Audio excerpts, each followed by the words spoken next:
Alright, what's up, folks? Kicking it off a little later than our normal start time today.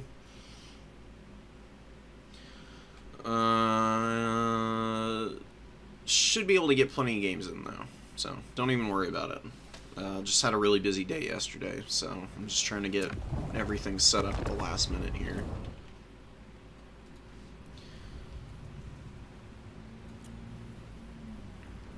Let's go ahead and get rid of all those. It was from a little bit ago.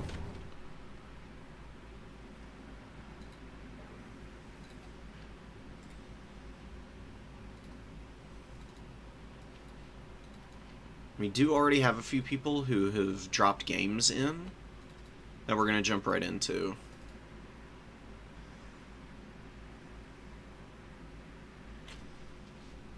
Oh, there it is. Roaming. And there's your good old replays folder. Packed to the brim with stuff that's not even viewable right now. They've put out some pretty good updates recently for the game. They've definitely swapped things around and changed it up a bit in a good way. We're all kind of waiting for DLC, though. It's like always the big problem with Total Warhammer. It's just around the corner on the horizon do we finally see something new coming out.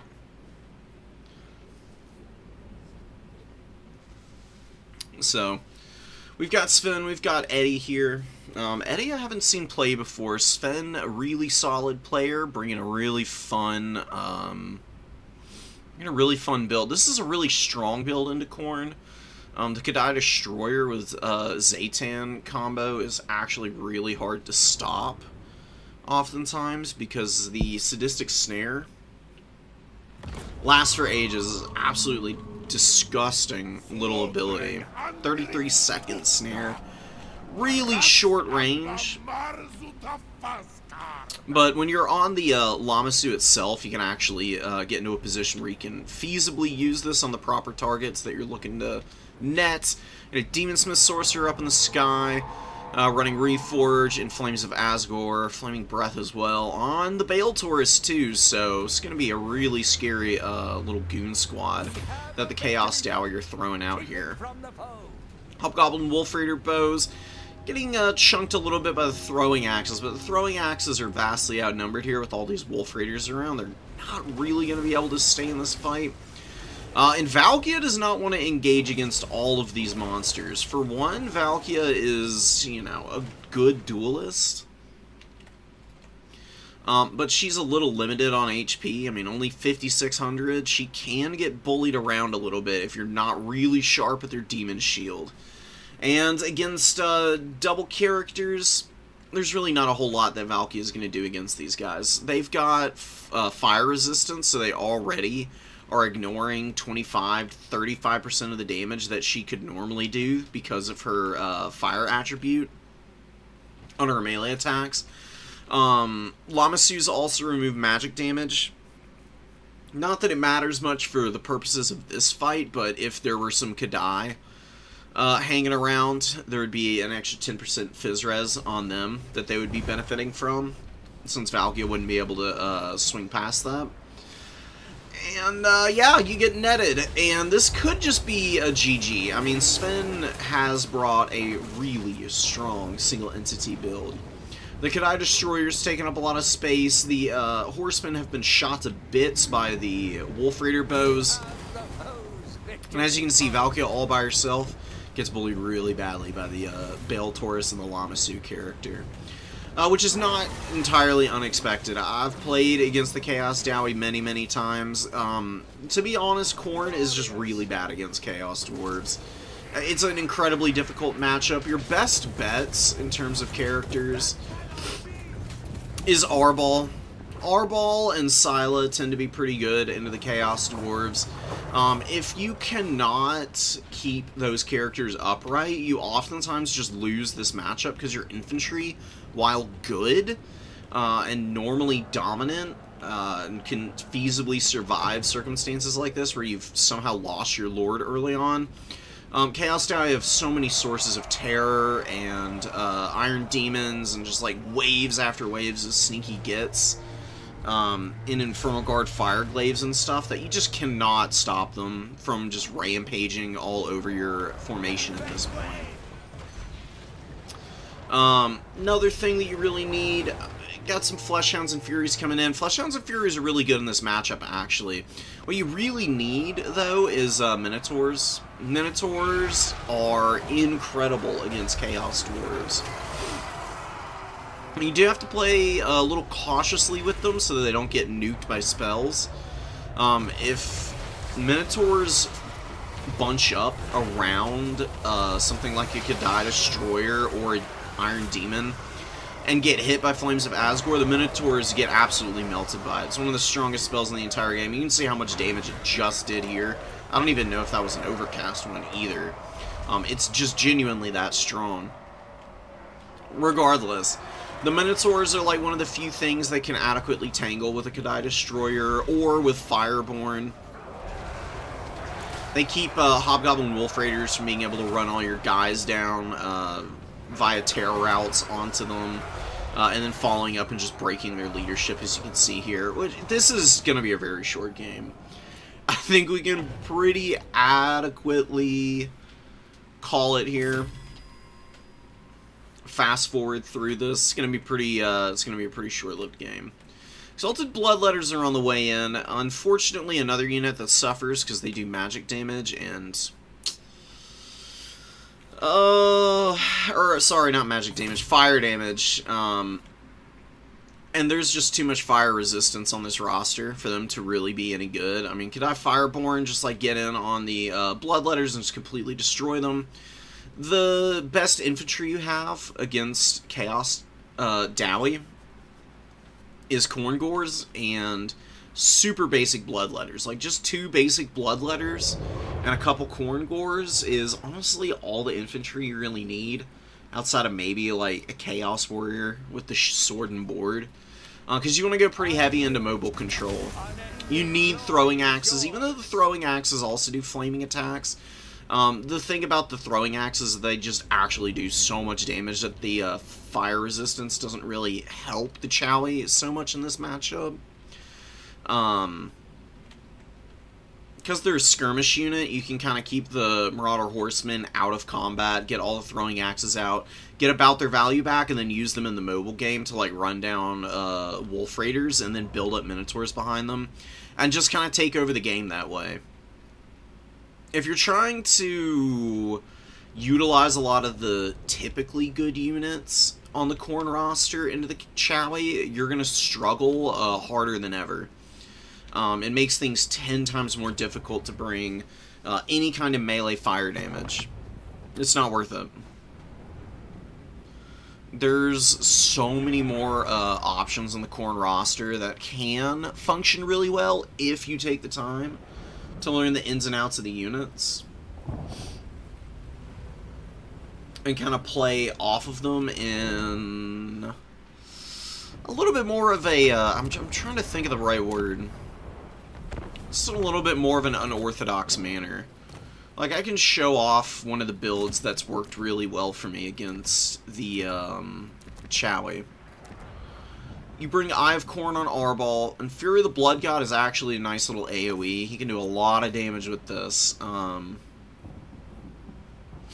It's solid. Destroyer of Khorne is a pretty good item. You can bring it or you cannot. Arbol does scale pretty well in the late game as long as he doesn't get beat up too badly early on. The one thing about this build with Arbol is if your opponent goes Lamasu, what's his name? Big boy that we just saw, Zaytan. If he brings Zaytan on the Lamasu with Sadistic Snare, you gotta play very carefully with Arbol away from that character, and you have to find other opportunities for him to really feast, which shouldn't be too hard because of how fast Arbol is. He can like run around in the back line a little bit with like Fury and Fleshhound support. Find a way to get a Minotaur and like a Corngore up there with them, and you can just completely stonewall all the reinforcements that might be trying to come in.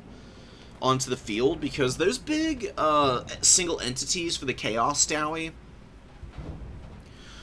they're scary, but they can't be everywhere at once. And the more you spread the battlefield out against big targets like that, and the more you play the objectives especially, the better off your value trading is going to get. Because whereas they can just concentrate and just smash elements of your force if they're just bundled up together, if you're playing objectives aggressively with your horsemen, your corn gorers, your really basic marauders, just for cap weight, it becomes a bit of a predicament for the Chaos Dowie to effectively like crush all of your units at once. You want to try and just stick and move as much as possible. You really don't want to play close to the destroyer until you can like whittle it down to basically nothing. Don't want the roughage of a Bale Taurus, and the Lamassu is just really frustrating at times.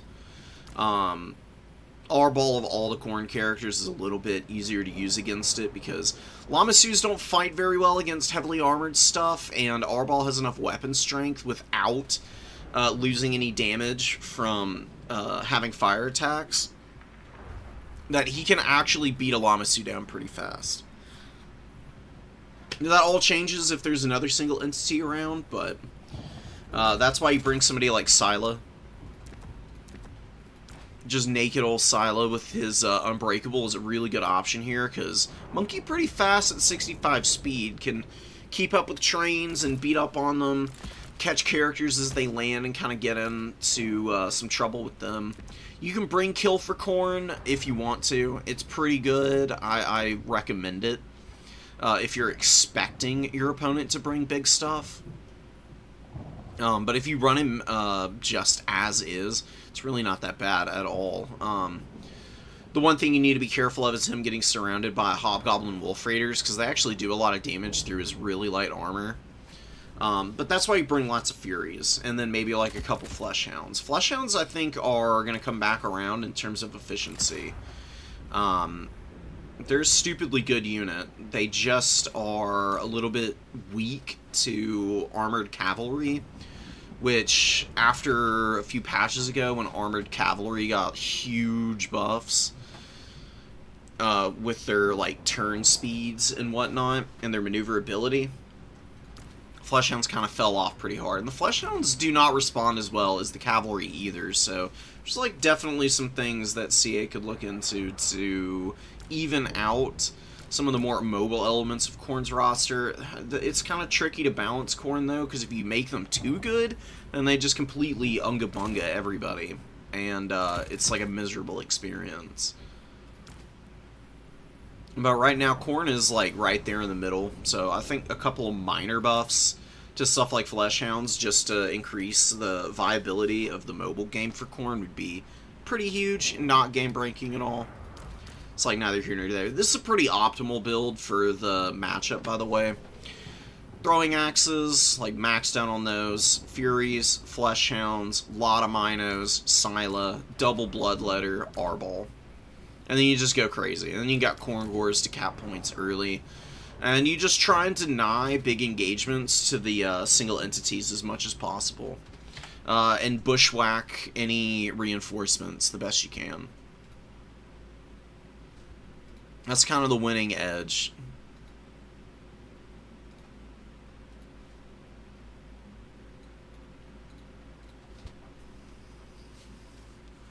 Don't worry about it, Pep.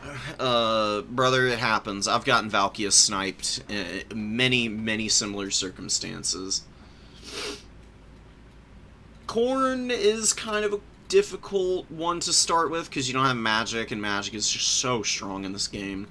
Always has been, always will be. Curious to see if 40k actually de-emphasizes magic a little bit. Because it's not that magic isn't like a big deal in 40k, it's just also very different. Because it's less high fantasy, and it's a lot more grimdark, and it's a little bit more tempestuous even than it is in an already chaotic fantasy world. At least that's how I've always read it in 40k, so I don't know, maybe they do something a little different with it there.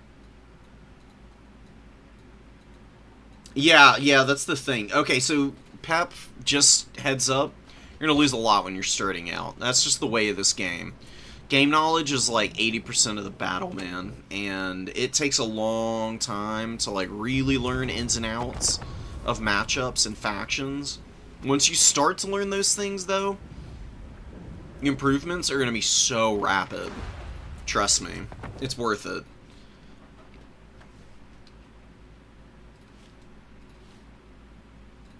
One of the best like strategy, real-time tactics, like multiplayer experiences out there right now is just coming and chilling with all of us in the Warhammer multiplayer community.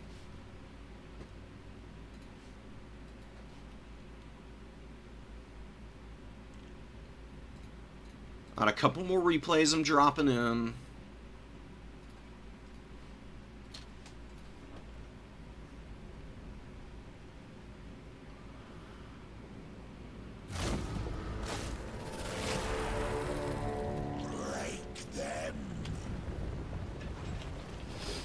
Sick.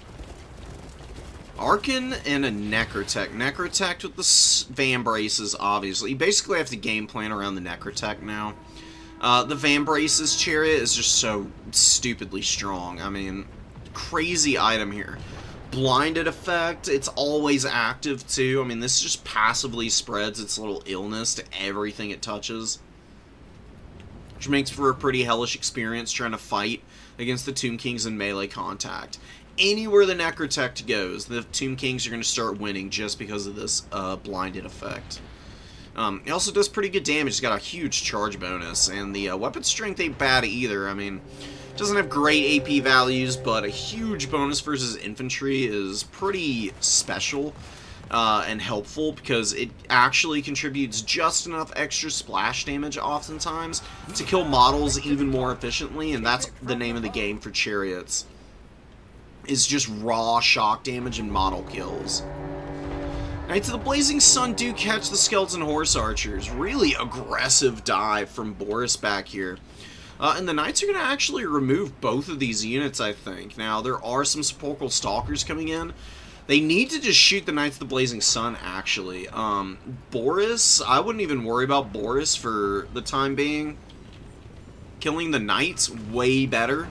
Because you just remove this really annoying, heavily armored unit that most of the Tomb King's roster is very bad into. And Boris is a flyer, and you see that the Sepulchral Stalker's trying to get in range of him.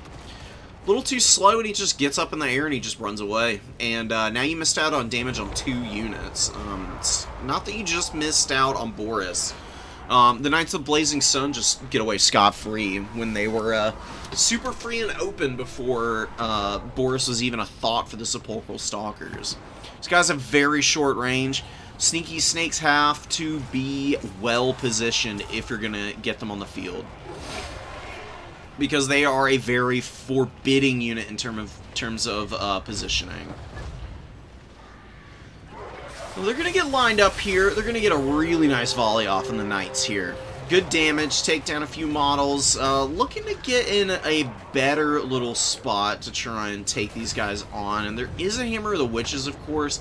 Seen a little bit of shooting coming out of it. It's got 433 value already, and it's taking down a bunch of the Sneaky Snakes. 3 models on the Sepulchral Stalkers die instantly here. This is a bit of an error. Tomb Kings cannot do stuff like this. Some factions don't mind blobbing up and like just rushing in to create a big old tar pit to like lock units down, but the Tomb Kings have bad cap weight, so if you blob up like this, you offer more frontage for your opponent to hit stuff like Burning Head on your really low armor skeleton warriors, for one.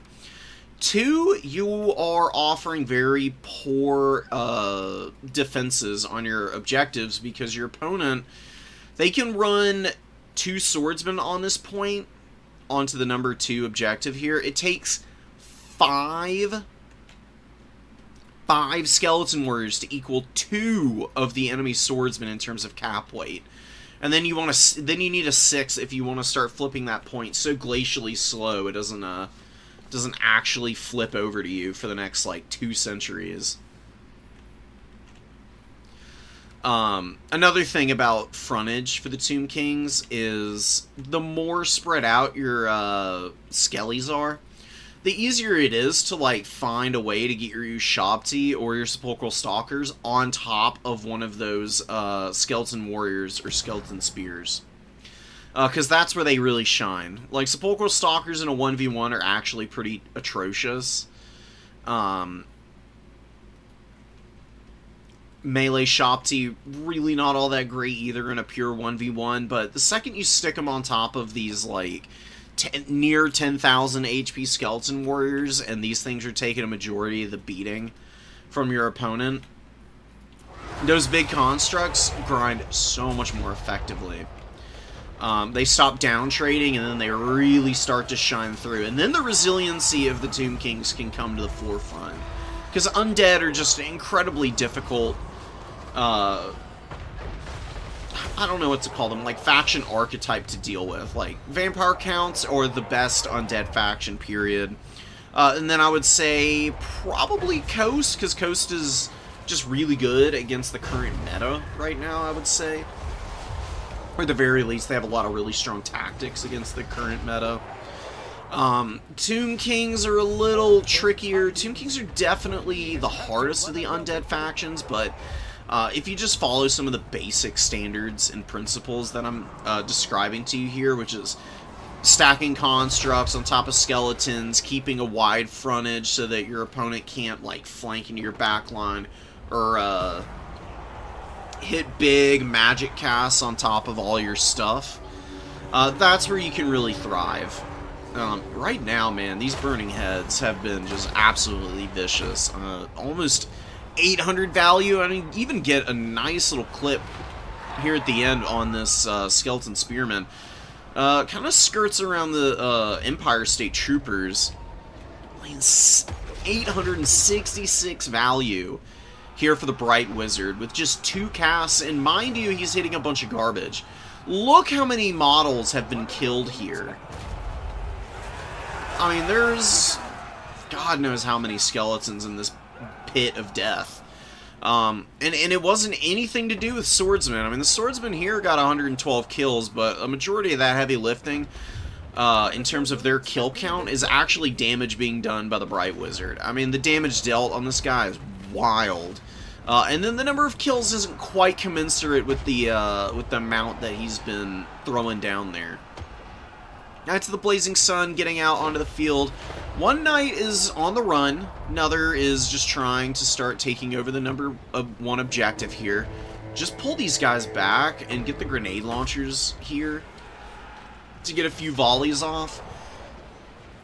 And then have these reinforcing Empire Knights and Knights of the Blazing Sun to just hammer and anvil those few units that are left. Save you a lot of trouble. Or you could just bring the Bright Wizard over and just get a fat burning head like right down the pipe there. That would immediately end the Tomb King's career on the number 1 objective. Empire doesn't really need the triple cap per se, but they're in a good spot to grab it anyways, so this is the kind of circumstance where I'm the kind of person who would say I'm all for it. A lot of people, especially at the higher level, will content themselves with holding a double cap here. I like to be aggressive, so I'm always willing to like kind of YOLO myself around and try and throw my weight into positions to take my opponent off balance. It works really, really well, especially when you're playing against either newer people or people who have a similarly aggressive mindset to you. But definitely be a little bit careful when you're trying to push for triple caps, because, I mean, your opponent's always summoning new stuff in, theoretically. They can definitely move around and start establishing good ground and positions to keep you off balance and try and steal games back. And it's kind of happening right now, actually. See, the Sterling's Revenge are getting absolutely boinked right now by the Skeleton Horsemen, who are just all over them. Beautiful Liber Mortis on top of that fight, by the way. The Necrotect able to get 1,000 value, and if the Sterling's Revenge run here, and the Necrotect is able to get off this fight, could theoretically just roll up in the back line here, clear these two State Trooper units, and then we could see the Tomb Kings potentially recontest, because the value trading is actually swinging in the favor of the Tomb Kings right now. Ooh, but this is a big oopsie. Demigryph Halberds getting all up in the Sepulchral Stalkers. Although it is two Sepulchral Stalkers, not just one unit like I initially thought.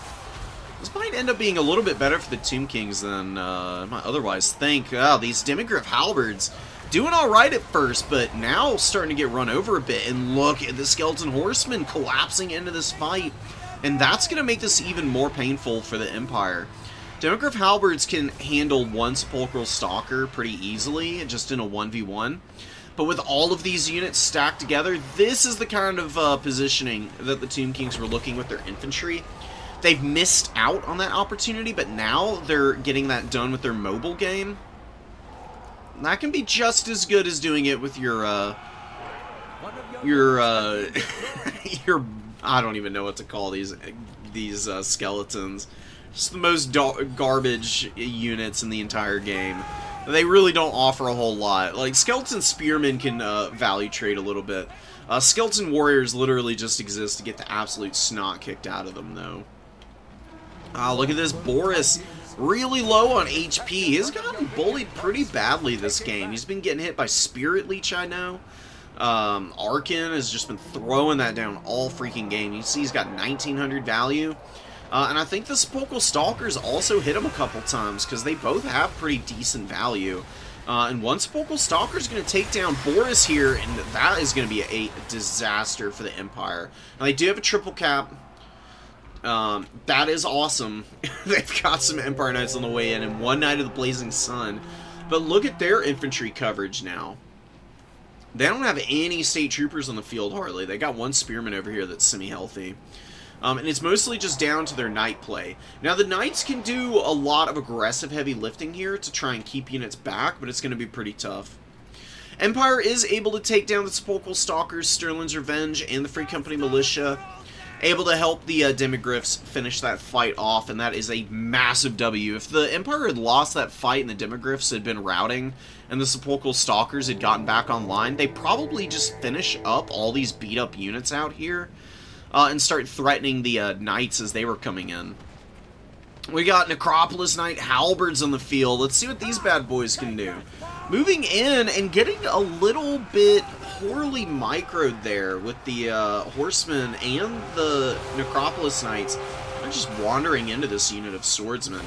Taking the fight on top of the Swordsmen too means that, again, Empire Knights and Knights of the Blazing Sun not doing bad at all, with the fact that they have some buffering there in the early stages of the engagement, and now they've got more guys piling in from the flanks. Skeleton Horsemen die horrifically to the Burning Head. And Arkin's trying to flip this fight by hitting Knights with the Fate of Buna, but something to keep in mind with the Knights of the Blazing Sun is they have Spell Res, which is 25%, which is pretty juicy against a really powerful spell like that. Not that there's too many better options in terms of targets for this, but really, ideally, you hit Demigryph Knights right on the head with the Fate of Buna, because Fate of Buna is like peak efficiency against 32 entity units, which is where the Demigryph Knights sit in terms of models. It saves your Sepulchral Stalkers a lot of pain and agony, and then also allows your Necropolis Knight Halberds to spend less time fighting the Demigryphs and more time fighting the Heavy Knights, because the thing with the Necropolis Knights, this is not a bad unit, but the problem with Necropolis Knight Halberds is that they've only got 24 entities in the unit. They tend to trade poorly into other monstrous cavalry that are heavily armored because they are actually outnumbered in terms of models, and it typically means that the Demigryph Knight Halberds have a few of their guys, like, surrounding isolated Necropolis Knight models, and they trade very inefficiently because of that. They do well into the heavy cavalry, like the Knights, because these guys don't have, like, great AP values. and they struggle to punch through the Necropolis Knight Halberd armor. If you can use Necropolis Knight Halberds to run down Knights of the Blazing Sun and Empire Knights, peak. Absolutely perfect. That's the kind of target that you're looking for with those guys. Demogryph Halberds, you need Sepulchral Stalkers and magic support to deal with those guys, especially as Tomb Kings. Either that or Ushabti Greatbows. Honestly, Welsh did kind of fight back there at the end a little bit. He had a little bit of something going, but the blobs of Skeleton Warriors getting destroyed by the Bright Wizard is just something that you cannot survive. Very few factions are going to be doing well without their chaff on the field, and it's especially true of the Tomb Kings. They're so deeply dependent on them performing. It's just kind of unfortunate to see them get flattened the way they were by the Burning Head casts. I like the build. I don't know if you want a Cimmerian War Sphinx against the Empire. Empire has a lot of shooting. They really don't need much help to kill a Cimmerian War Sphinx. Like Sterling's Revenge, Hammer of the Witches, and just a few Free Company Militia is really all you need to kill a Sphinx. Now, it can be kind of hard to keep the Sphinx off those units while they poke it down, but you can just have like an Empire Knight intercept, and that can make for a pretty miserable experience for a big single entity like this.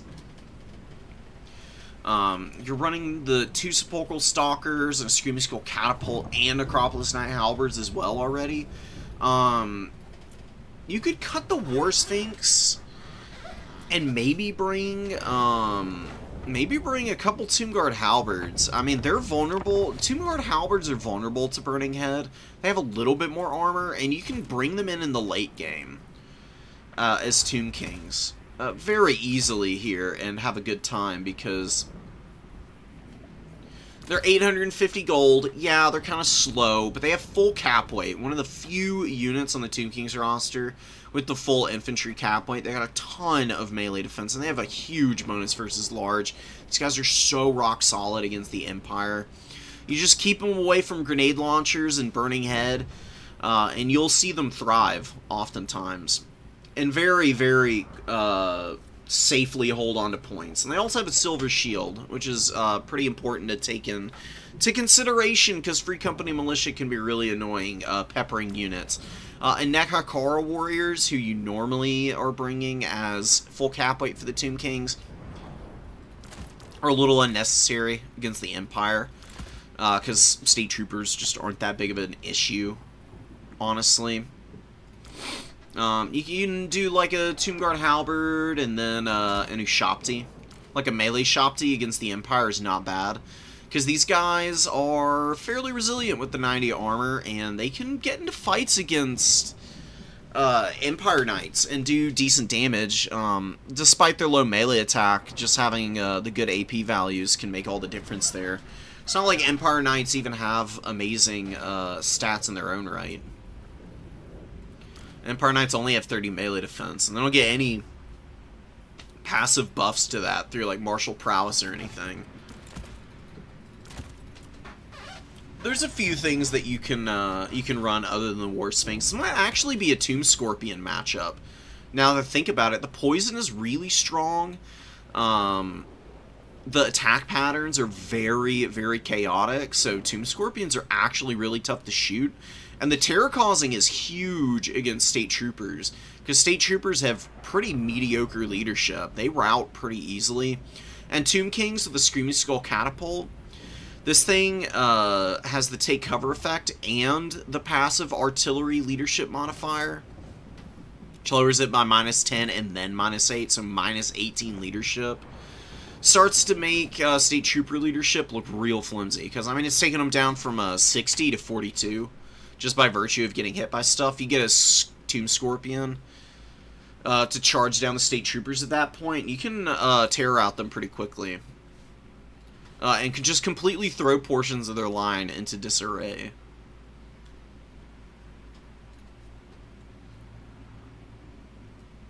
It was not too bad or sad to watch, Pep. Don't worry about it, man. Everybody's got to start somewhere. Just a quick aside, since we're on the topic, pretty much everybody at this point that I've seen coming in to the new player tournaments all have a really solid baseline of skill and ability. Better than when I started. I was very bad at multiplayer when I started playing. Because I didn't play a lot of Warhammer 2 multiplayer, because I just didn't really enjoy land battles for multiplayer. Like, I love the campaigns. I still play campaigns every now and then. And enjoy the battle system there, but I feel like Domination Mode is just a better, like, competitive format. So I think the build variety is a lot better. But yeah, anyways, I mean, it took me a long time to get used to the multiplayer side of things. And most people, I would say, nowadays, because there's, like, so much content material to watch for the multiplayer side of things, come in with a really solid baseline and, like, already have a base of knowledge that's miles ahead of where people were when they were starting off at launch in Warhammer 3. Especially in terms of game knowledge for Domination Mode, because it was brand new in its entirety. You know, we were all thrown into the deep end. There's been a lot of iterations over the course of the lifespan of this game. I do think that, honestly, Domination Mode's in as good of a spot as it possibly could be right now. I mean, I'm sure there's, like, a few things that CA could definitely stand to learn from, in terms of some of the jankiness of Total War, and maybe ironing out a few more of those kinks, making it a little bit more of a consistent experience. But back and forth and the build variety that we see in these tournaments is truly impressive, and one of the things that keeps me coming back, man. I mean, you see something different every single time. Nobody plays the exact same way, and that's what I appreciate about Domination Mode. It really opens up, like, players' personal skill expression, rather than it just being, like, always mega sweaty meta builds. You know, there's a time and place for that, but I don't think it needs to be every single matchup, and I honestly don't feel like it is. Like, the super high-level games, where people do tend to have much more regular builds, depending on the matchup and the faction that they're going up against, even there's always some amount of variance. And I think that because of the way that Domination Mode works, when you get really evenly matched games, they are just absolute barn burners, dude.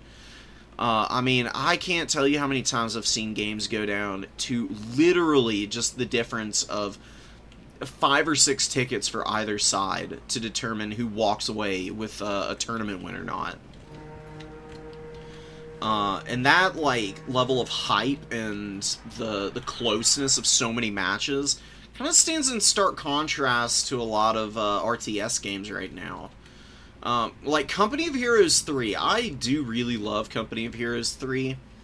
I've never played it on the channel because, to be honest, the multiplayer, as fun and as flashy as it is, in a similar way that this is fun and flashy, is honestly kind of shit, because there's like 5 or 6 good build systems that you run for each of the battle groups in Co 3, and if you run it wrong, you can lose really early into the game because you end up behind on build orders and resource management, and there's not really a way to, like, adequately recover from that.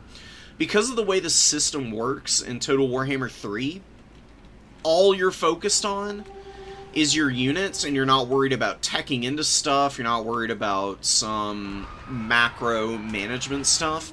I think it makes for a very clear-cut and beautifully directed, like, micro experience that not a lot of games are in a position to even attempt.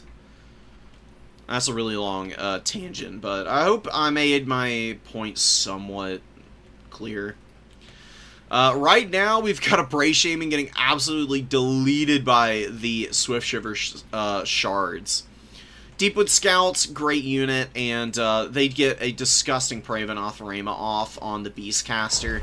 And this guy's going to die in the next volley. He loses half his HP with one volley and then gets absolutely destroyed. Looking like the end of 300 there, man. Oh my goodness. Glade Lord on the Dragon has landed, is beating up on some Zangors. Does not really want to stay engaged against Morgur, though. Morgur is honestly a decent little combatant. He's not winning any awards, but he is super annoying. And he gets under fights and just drops poison and lasts for 1,000,000 years of this region. And he could drop a Chaos Spawn Summon, actually, right now. That would be pretty peak. You drop it right behind the Wild Rider and pin this group of units in, and that could be kind of a disaster. Oh, Deepwood Scouts get attacked by a Chaos Warhound screaming in out of the forest, I think. Comes right out of the Vanguard, gets up into the Swift Shiver shards, takes one down, at the very least gets rid of most of the models in the unit, which is definitely the most important part of the equation there. It's one thing to do damage to a missile unit. Way more important that you kill models, because that just means that their DPS is lower, and that's like the name of the game with Wood Elves, is long-range missile damage. Without that, they could end up in a situation where, despite the good opener, Gore-Tex is able to kind of drag this back. And the Glade Lord is really beat up. She's taking a lot of damage. There's just Earthblood on this Branch Wraith in terms of healing. It's going to take a lot of Earthbloods to get this Glade Lord back up to a pretty healthy standard. The Scourge of Arden is a unit you never see. I don't even know when the last time I saw a Praeton was, let alone the ROR. Freaking ages, but it's getting in here and causing some havoc for sure. It's got 891 value. It's doing a good job of moving around so that Morgur isn't alone fighting this dragon. You see Morgur is actually eating a lot of the ammo from the Deepwood Scouts right now. Deepwoods need to shoot the Scourge of Arden off of their Glade Lord. It's going to be a little tough. This thing does have a ton of missile resistance. If Fizzres doesn't matter so much because the Swift Shiver shards have magic damage to get around that Fizzres, but oh man, it just sucks to see the Wood Elves getting stuffed back so hard like this. Now this Chaos Spawn though is getting absolutely destroyed by the Wild Rider here. It is a summon, so it's not that big of a deal. It's probably going to end up grinding out about 250 value, which isn't bad in terms of what the Spirit Essence of Chaos or Staff of Ruinous Corruption can do. It's a little bit to be desired in terms of the efficiency of the spawn summon, but just to keep something occupied while you're trying to win a decisive single entity fight, I do appreciate that. And the Beastmen are doing a good job of playing around the field on this one. They're definitely struggling to fully secure the objectives and their footing on the field. Need to unsummon a couple of these tattered units, need to rally up the Ungor Raiders, because they can shoot these unshielded Eternal Guard to bits. Ungor Raiders do great damage because of how quickly they fire. Even beat up like this, they can still provide a nice uptrade. It only costs 425 gold. You've just got them like sitting around the field here while your Zangors are losing to Wild Riders and Dryads on the number 2 objective over here. Number 3 objective, Blackhorn's Ravagers just losing to Dryads over here. They're a little surrounded. Some of the engagements have been a little bit reckless for Gore-Tex, I would say. Morgur is going even deeper into the back line here. He's going to be completely surrounded by a unit of Dryads here, and they can do some good work against him. He's got very bad armor values, so he can actually get chewed up by damage-dealing infantry. Again, though, the Scourge of Arden, this Praeton is just mercilessly running down the Glade Lord. She does get up in the air, and the Praeton is tired and maybe not going to be able to get her, although she stops. Down to 100 HP. Prayton with one more swing actually kills the Glady. The enemy has slain our lord. Huge problem for Galju in terms of the Lord trading, but value trading not looking too bad. Galju has gotten a huge leg up here thanks to the scouts. 1,600 value here, 1,200 value here, 1,000 here. Great up trades so far from them. And the Wild Riders are being pretty active, I would say, with some good aggressive Dryad play. You can see that the Beastmen are just really not up to snuff here. They're struggling really hard to find a safe position to recontest objectives from. Groghooves are a fun unit. I do love me some Groghooves of Wolf's Run. They do a lot of work. These guys have a great little heal with Drunken Bravado. It's regen, but without the fire weakness. I find them to be an amazing option in quite a few matchups, to be honest. They're kind of hard to fumble so badly that they can't get a little bit of value at the very least. The best thing you can do with the Groghooves, if you're going to bring them, is just use them aggressively around the field.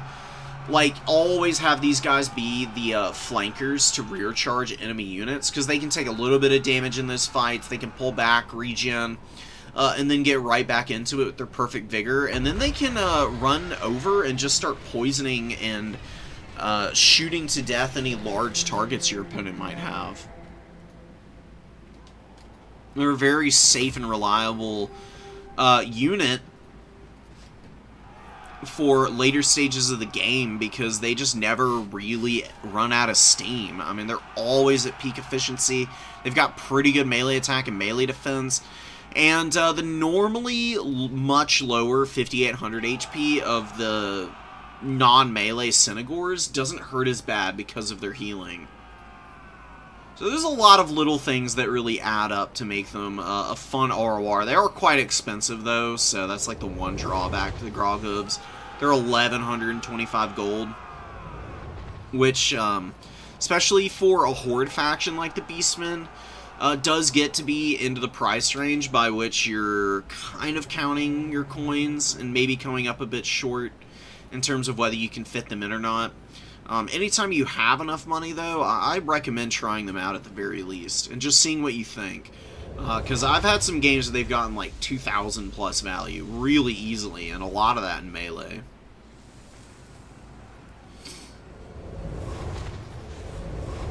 More Blackhorns Ravagers coming out. Yeah, the Wild Riders have just really dominated this match here. Galju is just all over Gore-Tex right now. Zangors have been holding the line okay. They've gotten pretty good value, but now they're going to get terror-ratted by the Lost Sylvan Knights, and that's going to be pretty much it. Saw back there that Morgar is being run off the field. The second he runs off the field, the leadership's going to be even more foreboding for the Beastmen. You can see some of their units out in the open field here. Insta-break, and yeah, Wild Riders are going to chase these guys down. It's going to be all over in mere moments. And now you got the Lost Sylvan Knights engaging a whole bunch of Beastmen units in the trees here and terror-ratting literally everything. Dragon came back out at the end. Really nice stuff. You know, the Glade Lord got beat up a little bit, but she actually ended up getting better value than the Prayton. The Scourge of Arden only got 1,400, and the Glady got 17. And then also enabled a really clutch snipe on the Beastman Magic early on. These Bray Shamans are great, but honestly I think starting with characters in reserve against Wood Elves is actually really smart, because they can run these net builds with the Glady so easily with Swiftshiver Shards or Way Watchers. Keeping casters in reserve and bringing them out to a side of the field where you know that your enemy's missiles are going to have a harder time shooting at them is definitely the way to play this. I do like Morgar for this matchup. I think he's just actually straight up the best option against the Wood Elves because of how hard he is to kill. He's got 75% missile resistance. He's basically immune to missiles. I mean, if you dumped like 4 Way Watchers into him, you could kill him. But then you're talking about Way Watchers wasting a lot of ammo on like a pretty garbage character otherwise. Really, you bring Morgur for his spawn summons and his ability to just hold the line. Just leave him on a point, just forget about him, and you know, you come back at the end of the game. He's got like 500 or 600 value, which is nothing crazy. And then his spawn summons get like 300-400 each. Sometimes more, depending on how well you use them. Spirit Essence of Chaos, you have no control over those, so this one tends to not be nearly as good as Stab. Stab is just within 50 meters, so you can put this in any fight, anytime. You can get great, great value out of this particular spawn summon. Spirit Essence just triggers automatically when a unit is, like, on Death's Door. And if it's just one unit and there's no other enemies around, and that spawn summon comes out, where you're just kind of out of luck. I would really like to see this get changed to be a little bit more like Arbal's Eye of Corn. Like, Eye of Corn, you trigger this on a unit, insta-kill it, and then you get the spawn. Morgur automatically triggers, and just the automatically triggers part of that is what makes all the difference. Like, Arbal, I would say Eye of Corn is a great item. For Morgur, Spirit Essence of Chaos is really mid. Like, extremely mid. Just not being able to determine when and where you want to trap units, or whether you can even get value out of the Chaos Spawn summon is painful.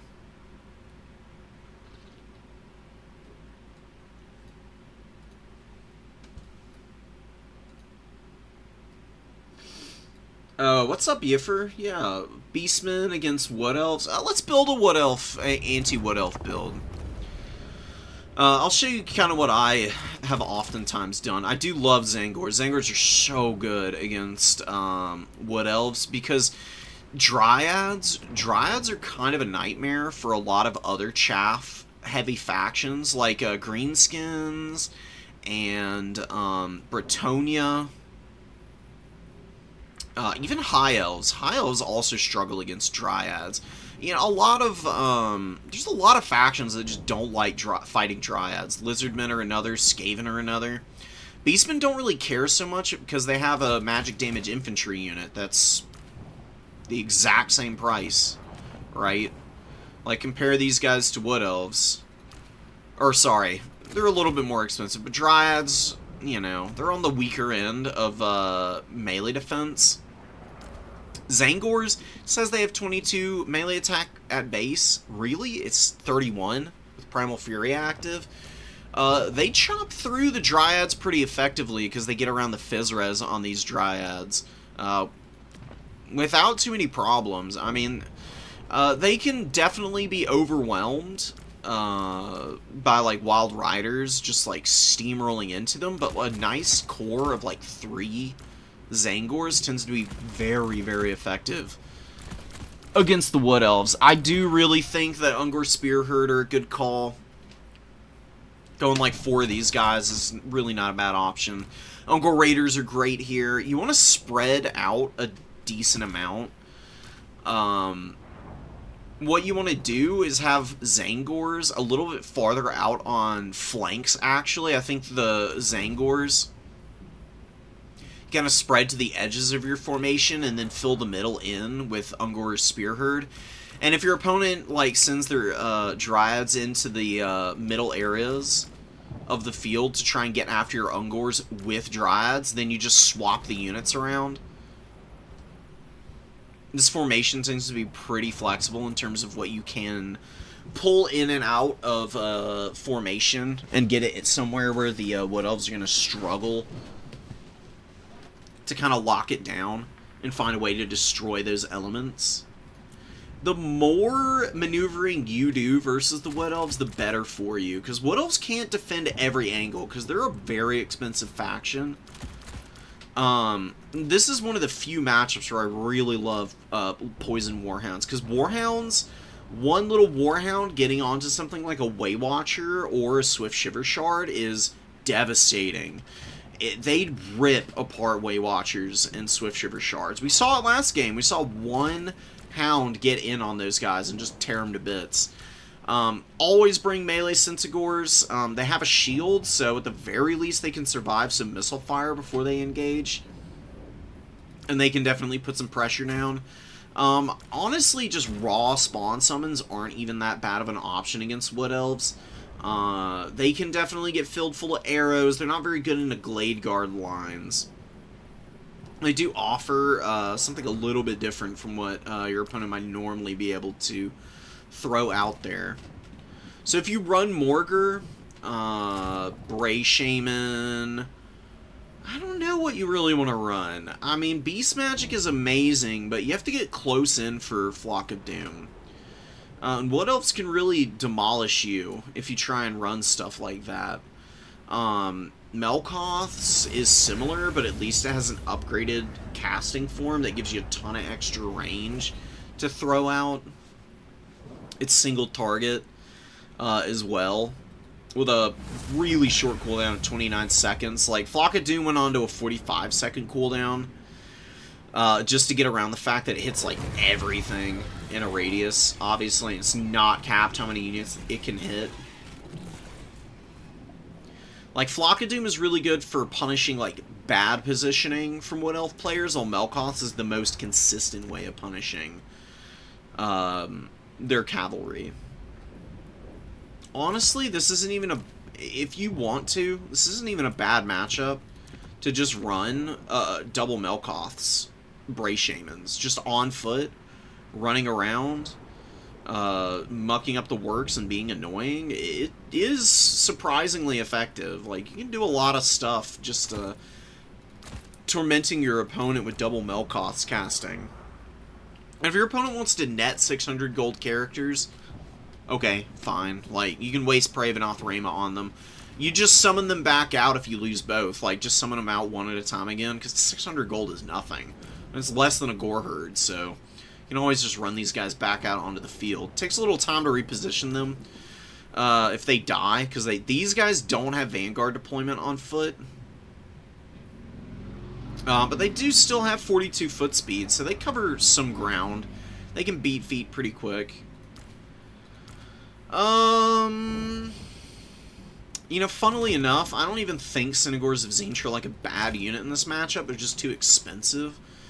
And they just don't benefit, obviously, because they're a great weapon unit and they have a ton of, like, AP damage, and Wood Elves have no armor. The magic damage, though, is pretty good. I do really think Centagoros shine here. Their magic damage and better stats than most other Beastman units is amazing. Plus, they have 70 armor. Regular Beastmen, Centaurs have 35 armor, and the Sons of Goros having 70 means they can actually eat a head-up charge from a Wild Rider and then live to tell the tale. Whereas Centaurs will kind of get flattened pretty indignantly. Sons of Goros take the head up, and then you can surround with other units and just win a very quick victory. The mobility fight is a little tricky. You need lots of Centaurs to defend Wild Riders. You want to play defensively, though. You actually really want to use your Zangors to eat the arrow fire of the Wood Elves, and you play very patiently. You play 2 objectives with this build in particular, since you're going Morgar and Melkoth's casters with like a decent front line of infantry. You're just trying to survive. All you're doing is playing objectives and making life miserable for the Wood Elves. You don't push into their back line. Once you start pushing out into the back line of the Wood Elves, all gloves are off. And more often than not, Wood Elves are going to beat you with quality. Because they're on their home field. They're able to maneuver around you a lot safer and better than you can ever hope to do on their side of the field. There's a lot of little things to keep in mind here. Like, this is a nice little baseline for a build, in my experience. I'm just going full Unga Raiders. Unga Bunga all day. Why not? They can shoot Dryads. They can shoot Eternal Guard, who get into melee. There's a lot of things that they can open up on. And your opponent, can, like, shoot them, yeah. But if your opponent goes for, like, a massive core of Waywatchers or Swift Shiver Shards or just like a wall of Glade Guard. The thing you do with the Raiders is you don't even commit them. You just keep them back. Like, they're not good cap weight because they're expendable. They have stalk. You just keep them invisible around the field, and just send your infantry forward to catch arrows and just force the Wood Elves to respect your distance and your business. And eventually they're going to run out of arrows, and then you can tangle with them in melee. Just trade out evenly and walk away with a dub. Honestly, it's like the best advice I can give for fighting these guys. I actually don't even hate Razorgore Herd here. Razorgore Herd just hit really hard in the charge. Actually, like, sneakily good against every faction. Just like one little piggy for some, like, big mass. You bring one Razorgore Herd, because if you can get a Razorgore Herd to surround a dragon, the dragon cannot escape. These little Baconators just soak up escape attempts. Like, nobody's business. Nothing gets away from them because of how thick they are. Super funny unit. I love them to death, honestly. And then you got, like, 700... Just get another Razorgore Herd, or... I don't know, like a Harpy. Maybe you can, like, cut one of these Hounds, I guess. Or you can just go deeper into Hounds. Get rid of this guy, and you got 1,200, and do something else with it. There's a little bit you can do on the back end here to, like, mix your build up. There's almost always, like, 2,000 free gold that you can kind of fiddle around with, but this is, like, a really solid baseline. It's a build that you start getting Synagores out early, because your opponent's going to want Wild Riders. They're going to want to try and tussle with you early, but you just kind of pull back and you play really patiently, like suck the Wood Elves forward as much as possible and try to start finding ways to, like, overwhelm portions of their line that they're not able to adequately protect. So they're going to have, like, 7, 8 less units than the Beastmen, more than likely. Once all the summons are out on the field, Wood Elves will always be outnumbered against Beastmen. And the more 2v1 fights that Beastmen take, the harder they win. Beastmen win by being assholes. They win by double teaming people and never giving them a fair fight. Yeah, Malagor is a really nice unit against Wood Elves. You can run Malagor if you want to. He's really cheap. The issue with Malagor is if he gets hit by Pravenoth Rayma and your opponent gets a good volley on him, he will literally die instantly with 4,900 HP and 15 armor. If he gets netted, he's gone. There's nothing you're going to be able to do to stop that either. There's no way to, like, mitigate damage effectively. But for 1,400, I mean, you can, like, cut Morgur and the Bray Shamans and just Malagor it up and play real careful with them. And you can just fit, like, more units into your starting army. You know, you can get, like, you can get a Chaos Spawn in here. And, yeah, throw another Warhound in. Why not?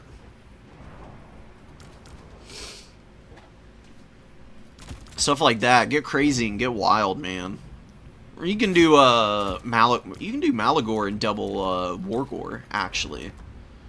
I like double Wargore. I think I think these guys are pretty good, actually. Pretty good against Wood Elves too.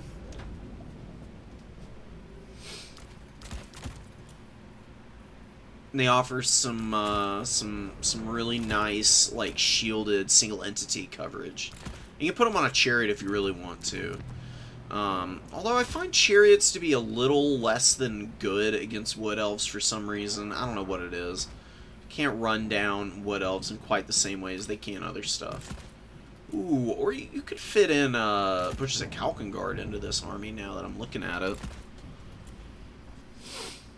Butcher, yeah, just keep the Gore Herd. Or flip it around. There's, you know, a million different little optimizations you can do. Yeah, it's just like a nice little baseline of things to keep in mind for what you can do. Go Savage Dominion, you get a Cygor summon, or Mantle of Gorok. I really love Mantle. Mantle is actually a really good spell. Really good against Wood Elves. Because the 40 melee attack and the weapon strength buff against them just turns some of your units into absolute Terminators. I mean, you put Sons of Goros into a fight with Mantle of Gorok and watch them melt Wild Riders. Really funny to see. And Butchers are a really good unit for it, too. I already have low armor. You just like Mantle of Gorok, the Butchers, and they just get ridiculous amounts of melee attack and weapon strength and just absolutely tear it up. And they provide a source of terror. What elves are vulnerable to terror routes? Like the Dryads and the Wild Riders, not so much, because they're either high leadership or just have ITP at base. But Eternal Guard. Eternal Guard don't have it. You do actually see Glade Riders a lot sometimes. They don't have ITP. See bow variants pretty commonly. Glade Guard don't have ITP, nor do Deepwood Scouts, and even Way Watchers don't have ITP. It's kind of hard to run a Way Watcher down with the Butchers, but it's theoretically possible, and if you do, you can run them off the field pretty fast.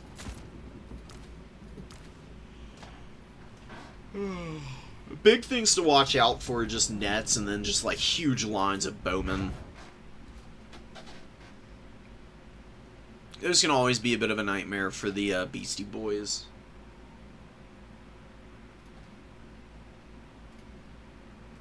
I got Skaven Wood Elves, Chaos Dwarves, Zinch. I'm going to go to the bathroom in just a second.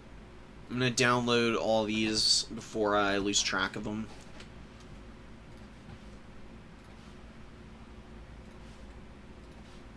Once I'm done, I'll just throw myself right into some more casting.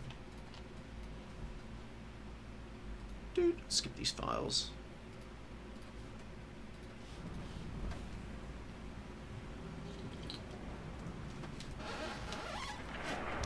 BRB, guys.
Alright, goblins and ghouls, we're back.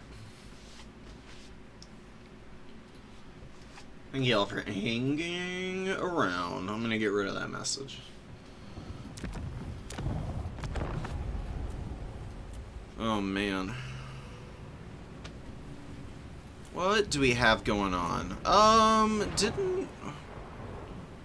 Somebody won their first game, isn't that? Yeah, Eat Eddie. Ooh, Cathay versus Khorne too. Oh my god.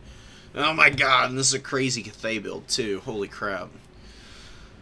So we've got Anderland with Satang and a Terracotta with a Shugengan Lord. There's a lot of spells in the Shugengan Lord. This is like the one thing that I would cut down on that Lord.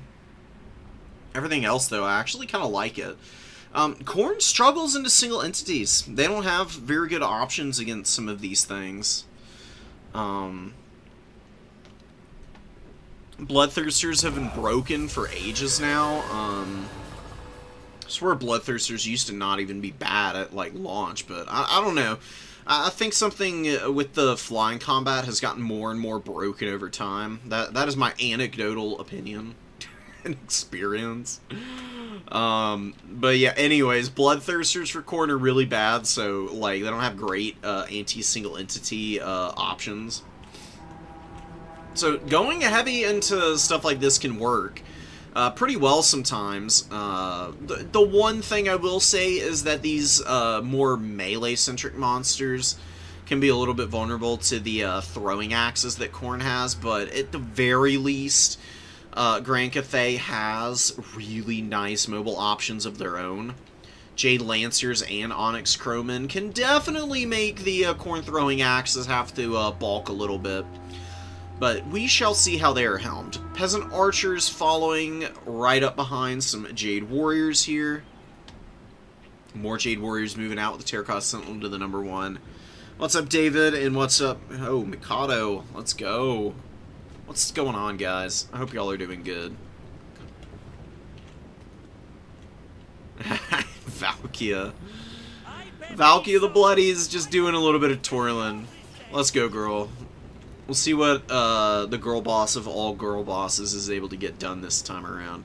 She can actually fight Terracotta Sentinels. These things are capable of, like, beating up on her if she stays engaged for too long. But what you do is you land Valkia with Demon Shield active and then move something like, just like a basic Marauder, or better yet, a Khorne Gore underneath that fight. Valkia sitting on top of a Khorne Gore might be one of the nastiest characters to have to fight into. Because she's pretty resilient with 55 melee defense against most things that are not specialist anti-infantry units. And she can just kind of ignore a lot of damage that might get thrown her way if she has some infantry to soak up the damage around her. And she can be the one who engages with Demon Shield, making the infantry follow-up a little bit safer and easier. Because then the infantry aren't getting charged down by some giant monstrosity and suffering for the effects of it. This is wild. I have not seen this spell for an age. God, man. It was 3,000 years ago, Gandalf, when Wall of Wind and Fire was being experimented with. In the early days of Warhammer 3. This is one of the worst spells in the game, dude. I mean, I don't know what it is. Like, on paper, it doesn't even seem that bad. And it honestly can do some okay damage at times. It's just the problem with Wall of Wind and Fire is that it is a wickedly slow-moving spell. It goes so frickin' slow. Like, the lightly armored units that it's actually good against can just run away from it. And heavily armored stuff that moves slower, that can't run away from it, don't really take any damage for it. So I don't know what I have no idea what they were trying to do with this spell. It is one of the more baffling ones in the game, but anyways, just use Dragon Breath. You've got it on your character too. Dragon Breath does the same damage, hits way harder, super strong. I actually like Constellation of the Dragon, but against Khorne with Spell Res, I wouldn't bring it. I actually think Might of Heaven and Earth, Jade Shield, and Dragon Breath is really good against Khorne. I actually think Might of Heaven and Earth might be one of the best spells to bring against them. Because it is a crazy buff. I mean, you get flaming attacks, magic attacks. Huge, huge buff to your damage output just with those two things against a faction with so much demonic infantry.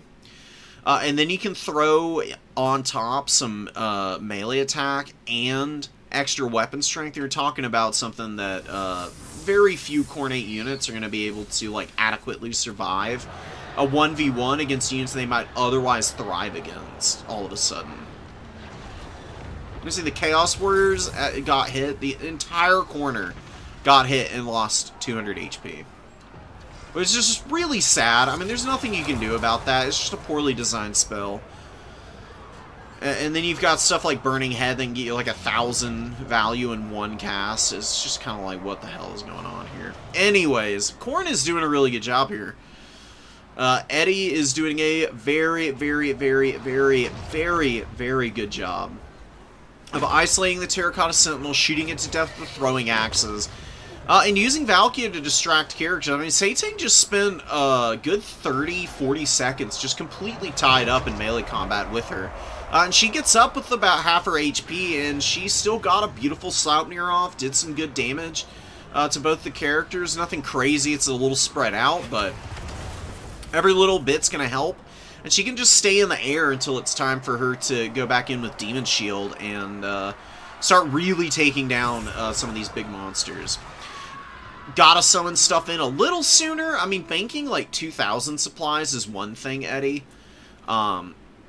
Always have a supply point selected. Like, even if you're not actively summoning things in and you do want to build up some supplies, 4,000 is a little too much to float. My personal philosophy is the max float you should ever have is 2,000. But at the very least, you're going to be bringing in a ton of units at once. So you can get like a nice little core of reinforcements and overwhelm over here if you want to. This Hellfire, it's the Fire Rain Rocket. The Hellstorm Rocket Battery is the Empire equivalent. The Fire Rain Rocket is doing a lot of damage to the Khorne Gores. I don't hate keeping Khorne Gores in reserve defending a point, but just like a little note. The best defensive unit that Khorne has is actually the Chaos Warriors with their shields. They got 110 armor, silver shield, spell resistance. You just park them on a point and they just sit there, and people are not going to go tangle with them a lot of the time. They're just going to look at them and walk away. And Khorne Gores can be used a little more aggressively on flanks. Just to support, just to like try and dive around the sides and like lock down pesky units like cavalry, intercept Satang and get after him and make sure that he can't shoot his missiles. It's just a skill of like over time that you'll develop of recognizing when and where the right units need to be in position for the kind of job that they're best at. And Khorne Gores do not defend objectives well. They're very weak to other infantry, so they have very, very like specialized utility with their bonus versus large. It's not that big of a deal. Your opponents used a lot of their ammo just killing these two Khorne Gores for the Fire Rain Rocket, and they've actually moved away from it, and it's lost harmony now. So it's going to be a little bit less effective, which is definitely going to be nice. And you got a nice little mobility core in that forest there. Definitely more than a match for the peasants that are moving up right now. Jade Lancers are a little much for Furies and Fleshhounds. One of my favorite units against Cathay is Blood Beasts for that reason. Blood Beasts destroy heavy cavalry. It is so funny to watch too. Oh my goodness. You get like 3 Blood Beasts against Cathay and just have them rampaging around the battlefield, and you can really put their mobility in a trash can.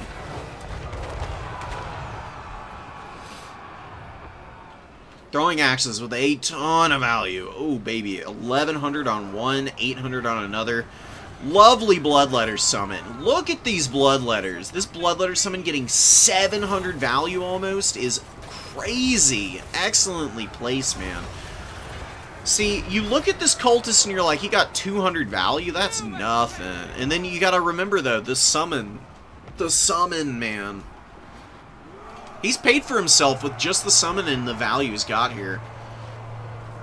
Really nothing more that needs to be added to the equation with him. It's just a great character. Cultists, if you can defend them from, like, flying characters, are one of the best foot characters in the game. I think White Kings might be the only foot character that is better than a Corn Cultist, to be honest. And I think the Corn Cultist might even be better utility-wise, because they are obviously rocking a powerful summon. Which White Kings don't have. White Kings have a lot of other stuff, though. There's plenty of arguments to be made that they might even be broken, but whatever. Chaos Warriors, I mean, they've been fighting some scary stuff over here. Satang was all over them. They've been tussling with a lot of Jade Warriors and Longmire Riders, and they're still here. They love running around with Cultists, too. They get just a little bit of encouragement from these guys. It's not proccing right now for some reason. They got the... Oh, because... I forget that Valkia being nearby is the same as the Encourage effect. I wish they would maybe change it to so it could stack more, but whatever. The point is that Chaos Warriors, they just love living life and killing stuff. They're very good at it. Even without great AP values, Chaos Warriors, easily one of the better options in the entire game for infantry. Jade Lancers and Peasant Horsemen losing on the number 3 pretty horrifically to all the Furies and Fleshhounds that are out. They're rushing in and getting after the Fire Rain Rocket now. We've got a Minotaur. Minotaur dual weapons I would never recommend. You don't need Minotaur dual weapons ever after Blood Beasts. Blood Beasts do the same thing, but more efficiently. The Great Weapon Minotaurs are the best option for you. So, Valkia is in a bit of a duel with the Shugengan Lord, but then he lands, and she gets absolutely dominated by the Minos. God, it's so funny. You see, look, yeah, these Minos aren't even the anti-large variant. They still pummel that Shugengan Lord into nothingness, man. Oh my gravy. 1,000 value. Oh, that's crazy business. Good job, Minos. Minos doing some good damage here. Almost making me want to take a dual weapon Minotaur. Yeah, maybe I'm a little too hard on them. I mean, the Minos do steamroll pretty hard if they get Blood Greed going. And I mean, dual weapon Minos are a little bit of a... They are definitely a bit of a mix-up unit to have out on the field, so honestly, maybe they are worth trying out again. I'm gonna have to do it. I just don't get enough time to play because of work and everything right now, which is a bit sad, but... Bloodwake Berserkers and Minotaurs in the middle objective. There's literally not even a more nightmarish thing to face in the entire game. Wrathmongers, ROR on top of a Minotaur. There are a very, very, very, very small number of units that could safely tangle with that, and Cathay has absolutely 0 of them. All Satan can do here is just kite back and try and avoid these guys and use all his ammo somehow. Got a lot of ammo, and Cathay is in really dire straits. Edie is all over them. He's not overextending and going after all 3 points either. He's just focusing up on the 2 objectives and staying very consistent and aggressive. She definitely gotta admire. Fleshhounds are getting into some Jade Warriors all the way in the back line here. Fleshhound's not good against infantry at all, especially stuff that has more than like 70 armor. They just bounce off things like this. Fleshhounds I find to be a unit that like sweeps up enemies that are trying to cap points more than they are like a push unit. Khorne pushes with infantry, and they use their mobility to control the objectives. It's kind of how I've learned Khorne operates best as. If you try and hold with infantry outside of the Chaos Warriors, you tend to not do very well. You just need to be able to like run your opponent down a lot of the time as Khorne. If they do a good job of stopping your early momentum, and they can turn it into kind of like a formational, knockdown, attritional fight, Khorne actually tends to get out-muscled in those kinds of engagements. Funnily enough, Khorne really loves split pushing. Like, now that your opponent is pulling the Jade Warriors off of this point, get like a cheap Marauder or something to go out to the #1 to start capping that. If your opponent pulls the Jade Warrior back over here, then you can bring up like a Bloodletter or a Chaos Warrior to go out there or something. There's a lot of pretty fun things that you can do to kind of maneuver around your opponent here. Exalted Bloodletters are rocking up. Love me some Exalted Bloodletters. This is one of the best matchups for Exalted Bloodletters. They're amazing against Cathay. I run like 1 or 2 of these all the time against Cathay. They're actually really good as an opening unit too, because they're just such can openers. They can struggle in this matchup if your opponent is really, really on top of their micro and they bring some specialized tools against them, but they're enough of a mix-up that I actually really don't see people run them that often, like the counters to the Exalteds. So you can pretty safely get away with throwing them out. Bloodwake Berserkers are just being a nuisance, man. I mean, these guys are just such bullies. I mean, they run around and just get in front of things and demand attention. You have to shoot Bloodwake Berserkers to death, or you're going to get just massively outvalued by them in melee. They're beating up on some Jade Warriors right now, taking a lot of damage. They're going to go down before they pay for themselves. But it doesn't really matter. For the purposes of what needed to be done here, just holding the line, amazing. Great, goated work by them. You got a lot of Fleshhounds back here. And you got Marauders and Bloodletters fighting against the poor Jade Warriors here, just massively outclassed. Bloodletter, the nasty little smile on his face. They're just happy little demons, man.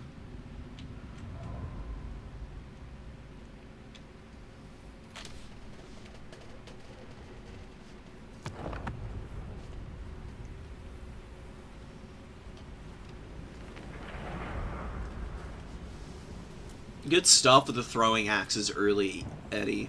Amazing, amazing job.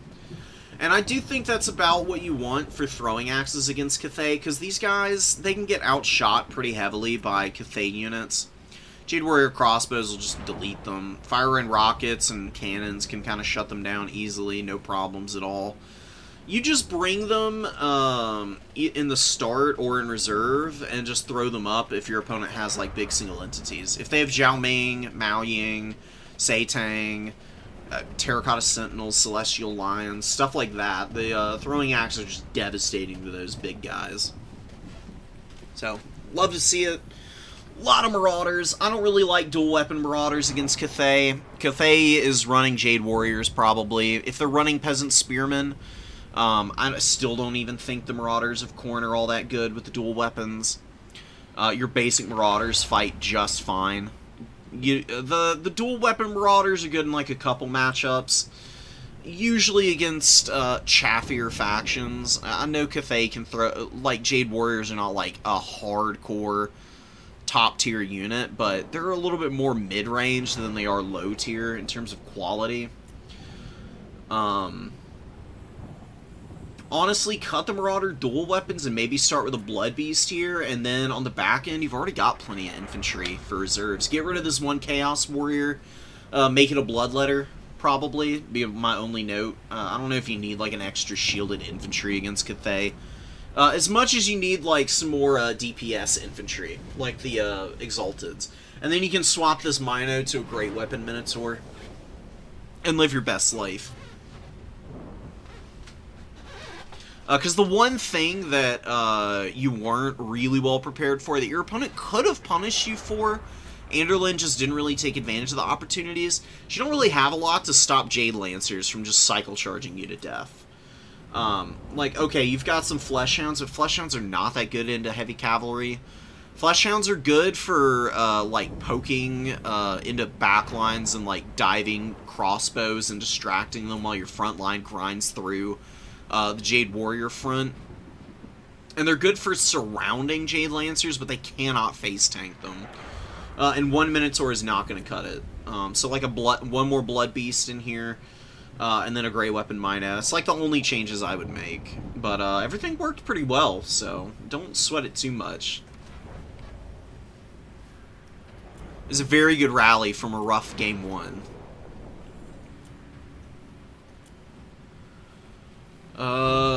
Ooh. You think I'm not watching a double Cygor build?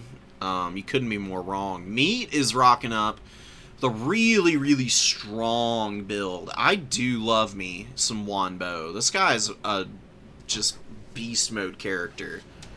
Crazy powerful. Tons of good spells and abilities, too. Nobody plays Grand Cathay, so you never see him. That's the only reason he's, I don't think he gets the respect that he deserves. So let's talk about Wanbo for just a second. Just real quick, he's got a pretty basic spell kit here. He's got a mixed lore, but he's got nets and talons here. Talons to punish, like, Bestigor blobs. Nets to get rid of chariots, which are really common for Beastmen against Grand Cathay. So, looking at this, you're like, dang, alright, I've called out my opponent. I'm bringing Wanbo. I'm going to net some chariots. I'm going to run some stuff down. I'm going to delete the Bestigors, and I'm going to win and profit. But then your opponent whips out a bunch of Zangors, and then double regular old Cygor. With Malagor, who's got another... Oh my god, there's, ladies and gentlemen, a third Cygor has hit the field. That I rule, but my diligence, capability, and force of arms. I trust none other than you, the chosen of Cathay, to stand by my side against these foes. Awesome. Alright, anyways, he's also got Dragon's Fang. It's a pretty good ability. It gives him a nice big old buff to weapon strength and melee attack, and gives him Executioner, which means he can just kill something when he gets to 20% HP.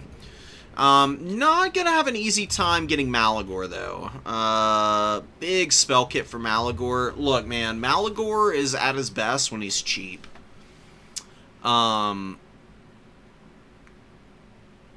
I would cut it. You don't need Wild at Heart and Arcane Conduit. Absolutely not. Totally useless here. The reason is because he's got Unholy Power. Like, you've already got an insane amount of power recharge. Better than Arcane Conduit for cheaper.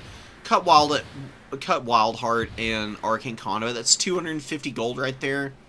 Icons of Vilification I actually do think is really good in this matchup. I don't think Doom and Darkness or Enfeebling Foe are doing much against Cathay. I actually do like Pendulum. Really, I'd cut Mantle. I'd cut, Enfeebling Foe, Doom and Darkness, Wild Heart, and Arcane Conduit, and something Wicked as well. It's -4 leadership. -4 leadership is nice.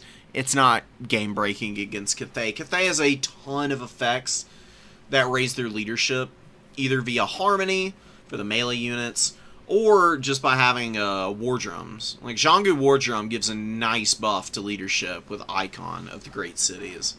And they play pretty tightly around these things, so... Like, yeah, you can spread the -4 sickness to everything, but your opponent's getting, like, 12, 16 extra leadership functionally anyways. You're trying to do enough damage to get all of these Cathay units off the field. You're not trying to rout them as much as you are just trying to value trade Cathay off the field. Beastmen are very capable of doing so, but you've got to play your cards right. It's a little early to tangle with this Cathay build. The crossbows and the Iron Hail Gunners are looking for some opportunities. Iron Hail Gunners are pulling back away from the Zangors. Good movement with the Peasant Long Spearmen and the Jade Warriors to get in the way. You can see the buffs from the War Drum right now. Starting to add up. These guys are going to get real scary in a minute here. I'm not sure about Fury of the Falling Blade, though. Disdain of the Dragon Emperor is just far and away the most superior option for the War Drums. Cygors, oh no, we're shooting at Wombo. They're not good against single entities. Don't use Cygors against SEs. Wombo is way too good of a duelist for this Cygor, for one, but also just the boulders themselves are a little inaccurate. They've got a ton of splash damage, which, as you can see, Jade Warrior crossbows get turned into peanut butter there. I mean, just absolutely pasted. Good dodge over here from the Iron Hail Gunners. Man, oh man, meat is all over the micro right now. Even surrounded this Zangor over here with his Jade Warriors. Pinned with the Peasant Spears. That's the slowest hammer and anvil of all time, baby. Sometimes that's all you need, though. Butchers and Kalkengard are out on the field and trying to run down the Iron Hails. Oh, and the Jade Warrior crossbows actually broke. Leadership not looking too hot there for those guys. Cygors trying to hit Wombo. Wombo throws his net of Amatok down. Honestly, I think is a great call. He's going to get on top of this Cygor and keep it locked down for a good long while here. Even when net wears off, it's probably going to be a little hard for it to waddle away because Cygors are pretty slow. 39 foot speed is not blistering by any means whatsoever. We get a Doom and Darkness going down, but the Peasant Long Spear's leadership is really not that bad. And Butchers, man, you know, for how good of a unit they are terrible into lightly armored spears. Because these guys, with their bonus versus large of 17, they just need a little bit of a surround, and they will very quickly poke through 45 armor. Like, Regen is a slow heal. It's strong. It's not saving you from being overwhelmed by 160 of the most desperate, unwashed peasants you've ever seen in your life. You know? And these guys are pretty rock solid on the leadership front, actually. For a chaff unit that's this cheap, 55 leadership is not bad when you consider the fact that Harmony is pretty much always going to be available for them with either, like, Onyx Crowman support, or just by having Jade Warrior crossbows by them. So their ability to cause mayhem against these otherwise scary Minotaurs, it's kind of making a huge difference in this game. Cathay wins a massive fight on the #1 objective. Malagor is actually getting run off the field by Onyx Crowman right now, which is just something you can't afford to ever let happen. Cygors, one Cygor has pretty good value. 1,000 value here is wonderful. The other only has 252, and they're still shooting at Wombo. Like, you can hit Wombo and do a bunch of damage to him, but like I said, it's not really the Cygor's cup of tea. They are much better at using their boulders against infantry. I mean, you can just see how much damage they do when they make contact with their big boulders, man. It's so devastating. If the Beastmen just hung back with the double Cygor and just shot up all of the crossbows and then some of the Jade Warriors before moving in to engage, I think they could have won this game. They just sit back on the #3 objective and just shoot the middle there all game. Like, nobody's going to be able to stop you. You know, your opponent either has to move up into you and close ground with their crossbows, or they have to go for, like, crazy risky dives with their Longmas and Jade Lancers and Wombo, and then you can kind of overwhelm with all of your other Beastman elements that are really, really strong against the mobility of Grand Cathay.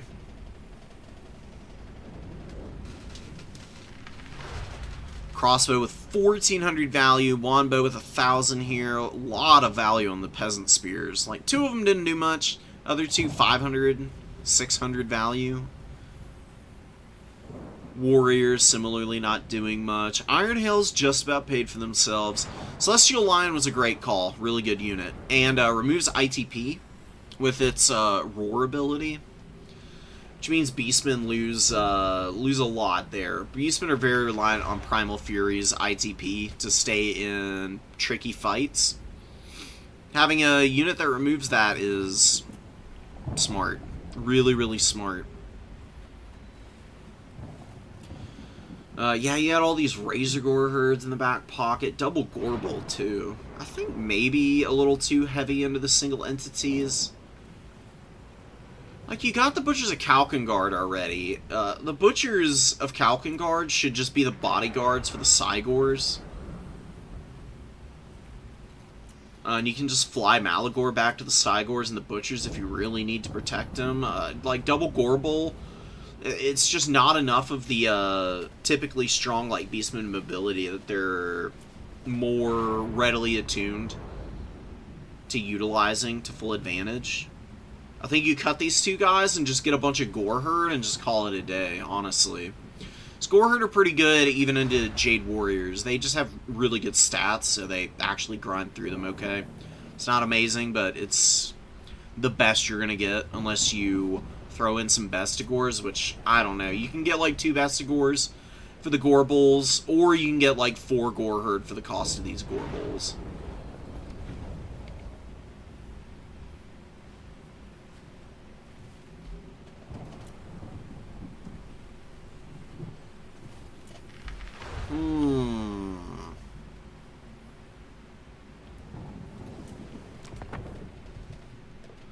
Let's see what Chaos Dwarves are up to here. We got Tobias, our boy, our Empire Master. Looking for that tournament win. He's been close. He's been getting closer and closer. It's good to see him back. I'm really hoping that he's able to take these wins home. Lot of Hobgoblin Sneaky gets on. A lot of Chowie Warriors. This is a very unorthodox build here. I actually do kind of like just bringing the Sorcerer Prophet on foot. Against the Empire especially. Like, normally the thing that Sorcerer Prophets have to worry about is... or foot characters. Not necessarily Sorcerer Prophets. But foot characters in general need to worry about big flying lords that come in and just bully the absolute snot out of them. So characters like Carl Franz and Boris normally really good against a footcaster like the Sorcerer Prophet, but against the Chowie, who brings stuff like Fireglaves and Deathstreak rocket launchers to the table, big characters can be really, really risky, so... kind of like a super meta counter pick option here to just go for width, surprise with the sneaky gets all over the place, 2 on each side on the outside here, and then Kadai Fireborn and just like bulldoze through the front line and just burning head everything that survives. It's gonna be really wild. I'm so curious if Fiddlesticks pulls this off. He's got to close a lot of ground, though, and there is a great cannon on the field, which is going to be able to keep the Chowie honest for a moment at the very least. Can't push too far forward. There's also some Outriders. They can do some good damage to the Kadai. And while Gelt is not a combat character, he does have Final Transmutation, and that will hurt pretty badly against the Sorcerer Prophet. This guy does have Chalice of Blood and Darkness. There is the possibility that he gets a couple of heals. Just gonna have to play very carefully for both sides. They've both got pretty good solid win conditions here. And it's just gonna come down to whoever is able to really execute on those win cons. That is a really disgusting Mercurial shot. If you're wondering why this Chaos Dwarf went from full to half HP, it's because of this ability. You get on the flank, you fire it in, you kill armored infantry. It's super easy and straightforward to understand. And this guy also, his little gun here, it doesn't say this anywhere on the tooltip, but I have gotten in and watched it for myself. It pierces through shielded units. It cleaves through multiple infantry, each of his, like, repeating rounds. And he does a crap load of damage. Really good against armored front lines, actually. Nice burning head on the Outriders. This Outrider is actually kind of getting stuck in on the Chaos Dwarves. Luckily, they rout, and they're going to be able to get away in good order before they start to really get surrounded in that fight and take a bunch of damage. Empire Knights getting charged down by Chaos Dwarf Warriors and taking some work, but these guys are going to have to get away because the Khadai Fireborn are acting like they want to come down from the hillside here and start to really mix it up in this fight. Tobias with a little bit of a lead, but not much of one, and we'll see. Fiddlesticks just needs to pull the trigger and start moving the Sneaky Gets in and make sure he can, needs to make sure he can shut the cannon down. He's got the ambush ready, and he's starting to really close the gap. Outrider Grenade Launcher is moving right around the flank away from those guys. I would start looking to get a couple of Wolf Raiders in, just the melee variant, because you want to keep the Outriders from shooting their grenades. The Outrider Grenade Launchers do a wicked amount of damage to infantry. Got to be very careful of it. You don't want to be caught out, end up in a really deep dark hole because of your opponent's ability to just like blast you apart with these dudes. It looks like though the Empire is a little bit scattered, but a really nice Demogryph summon is actually coming out onto the field to help clean up the Sneaky Gets potentially. Sneaky Get Precursor ammo actually kills one of the cannon models, and a lot of the goblins do in fact get up on the crew. You can see that they're right here on the edge of the unit. Over here on the front side, they're actually killing a lot of the models in this unit. And there's another Sneaky Get all the way around the back here. I mean, they're in a really good position to just sit and then collapse onto the rear in a moment. Sneaky Gets up top, though, are getting pummeled by the Empire Knights. This is just beautiful Empire Knight play. I mean, they are sweeping up back here. 500 value there on those guys.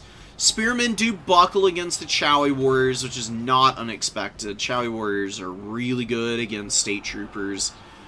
The only thing that's keeping the Empire on the number 2 objective right now is Balthazar with Searing Doom. He's dropped a couple of them that have done some pretty good damage. He could definitely look to maybe finish this unit off or hit a nice big old chunk of the infantry here. Outriders actually kill the Khadai Fireborn. One Khadai Fireborn dead with absolutely nothing to show for it. Khadai Fireborn on the other side, though, with about 1,000 value, or about 900 value almost. Definitely going to get 1,000 here, unless something really crazy happens. Demogryph Halberds are getting on the flank of the Fireborn here, and the Chowie Warriors, they're available. They're going to buffer a little bit of damage, but I think they might be a little too spread out to really help the Khadai here. And Demogryphs have enough melee defense to avoid a lot of the weapon strength of these Khadai Fireborn. These guys are a very, very niche tool against infantry specifically. I mean, they're good at doubling up against some weaker cavalry, but against stuff that has AP and anti-large, they falter so quickly because they just don't punch back very hard against those type of units. They're almost always outclassed. Demogryphs, though, thanks to those Chowie Warriors are holding like absolute champions. They are making this fight so much better than it could have been otherwise for the Chaos Dwarves. Chaos Dwarves, though, are basically on the back foot here. Really good defense of the front line for the Empire. Actually, we're able to keep enough units on to never even lose the middle point, which is kind of something to hang your hat on and brag about as a Empire main. Like, Empire front lines are really flimsy, and a lot of times people go really light into them. Specifically because of that, especially against factions with really heavy infantry. But Tobias just playing his early Man-Tide with like really strong mobile reserves has kept these guys from being able to find any real purchase on the battlefield. See, he's just running down Wolf Raiders with the Empire Knights. He's got the Demograph Halberds sweeping up some Seeky Gets back here. Cannon did go down, which is nice for the Chaos Doors, but not the end-all be-all for this game. Because now the Empire's got grenade launchers firing happily. They've got more Empire Knights coming out onto the field. The Knights that have been out, 850 value on this one over here, paid off. Empire Knights over here about to do even better, man. They're just, like, completely buffering back the Hobgoblin Wolf Raiders over here. Deathstreak, or sorry, not Deathstreak, Demo Rockets are very bad against cavalry. It only kill, like, 1 or 2 models, maybe 3 models at a time. Deathstreak rocket launchers are for a couple of highly specialized things.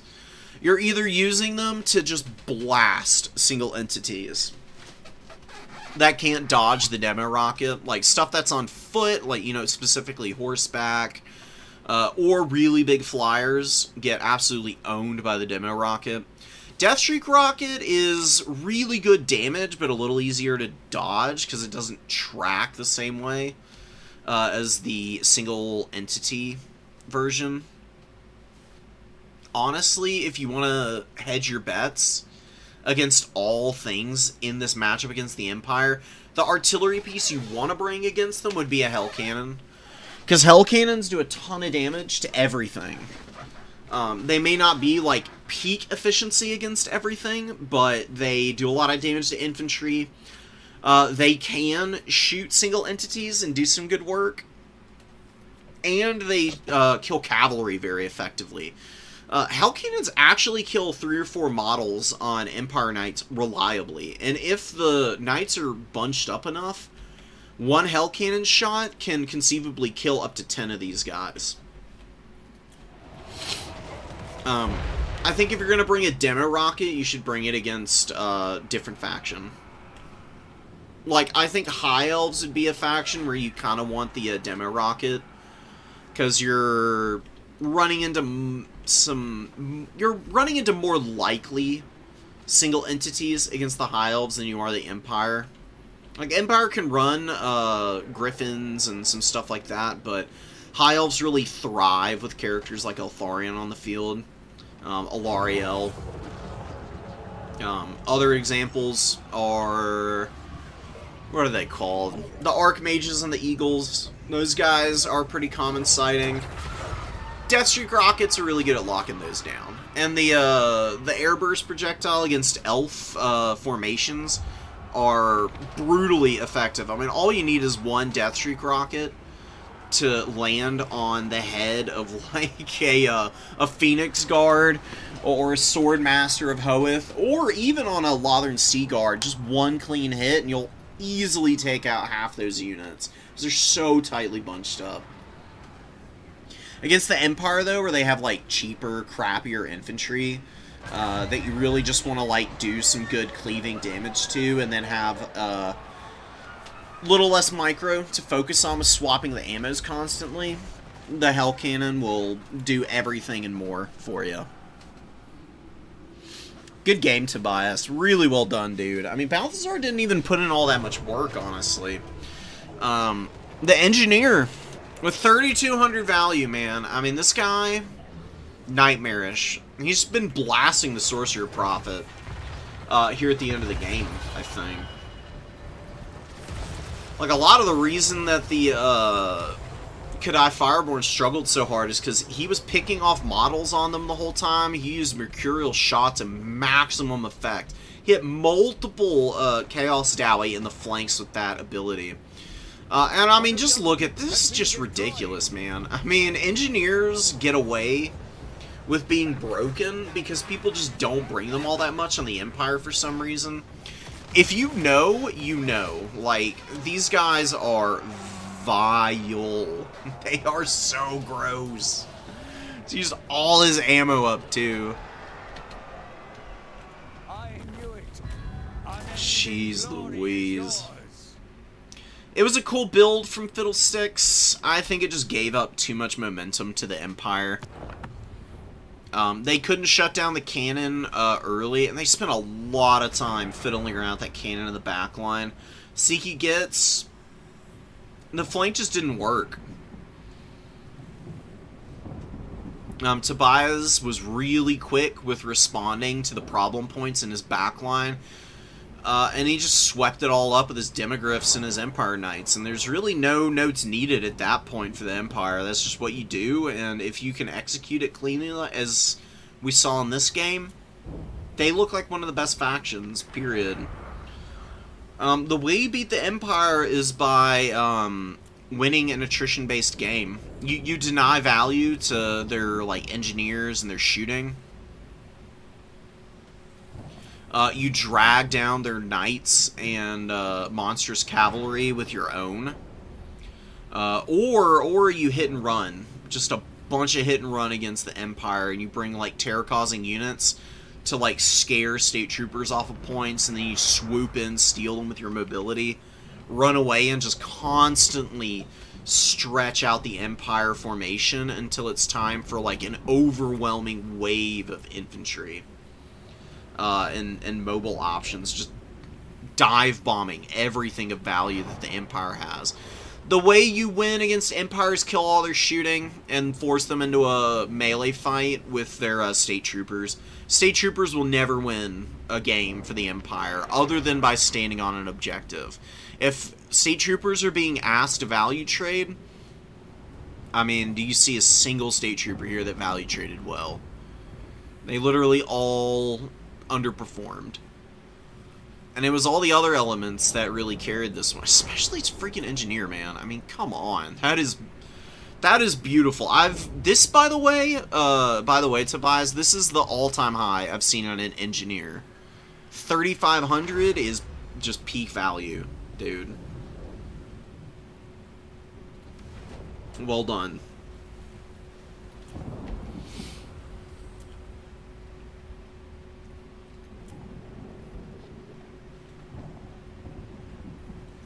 Oh, we got another jokester who likes to do this weird business with his unit cards. We've got Chimo versus Tobias. Let's watch this another Empire game. Cool Gorok build, though. I love Gorok.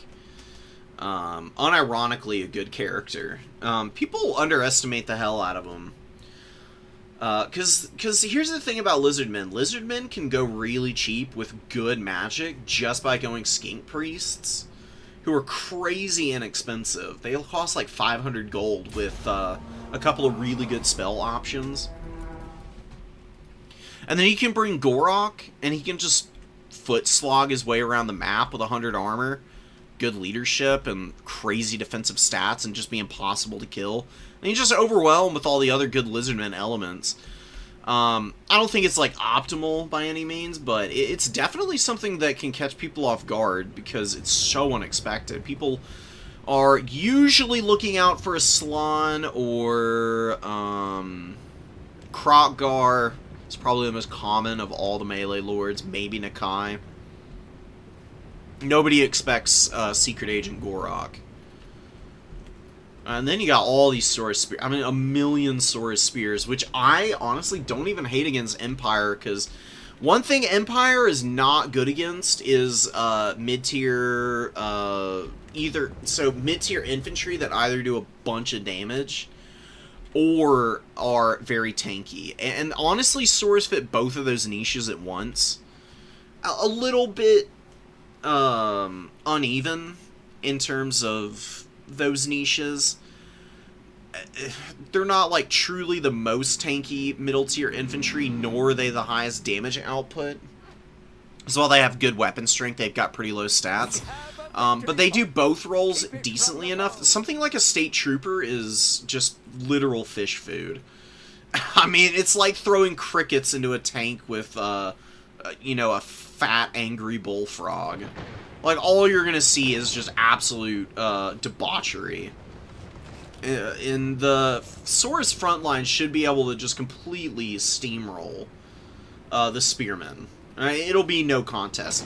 Now, the archers, though, and the Black Lions can very easily flip this, because Saurus get absolutely dominated by missiles, because while they do have 60 armor, it's only mitigating about 40% of the damage on a consistent basis from, you know, non-AP damage. And these guys do fire pretty quickly. Empire Archers fire every 10 seconds, which is reasonably fast.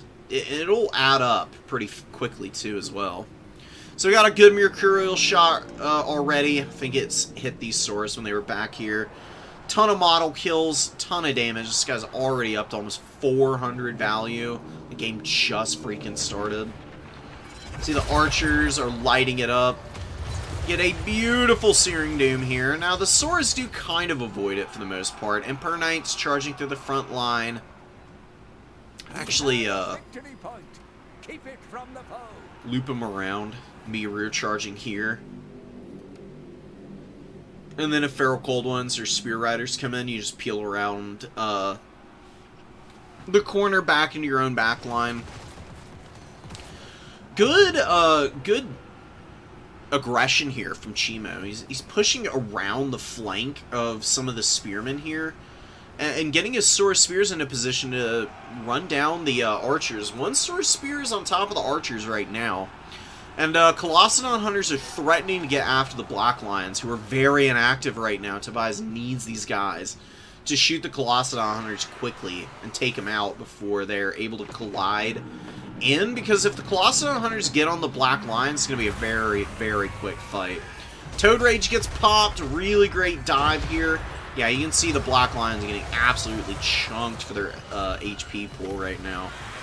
One wagon goes down. The others look like they might be able to get away. The Knights of the Black Rose are going to actually stop the Colossadon Hunter pursuit here. As well as the archers. Archers are mucking it up, too. Really nice cold-blooded from Chimo. Chimo's definitely got some micro chops, but I don't know if his build is going to be able to outlast all this. The archers have done a great job of whittling down the Saurus. This engineer has been a nightmare. He's also on the flank shooting through these Saurus. God, dude. Oh, it's so gross. The damage from this one guy.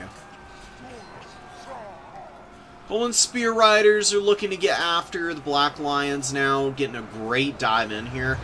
Really good timing on that Searing Doom, although it looks like the Saurus might be able to push past, but they get chunked pretty good there.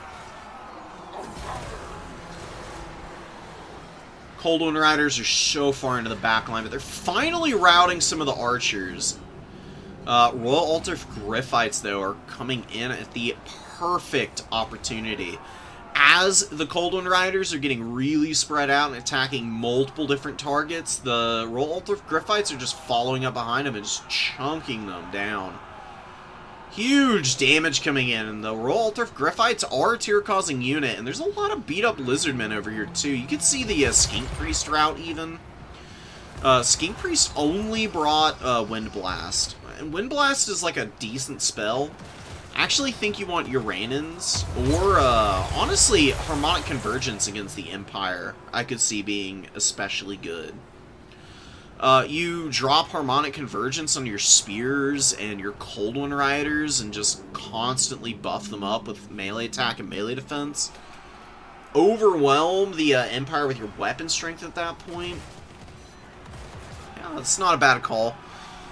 Chimo is keeping himself in this one. Some of the Saurus Spears are starting to eat. A lot of the others, though, they have been struggling. They have been struggling. Over here, though, good value, and okay, not very good. Saurus Spears here, they're working on it. Most of the Saurus are down to about half HP, or a little bit less. Engineer is pretty beat up and only has 1,000 value this time around. That value gap that Tobias started out with is starting to narrow a bit too. It's only up by about 800, and it's always worth remembering that this is a lie. It's just a straight up fabrication of monstrous proportions. You've never seen lies like these, ladies and gentlemen.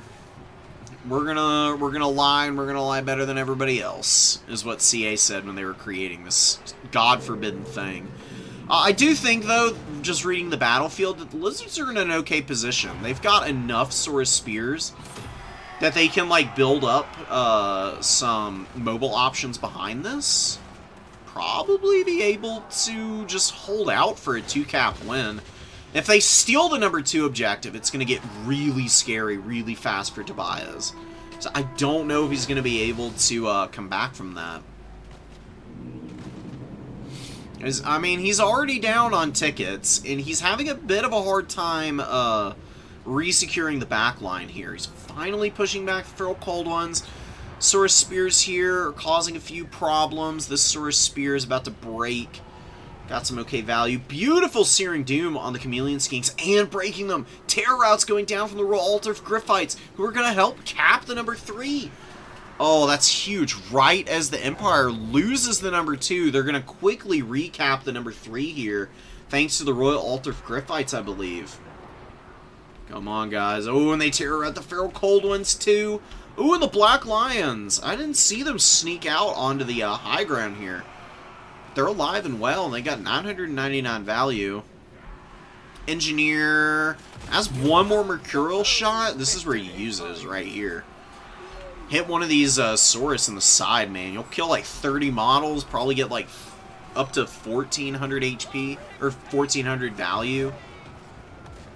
It's just sitting on that flank, firing away, slowly whittling it down. Beautiful Mercurial shot. And indeed, Saurus eat the dirt. Yeah, 1400 value. Right on the money, baby. I still got it. I know numbers sometimes if I'm feeling like it. Spearmen and Halberds trying to help the Sterling's Revenge. These guys are just running away from the Saurus Spears. Honestly, really good kite play from Tobias. He's starting to open up the value again. I was getting away from him for a moment, but he's really rallied it back to get into a commanding position again. And yeah, oh man. The lack of Saurus on the field really hurting. And Chameleon Stalkers, you know what? I do like a Chameleon Stalker too. I don't think you need more than one of these guys, to be honest. Chameleon Stalkers you bring as a contingency against artillery, and that is a beautiful timing on the Searing Doom. Tobias wailing on the Spear Riders, and the Black Lions just trundle away in the process. A little hard for those guys to get situated moving up over the crest of the hill. They get hit by the spell, and now they're just too far away. I don't know if they're going to be able to catch up in time. You can get Demogryph Knights out. Yeah, there we go. Right as I say it, too. Literally, I just drew the line as they came out. They're going to be able to push back the Spear Riders. You can see Chimo immediately recognizes that summon and is like, nope, not doing this right now. Royal Altar of Griffites are rampaging. They tear out the Ripperdactyls here. Also do a ton of damage to them. And now they can just run down the Spear Riders here. They can either commit into this fight, or, oh, that's even better, man. Beautiful Searing Doom. Oh, that Spear Rider's dead, dude. Oh my god, they lose more than half their HP from that one cast. And they get terror routed. That's insult to injury, bro. That's not okay. Royal Altar of Griffites intercept the Spear Riders over here. They're going to pull them down. Shouldn't take too long. Demigryphs and Knights of the Black Rose are moving up to the number 3. Number 2 did get resecured by some state troopers. Spearmen, Halberds moving over. Now all the Lizards have is number 1 objective. And it looks like some Spearmen are going to be diverted to try and take that away from them. Another beautiful Searing Doom. These Searing Dooms. Balthazar has 1800 or 2200 value. 1900. Right down the middle almost. He's been just absolutely wailing on the Spear Riders. I mean, there's really not a whole lot you can do. If your opponent is that locked in with Searing Doom, there's not a great way of avoiding it. It's kind of hard to dodge. It has a quick cast time. Does a ton of damage, crazy cheap, low cooldown, only 30 seconds, so you can just throw that business out in the field. Balthazar Gelt does get routed here. Some Spear Riders make contact with them. We'll see if he rallies. It's very possible he does. Looks like he might even rally immediately. It's a -10, 0, 6. Yeah, looks like he's going to rally here. Very, very lucky for the Empire. He just hides in the woods. You can, like, maybe bring him out for Final Transmutation at the end of this one.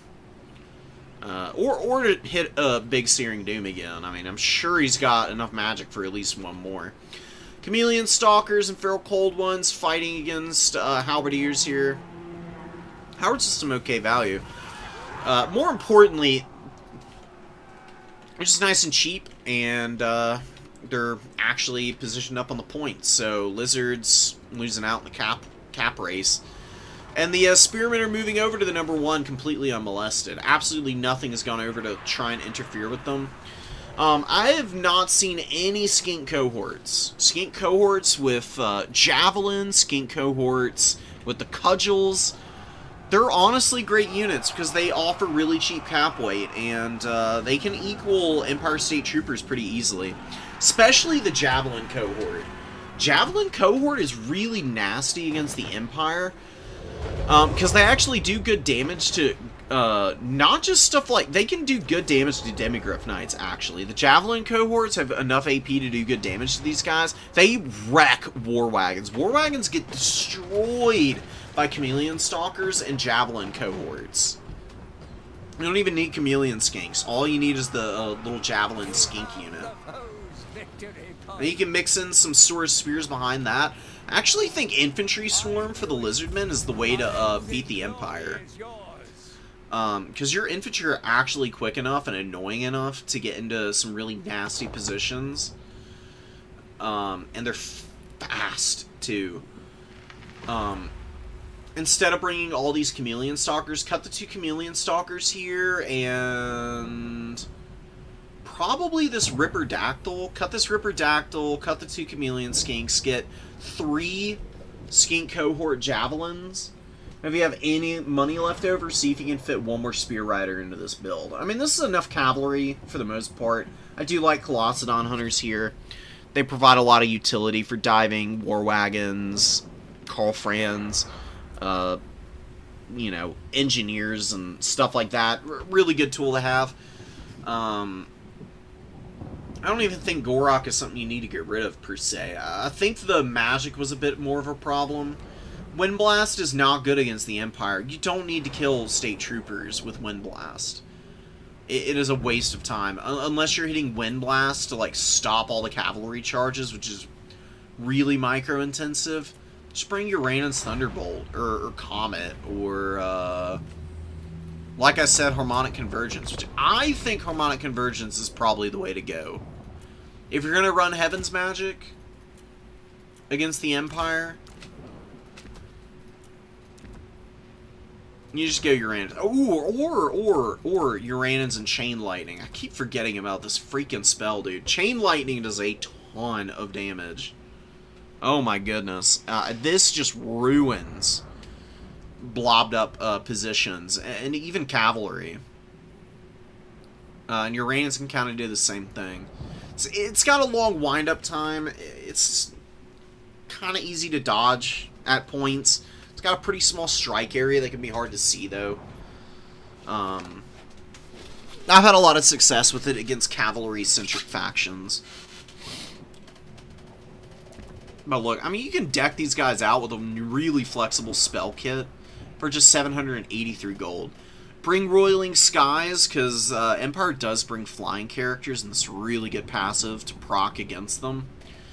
The other option is you just run Flock of Doom guy. You just, like, cut everything and just run Flock of Doom. For 450 gold, you've got a nightmarishly good caster against your opponent's cavalry.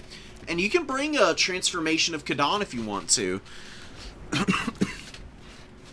Because, Manticore Summon can go hunt down Balthazar Gelt or the Engineer. Or it can bounce around and terror out positions. And maybe even get after the Black Lions ROR War Wagon. There's some pretty nice business they can throw out there. Red Crested Skinks. Yeah, Red Crested Skinks can work in this matchup. You do need to protect them pretty heavily from the cavalry, though. The cavalry just destroy them, and it's not funny at all. It's really sad watching Red Crested Skinks get completely flattened by Empire Knights. I've seen it happen a lot, but if you can avoid getting flattened by Empire Knights with Red Crested Skinks, and they can run in with their good speed and start poisoning everything, yes, they are stupidly effective against the cavalry in those circumstances.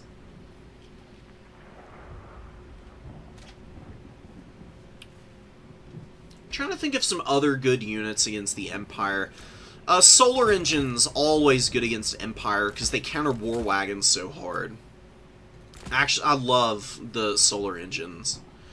They used to be one of my least liked units, but I've grown on them so much. When I played Lizardmen, I'd always try and fit a Solar Engine into the build. At least one. They're good against every single faction. I can't think of a single matchup where a Solar Engine does not work in some respect. At the very least for the blinded effect. So this ruins stats on stuff like Demogryph Halberds too. And their missile hits hard enough they can actually kill Demogryph models.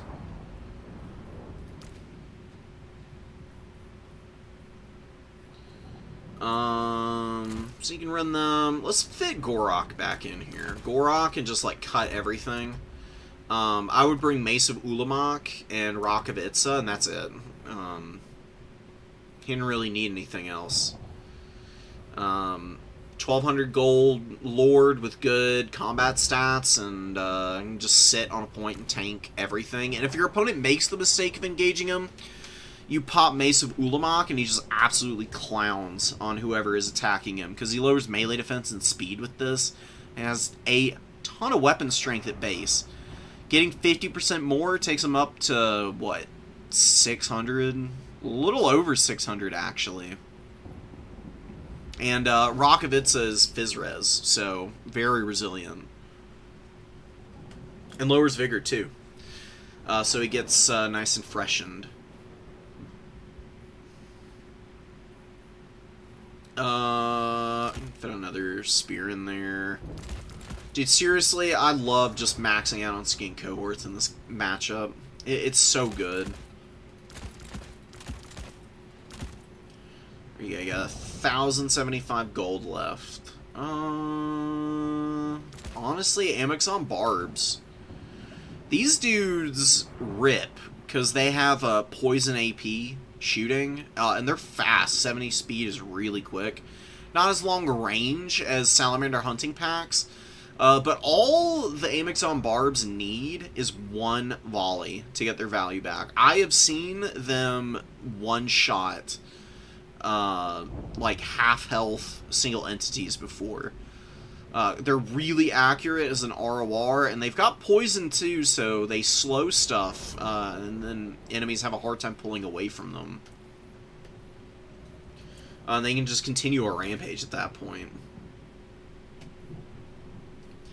What else might you want here? You don't really have any terror in this build. Terror is really good for Lizzies, so yeah, that Solar Engine, man. Just pop it in there. And get another Feral Cold one, and you've got like a really easy really easy peasy gravy build. It's gonna be pretty stable. There are definitely Empire builds that can clown on this. If they go like Sunmaker and they just blow all your infantry up off the field, there's nothing you can do. But for the purposes of building something out that's a little more flexible and also still incorporates Gorok and a bunch of Saurus, I think this is kind of what you're looking for.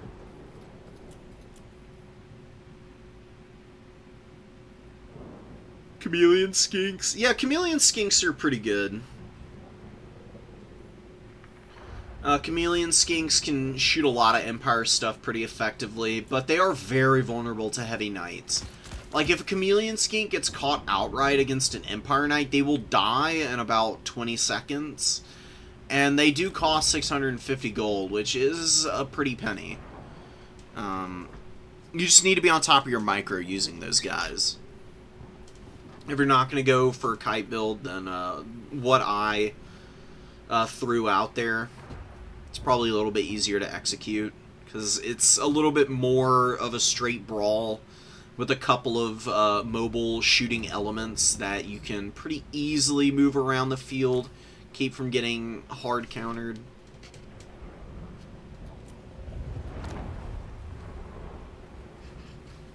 The Stegodon artillery is good too. The ballista Stegodons. Ancient Stegos are really not that good against war wagons.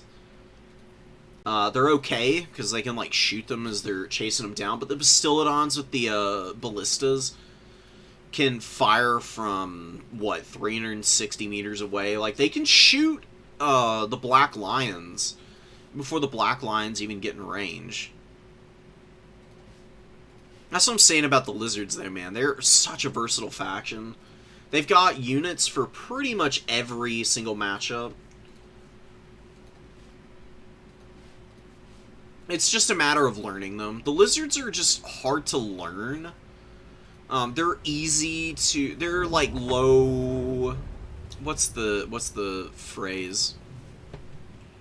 Low floor, high ceiling. Like, it's easy to be solid with the Lizardmen, but to truly be a Lizardman expert takes a lot of effort and skill in learning the ins and outs of them.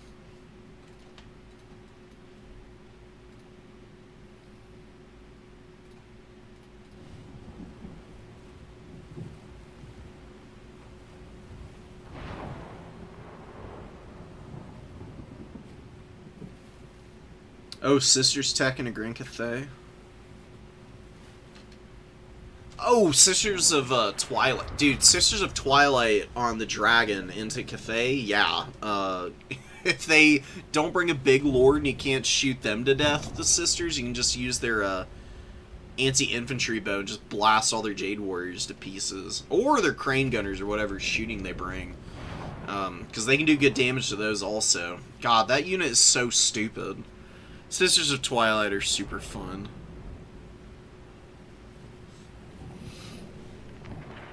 Did you send me the replay? Oh, yes. Yes. Please give it to me.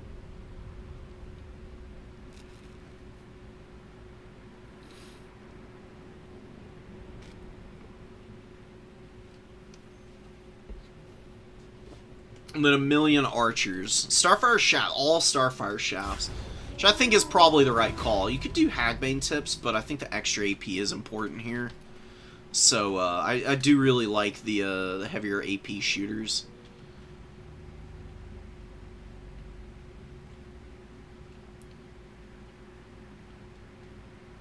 "16 armor piercing" is just so crazy. And Jade Warriors are solid. And they only have a bronze shield though.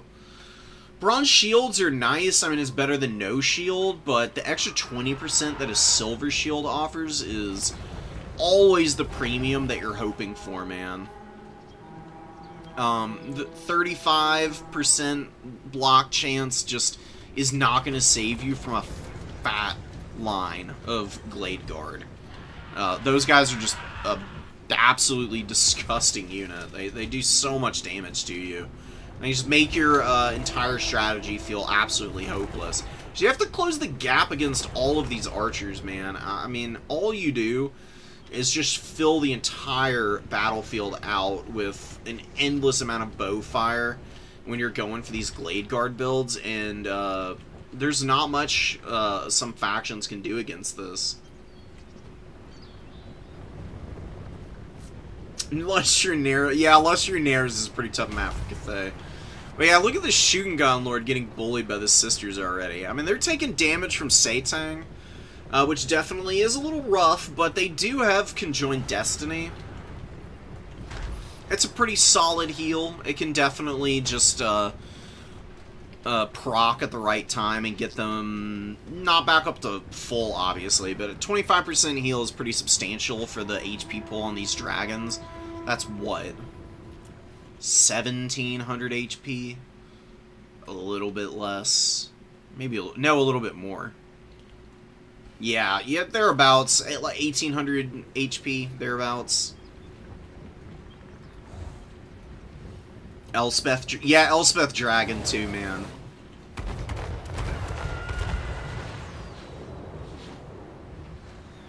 Elspeth is actually totally normal and working as intended, Pep. That's just what the laser does, dude. You have to play so freaking carefully against Elspeth as Khorne. It's really crazy. That laser is disgusting. Coruscating Blast is truly one of the abilities of all time in this game. It does, like, easily, what, 2700 HP worth of damage to most targets if it hits squarely.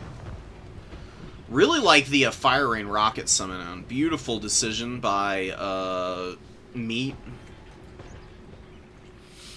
Just to do a little bit of damage and keep yourself from getting out-value traded too hard in the early going, because it's really tough to stay even with the Wood Elves in the early goings of matches. They just do so well in the skirmish phase because they've got, you know, either like big, flighty, mobile dragon characters like Sisters shooting you, or the Glady. And they've got all these bowmen. Artillery really is like one of the few weak points of the Wood Elves because they have a very hard time getting back here and dealing with artillery crews.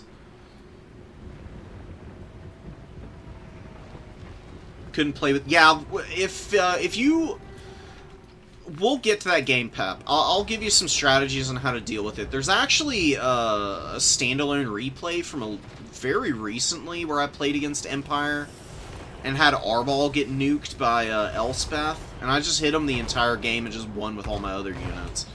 Empire against Khorne is basically just a matchup where Khorne does everything in their power to, like, face check the Empire and dominate objectives. And you just try to never let your foot off the gas against them without overextending yourself. It's a very, very back and forth matchup. Like, it vacillates wildly between Empire and Khorne every season in terms of win rate. Because both factions, honestly, do a lot of things well against one another, and they have some glaring weaknesses that the other can exploit with the right kinds of builds. It's one of my favorites in the game. I love Empire versus Khorne. Sisters are getting bullied a little bit by Satang. It's kind of awesome to see Satang doing so well here. I just don't know what happens once all these bowmen come out of the trees, because they've been playing very, very far back for most of this one because of the Fire Rain Rocket.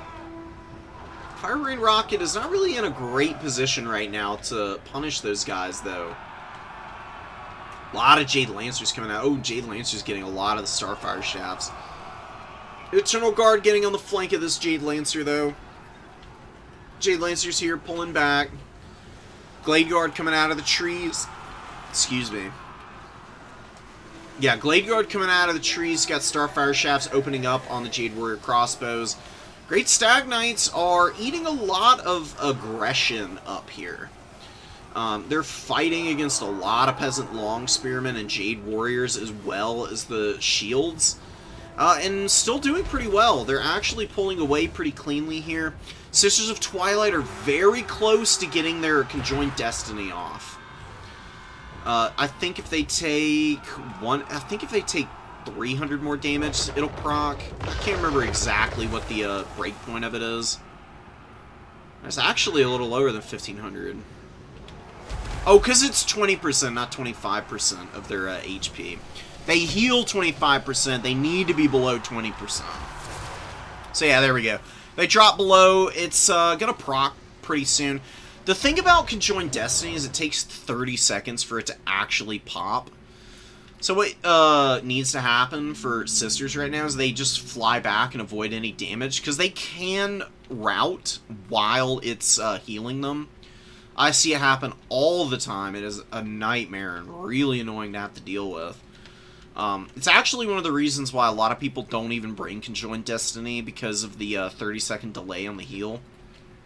If you just pull them away now, though, and keep them safe, then you'll be able to throw it out pretty quickly here. Painful, painful. Sisters are going to run away, actually. But Wild Hunters of Kurnus are in a great position to attack Satang. Oh, and the Fire Rain rocket battery is fully dead. I think the Waste Stalker got enough arrows of Kurnus out to kill it. Yeah, 2 of them used. More than enough to get rid of those. The Glade Guard line has really not been able to do much this game. It's been shot up pretty badly. It's been run down a little bit. But I think the Wood Elves are going to be okay. I mean, they've got a decent amount of infantry, and their lord did rally here in the trees. Sisters are back on the field and now bullying the Shugengan Lord really, really hard again. The Shugengan Lord is actually the one running for their lives now. Satang's surrounded by the Wild Hunters of Kurnus. They're going to rip him a new one. He is very weak in terms of melee defense. So these AP Wild Riders just absolutely eating his ass alive. Dryads going for Jade Warrior Halberds. Jade Warrior Halberds are going to hold up okay against the Dryads, but the DPS from Dryads will overwhelm them eventually. Especially without, like, really good harmony effects here. They've got a little bit from the Jade Warrior crossbows, but they're kind of running away from those guys. And harmony is a very short range of 60 meters. So if they, like, run off this point, they're going to lose it. And if these guys rout, they're going to lose it. So really what I'd do with the Sisters, I'd terror route those Jade Warrior crossbows, get back up in the air, try and help my Stag Knights finish off Jade Lancers, and then just rear charge the Jade Warriors once they're a little more beat up. I don't even know if you'd need to, though. Those Dryads are just absolutely ripping them a new one, man. They're just so aggressive. This is why Dryads are one of the best units in the game. They are just, like, sneakily dominant against so many different types of units. Now, Jade Warriors without the Halberds, these sword and board guys, they're going to be a little bit more resilient against the Dryads here. It'll be a fairly close fight. Wood Elves just need to get the finish on the Shugengan Lord. Ooh, Grace of Kwayin comes in. These guys, very long range bow unit, hit really hard. They've got Mark of Yin. They do fire and magic damage, so they are uber effective against stuff like Dryads and Treekin. Wild Riders even as well. There's a lot of things that they can do really well against. Couple shots coming down from Sisters of Twilight, and they take out the Lord there. Conjoined Destiny procs. And now they're on top of the Grace of Kwayin, and there's really nothing to save these guys. Jade Lancers are on the way out. I'm going to try and close the gap, but Conjoined Destiny will proc by the time these Jade Lancers get here. As long as the Sisters of Twilight don't break, they'll be able to just get right back into this fight immediately. And yeah, up into the air, hovering around. Oh my god, they're so blobbed up for the breath attack. Ooh. They managed to unblob, so they didn't end up getting completely destroyed, but now they've got a Dragon with 2600 HP landing on him again, and it's going to be kind of nightmarish for these guys. They don't really have a good way to fight the Sisters off. They don't have melee attack or bonus versus large of any kind that's going to be super useful there. Wild Hunters of Kurnus with 2500 value. Stag Knights have actually been pretty dominant this game. Now, they took some pretty hard fights, but sometimes you just need units to do that, right? You need some big, muscular lads to pick you up, you know, brush you off, set you on the right path. It's kind of what they did here. They just ate up a bunch of ammo from the Jade Warrior crossbows and attention from Satang. And then just pull Jade Warriors out of position. Cathay played a little too loose with their formation there. God, Meat, I feel for you, dude, because I have done this so many times against the Wood Elves. The best thing you can do is Cathay against Wood Elves. You bunker up on 2 points, and you pray that they do not have the tools to shoot you off or outfight you. Starfire Shafts ended up getting okay value. None of them were really all that good, though. I mean, it really was Sisters of Twilight and Wild Hunters of Kurnus, like, killing the characters that kind of won this game. And then the Waystalker killing the Fire Rain Rocket. And then the rest of the Cathay build is just not really very well attuned for dealing with the pressure that Dryads and Eternal Guard offer. Although Eternal Guard are a line holder, they still have, like, good AP values, so Jade Lancers have a hard time against them. And then the Dryads with Vanguard deployment and their good weapon strength just kind of run down long spears and get after Jade Warriors and crossbows and do nice damage to those guys. Great game, man. I think we're getting into semis and finals soon. I'm just going to let people play through those and get the replays, of course. I just don't want to deal with peer-to-peer connections anymore. It's just a nightmarish situation. If we get dedicated servers, I'll do, like, live semis and finals. Till then, the replays are just more reliable. Everybody just has an easier time playing a smooth, even game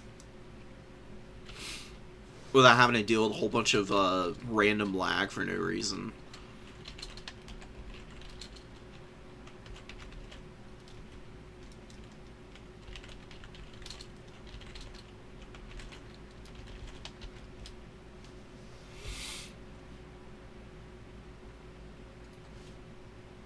Got a few more. Let me grab these replays, guys. We've got some Skaven players. I'm definitely going to go through and cover a few of those Skaven folks, because... oh, man. I mean, just straight up, Skaven are one of the toughest factions to play in the entire game, as is. Not because they're a bad faction, but, I mean... they're rats and they have bad leadership, so they're just really tough to keep together. If you get overrun as Skaven, it can just literally be game-ending right there and then. So let's see what Brandon is able to pull off here. Brandon was running some cool Queek builds the other day, but he wasn't bringing any magic. There's really no reason not to bring magic with Skaven, because they have really cheap hero casters. You can totally run a character like Tweak and still have good magic in reserve for yourself. Today he's running the Warlock Engineer, though. Not Ikit. Just the regular old Warlock Master. Ooh, and he's on his Doom Wheel. Wow, that's awesome. So he's got Scorch, Howling Warp Gale, and Warp Lightning. All really good. And Scorch against Cathay is going to be good against... Nangal Grenades and Iron Hail Gunners for the most part. Not really so good against anything else. But Warp Lightning will be a very good contingency against stuff like Cavalry, positions of Jade Warriors. We'll see how the Onyx Crowmen are handled. There is Howling Warp Gale, so you can always throw that out. Gutter Runners need to get the hell away from here. This is a lot of pressure. If I were Brandon, the thing that I would be looking to do right now is to just, like, spam summon out, like, Clan Rats and Skaven Slaves there just to, like, save the Gutter Runners. Because Gutter Runners are pretty pricey. They cost about 700 gold. And Poison ones cost 750 if I'm not mistaken. And they get run down hard here. Keep it from the foe. But you could summon Rat Ogres out. I mean, Rat Ogres at 700 gold could run down a Onyx Crowman over here or two pretty quickly. Oh yeah, and the Onyx Crowman getting blasted by the Giselles. And it's time for Howling Warp Gale. I would just pop it here, and whatever flies into this aura is going to get snared too. Right? Oh, apparently not. Never mind. Some of the spells operate a little differently. Oh, there we go. Now it pops. Wears off pretty quickly, but one Onyx Crowman goes down. The others not doing so hot. They're struggling a little bit. And it looks like the snare nets from the Gutter Runners are still affecting these guys, too. So they're losing a little bit of speed there. Just definitely hampering their ability to close ground.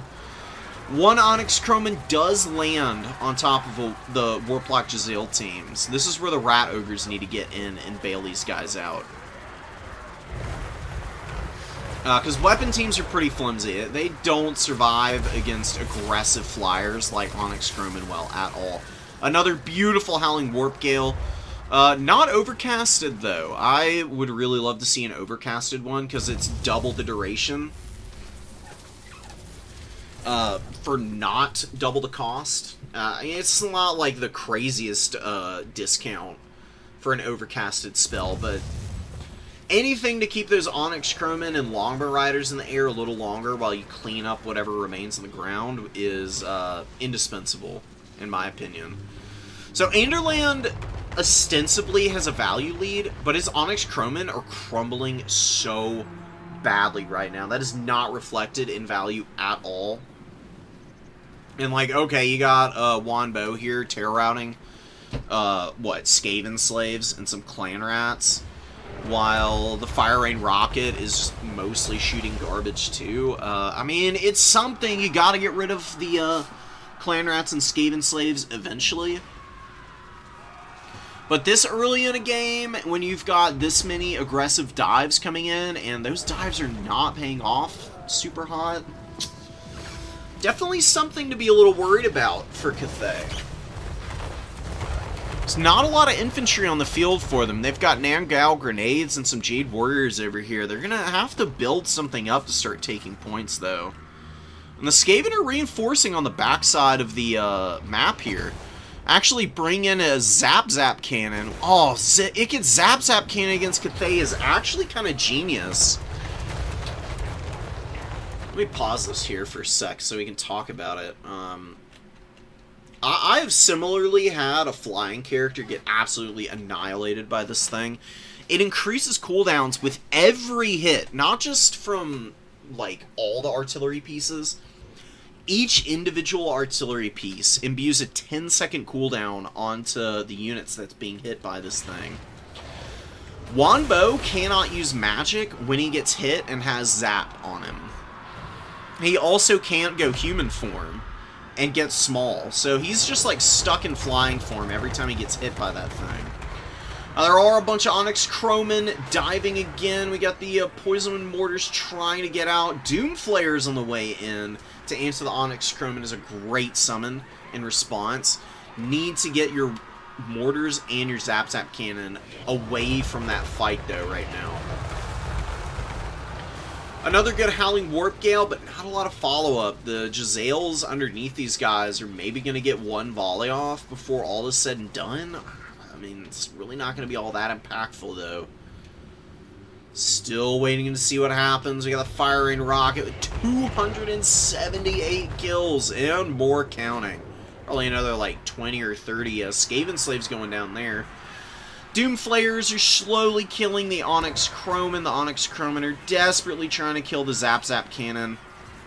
Poison Wind Globes lost a couple models, but they're opening up now. You're going to get some great damage over time on the Jade Lancers here, who are fighting Skaven Slave Spears, so Cathay probably takes that side point. It's going to suffer some bad trades in the process, though. What is this? Oh, the Blossom Wind. What the hell? Who uses this? I mean, Blossom Wind has some cool effects on it. It's like tons of AP damage. And then the blinded effects. I mean, you're using it on Skaven Slaves is the problem. I mean, I honestly think that maybe Blossom Wind could be useful here. If you think your opponent's going to bring a Storm Vermin. Maybe you keep it in the back pocket. Do not ever use it like that again, though, because that is not worth it. I mean, it's a bunch of garbage sitting here on the middle. Like, your Jade Warriors and Nangal Grenades can remove this as well as the spell. Scorch going down, gets some nice damage on the Nangal Grenades. It doesn't have a lot of AP, though. Pretty inefficient. Do get a Warp Lightning, it's going to do a little bit better damage, probably. Units are pretty spread out, though. Warp Lightning is best used on something that's just, like, in a very tightly packed group. Like over here, this is like a prime Warp Lightning target. A bunch of cavalry that are, like, really tightly packed in against your Clan Rats. and Skaven slaves. Man, the pressure into the backline is crazy. Jade Lancers overrun the Zap Zap cannon. And the Poison Wind Mortar team. Those are both going to go down here. Brutal losses for the Skaven. The Doomflayers just can't keep everything out of the back line. So a huge shutdown. I don't think that's recruitable either. It looks like there's just 4 guys in the unit left. They can get 1 cannon back online. It's just not going to be enough to, like, shut down a Wombo or anything, though. Rat Ogres are just pummeling the snot out of the Jade Warriors right now. More Doomflayers on the way in. Honestly, the Doomflayers might end up dominating this game. I mean, there's really nothing on the field that can threaten them. There's no cannon. Longma Riders aren't very good against Doomflayers, and honestly, neither are the Peasant Horsemen or Jade Lancers. I mean, they can do a little damage to Doomflayers, but these things have a ton of armor. They've all got 90 at base, and they get 24 from being in melee combat, and they don't have to do anything to proc that. They just get it automatically. Then there's Rat Ogres around. Rat Ogres and Doomflayers stacked on top of one another.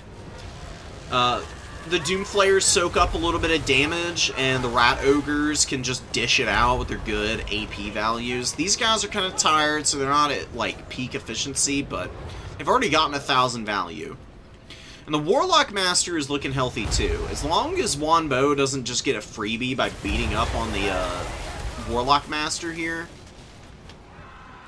he can maneuver out and help cap some of these outside points. Yeah, Doomflayer's getting locked down with the Jade Lancers for now. Mutant Rat Ogre on the way in. Love to see one of them.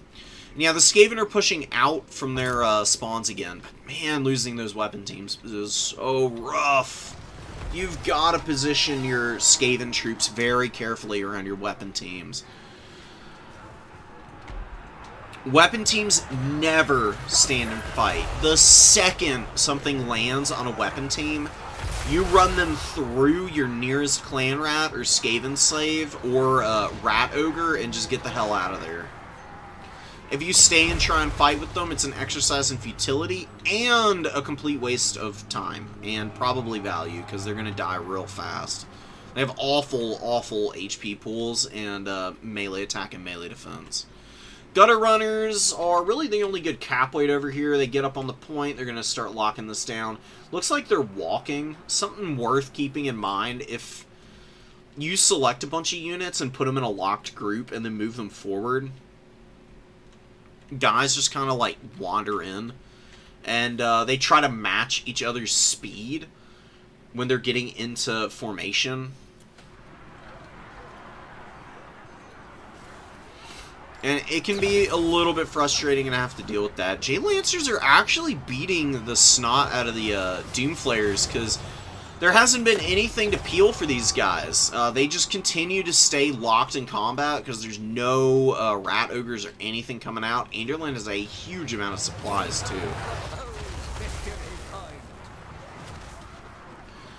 And Brandon is working on it. He's doing his very best to get back in this game. Warlock Master has gotten some good value. No doubts about it. Definitely has missed some Warp Lightning opportunities, though. Jade Lancers here getting charged in the rear by the Doomflayers and eating some pretty big damage as a result. Doomflayers used to be really broken because they were good against everything. They moved around the way their AP is allocated. They gave them a much higher bonus versus infantry and lowered their weapon strength. So now they're honestly in a pretty good spot. You can see the Jade Lancers here finally wearing out the Doomflayers. The Doomflayers have 5 models left, and they finally get peeled for.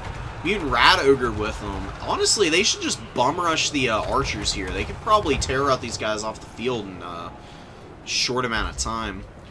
Gutter Runners are hanging in. The Fire Rain Rocket is back out on the field, shooting at them. 600 kills is crazy. Oh my God, man. wave after wave of my own men until the bots hit their preset kill limit going on.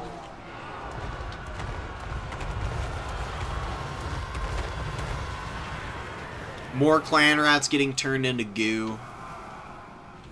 More value for the Fire Rain Rocket. Warlock Master actually hits Wanbo with a Howling Warp Gale. To what end? There's nothing to use on him.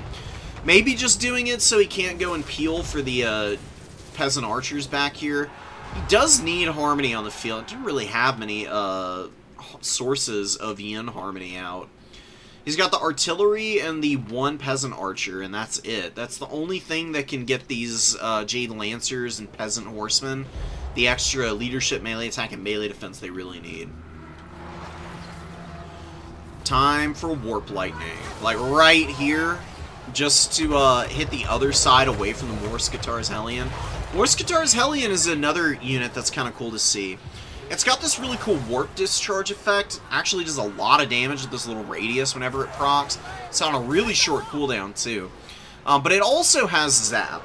Just like the cannon, this guy hits and imbues imbues cooldowns onto items and abilities and spells. Any and all.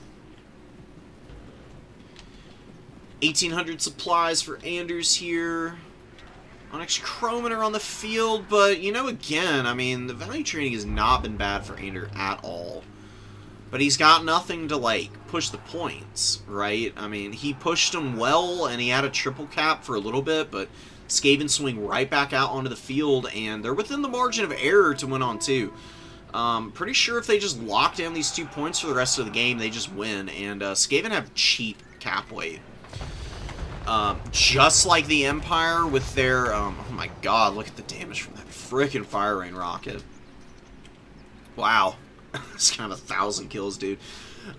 Just like the Empire with their State Troopers, Clan Rats cost about 350 gold for shielded variants, 300 for unshielded. They can just spam out 5 cap weight units and just stuff objectives at the end of games. And honestly, it oftentimes works out pretty nicely, because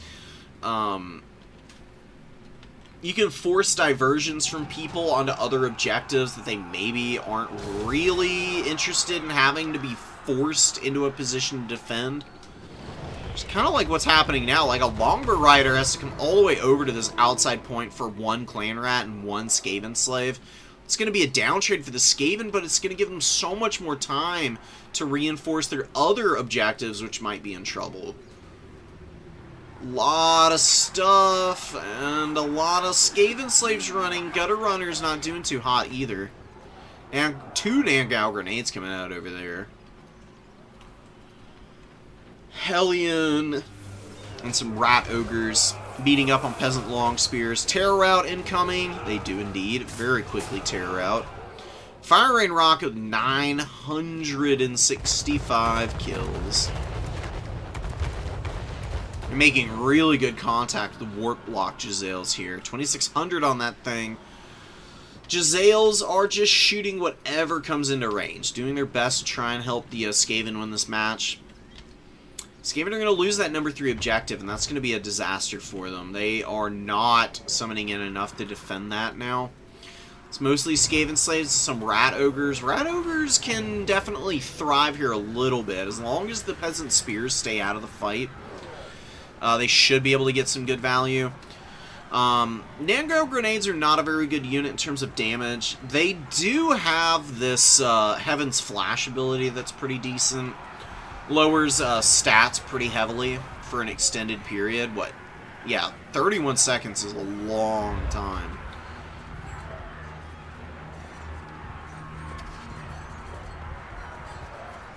So the Rat Ogres are like the perfect target for something like that.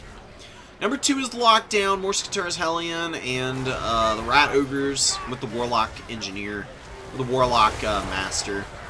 Doing what they do best. Holding the line, beating up on some Longbow Riders. Love Rat Ogres, dude. Stupidly powerful unit. 700 gold, just works of art. pound for pound, Rat Ogres are kind of weak, but because they are always in a position to be supported by chaff infantry with like Skaven slaves and clan rats everywhere, it's very rare that they don't uptrade. Unless they just get like massively outpositioned. Or they're just fighting like spearmen. Over here, they don't really have much of a choice, though. They really do kind of just have to get in on the spear unit here and drag them down, because you need to cap all 3 points. You need to get a little bit more movement over here. Needed to reinforce the number 3 a little bit sooner. Needed to just play a little more carefully with the weapon teams. The weapon teams got...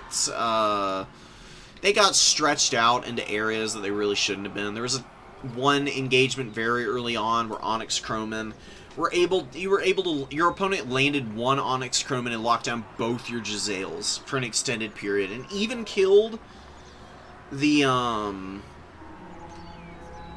even killed one of the Jezzails before they were taken care of. And then another Crowman came in and killed the other Jezzail.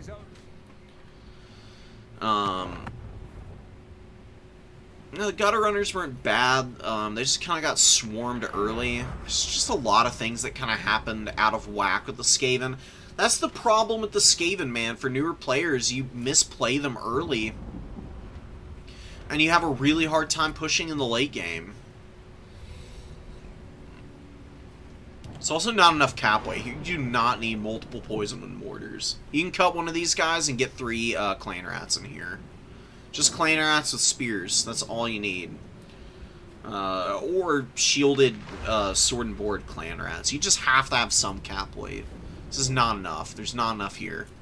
It's one of the best things about the Skaven is the fact that they have such cheap cap weight, and we nary saw a bit of it. And look at the Fire Rain Rocket with almost 1,000 kills, dude. That is easily the record. I don't think I've ever seen anything even come close to this.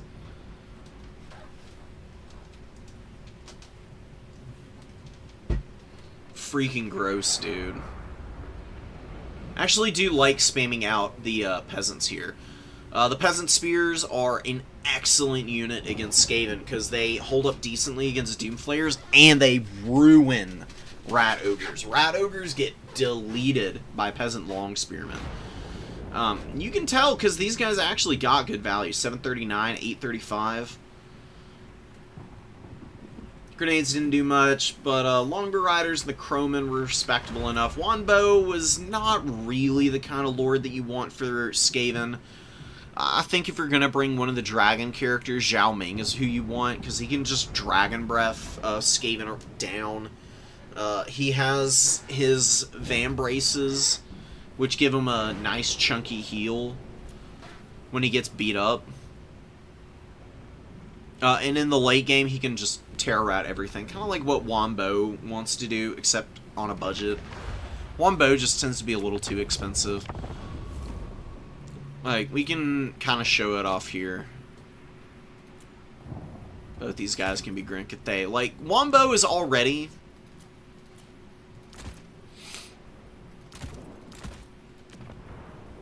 $350 gold more expensive.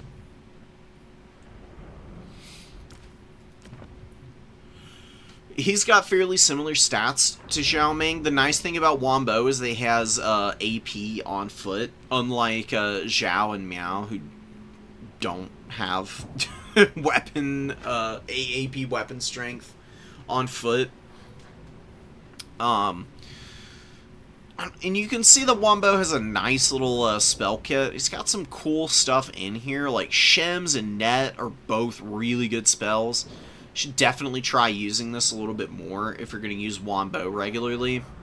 Because magic missiles are just really strong. They do a ton of damage if they're hitting the flanks of units. And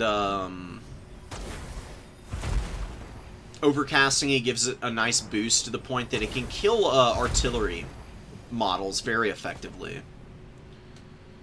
Where did you learn so much about the game? I've played this game for... How much of this game have I played, dude? It's like 3,000 hours. 2,994 hours. That's where I learned about this game. I spent like 4 straight years playing the shit out of it. That's how I know so much. It takes a long time to build a base of knowledge. If you play like 100 hours of multiplayer, you'll have probably mastered one faction by then. If you've played like 100 hours of multiplayer, kind of focusing in on like 1 or 2 factions, you'll have learned the ins and outs of those factions by then. Combining your game knowledge between all of the different factions and all of the different matchups, though, is a dizzying process. I mean, there's 24 factions. A game like Co 3 probably takes about 500-600 hours to be expert level in. And they have about half the number of factions that this game does. Without nearly the unit variety, too. I mean, I don't even know how people can be... like, I mean, getting to be decent in this game at the multiplayer level, I think, is way more impressive than just about any other RTS. And I think StarCraft is probably the only other RTS game where, like, micro and decision-making and matchup knowledge is arguably maybe a little bit more impressive just because of the speed of the game. But, dude, I'm telling you, you never run out of stuff to do in the multiplayer side of things in this game, because there's just so much here. There's so much available. There's always something new to learn. Like, I learn new stuff every day, and I've been playing this long.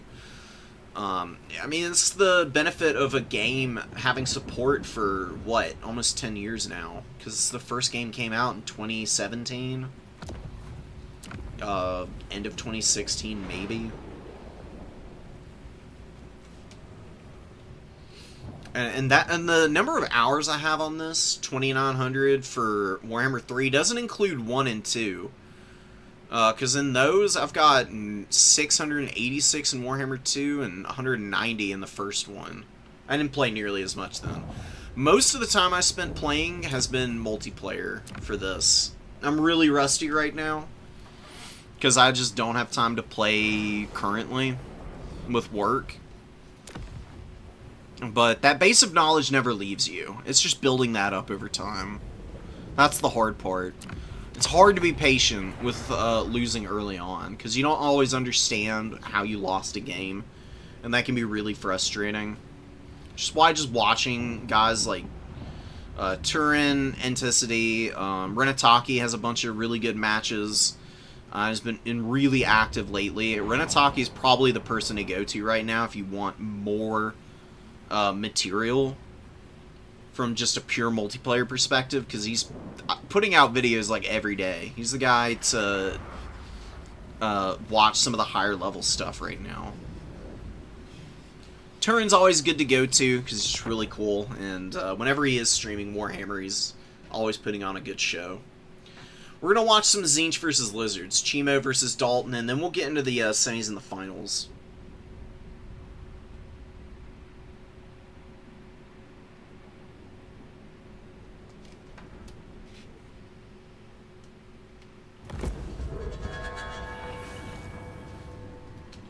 Crush these insolent fools under heel for the glory of Tzeentch. Bro sounds like his mouth is full of marshmallows. Like, what the hell? He sounds so muffled. It's like, what are you doing, bud? Anyways, we're gonna get into this one. We got a lot of red-crested skinks, and a few skink cohorts. Just one with the javelins, and Spear Rider, very eclectic lizard build. Not skewing too heavily into any one unit. Trying to, like, kind of spread it around. You got Chameleon Stalkers out here. They're going to run into Zangors. It's going to be a bad fight for them. Zangors beat Chameleon Stalkers pretty comfortably. I'll just show you the reason. Chameleon Stalkers, 5,900 HP. Reliant on this Phys Res to survive. Zangors have 9,600 HP. And they have magic damage, so they get around Fizz Res. They just beat the snot out of Chameleon Stalkers, just because of the HP disparity and the magic attacks. There's also like a slight disparity in terms of stats. Chameleon Stalkers, again, man, they're a fun unit, but you really don't want to rely on them too much. They're the kind of unit you throw out if your opponent is gonna bring artillery and you need something to like sneak in and like kill something quickly.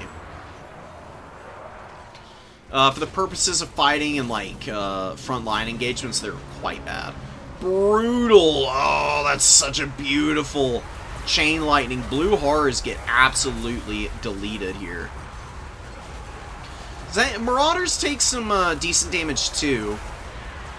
Now we've got Red Crested Skinks getting after the Severed Claw. You never fight on top of the Severed Claw with your characters. Red Crested Skink Chief running away here is definitely the right call. Opal Amulet gets popped, and there was a Final Transmutation about to be used, but instead opting for the Chaos Spawn summon. Now going for Final Transmutation. Exalted Flamer's getting run down, though, right now. Skink Chief has the benefits of Opal Amulet for another couple seconds, and then that Final Transmutation is really going to start to add up. Doing some pretty bad stuff to him here. Does have a Rev Crystal. I don't know where it is. Oh, it's all the way back here. Definitely need to use that on the Skink Chief. It's way in the back line. Needs some support. Feral Cold Ones are running down the Shrieking Sky Rays. 2 Feral Cold Ones against the Shrieking Sky Rays. Not a bad fight. Taking a little bit of time that the Lizards don't really want to spend fighting these guys, but they'll win it out. Then they can just maneuver elsewhere with the remains of this unit. Just like rear charge some of these Zangors. Get some good damage going that way.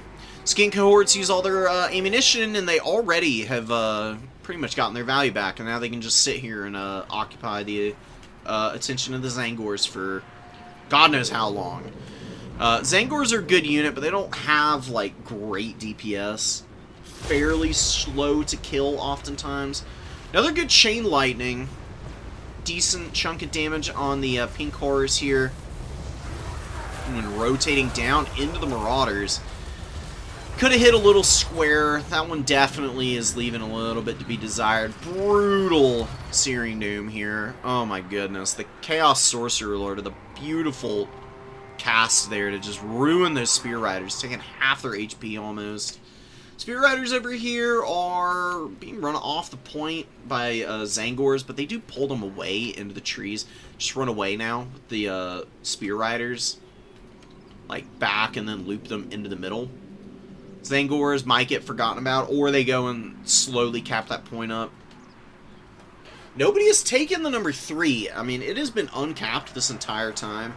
Because the Zangors and the Red-Crested Skinks and Chameleon Stalkers have all been trying to get their cap weight going. Lizards finally grabbed that objective. Good for them. Red-Crested Skinks to some okay value. There's no warriors here for them to fight. They're okay against Marauders. They tend to trade down just because they're more expensive, but they usually are doing respectable damage in their own right. It's about an even fight. It just tends to be a little bit less than ideal because, you know, AP versus non-AP necessities tends to feel a little bad. Red-Crested Skink Chief is just terrorizing stuff in the forest here, man. This guy's been a nightmare so far. For Tzeentch to try and lock this stuff down, that Stegodon mount has been indispensable. Rev Crystal just walloping some Zangors. Severed Claws in here. Definitely don't want to leave the Rev Crystal here too much longer. I mean, it's got immune to flanking, but the Severed Claw have really good stats. They will definitely start to tear this thing up. So it's going to jump out, get after the pinks. A lot of skinks coming up to the middle now. Just swarm the pink horrors here, and then just drop a fat Chain Lightning if you need on the Zangors. You probably don't even need to. I would just hold on to the magic if I were the Lizards right now. You got full mobile control. Like, the Tzeentch player, Joe has done the best he can. but he did not have a contingency for stopping this big, beefy dinosaur. He finally gets some Cynagors in and starts to rip this thing up. But the Foe Seeker, Opal Amulet, Colossal Strike is kind of keeping them in this one. And now the Cynagors are getting charged by Spear Riders now. Spear Riders from the flank also collapsing in on these guys. The Cynagors have Woodsmen, so they're not losing stats in the trees. Unlike our poor Spear Riders, they're losing melee attack. Because large targets don't like tree lines. Woodsman removes that debuff. The problem here is that they're just vastly outnumbered. There's a big, scary, terror-causing unit here, too.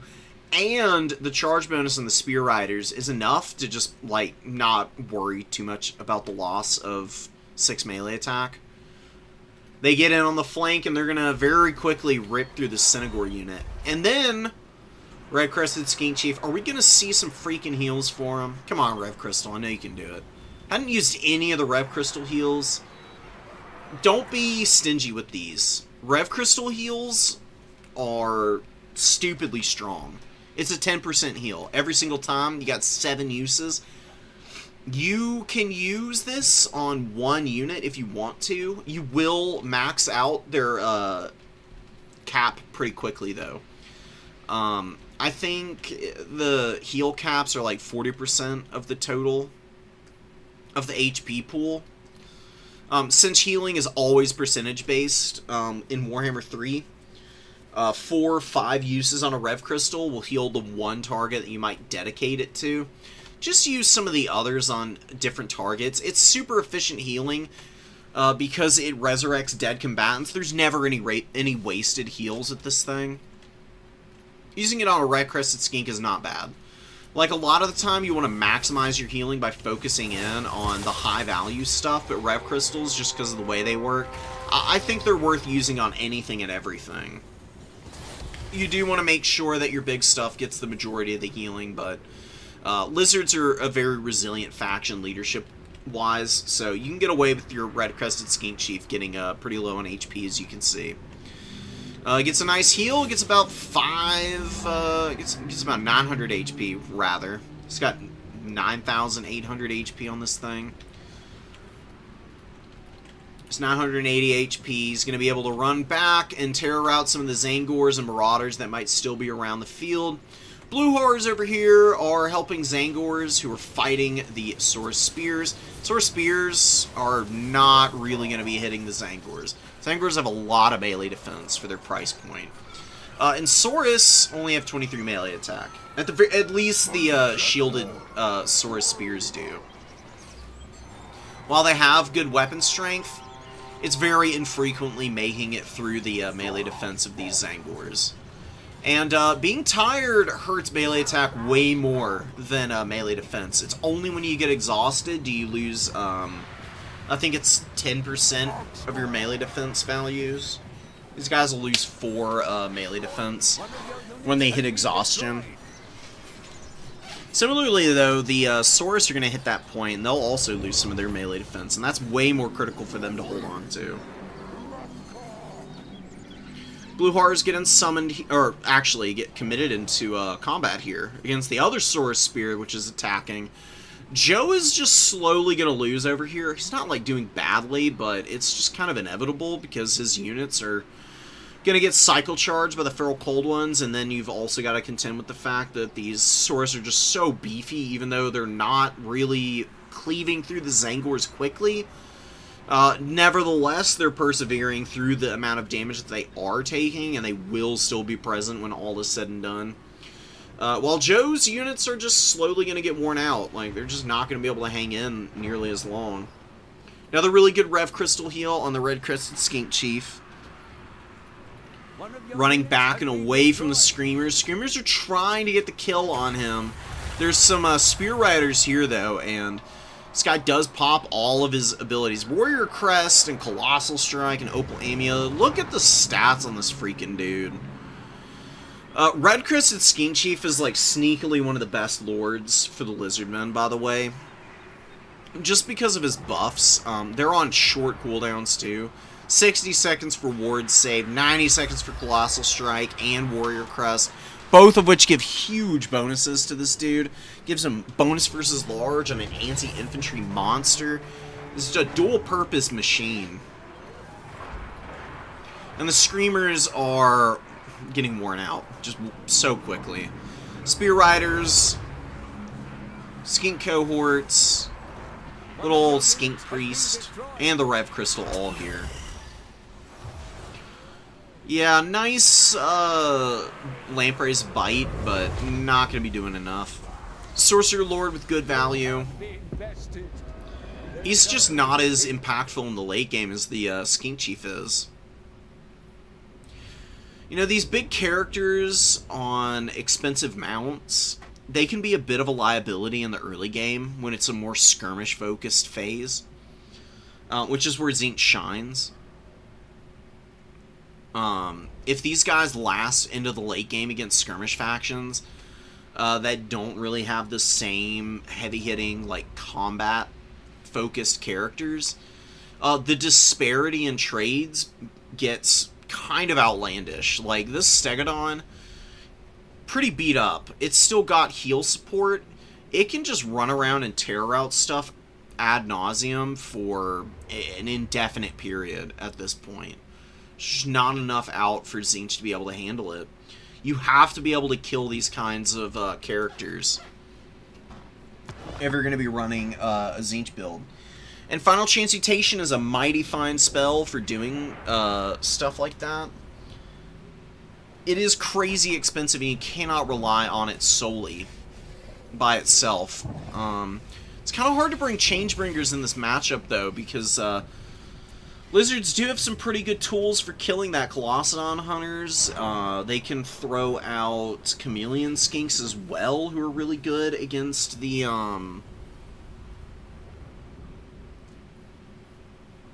Changebringers, and also just at shooting Furies and Screamers, getting around flanks and shooting into the backs of Zangors and Marauders and whatnot. And shoot the Severed Claw to death, actually. I've seen people use Chameleon Skinks to kill the Severed Claw, which is pretty funny. It's like 1 or 2 HP at a time, but it all adds up, so... There's definitely some good utility for Chameleons in this matchup. Chima played it really well, though. I mean, he went for a pretty aggressive build. He used that Skink Chief to maximum effect. Just absolutely bullied the living daylights out of the Exalted Flamer. And the Exalted Flamer was going to be the answer to the infantry, right? I mean, it's great at killing stuff like Saurus and Skinks, and it just got completely removed at the beginning of the game. And without that, Searing Doom was not going to be bringing this one back, because it's just hitting the Spear Riders. And then the Zangors, see, they got good value. They just didn't win outright. They're just not ever going to be the kind of faction Tzeentch is to just win all their melee fights. Like, they are built specifically to play heavily into magic and shooting. And when their shooting gets locked out completely like it did this game, you can see how hard they struggle. I would cut the Screamer. I don't think you need this. I don't think you need this Chaos Chariot. Cut these 2 units. Either get a Changebringer or get another Exalted Flamer. And just hope that you can find a way to use your Synagores and your other shooting to try and keep this guy in check. Kind of hard to do. It might be worth bringing a Exalted Lord of Change with the Metal Magic. You can bring Sartorial. I really love Sartorial, man. He's got some great abilities, too. I don't want to rewatch this. Whoops. I'm going to back out of this, and we're going to grab the semis. Because those should both be up by now.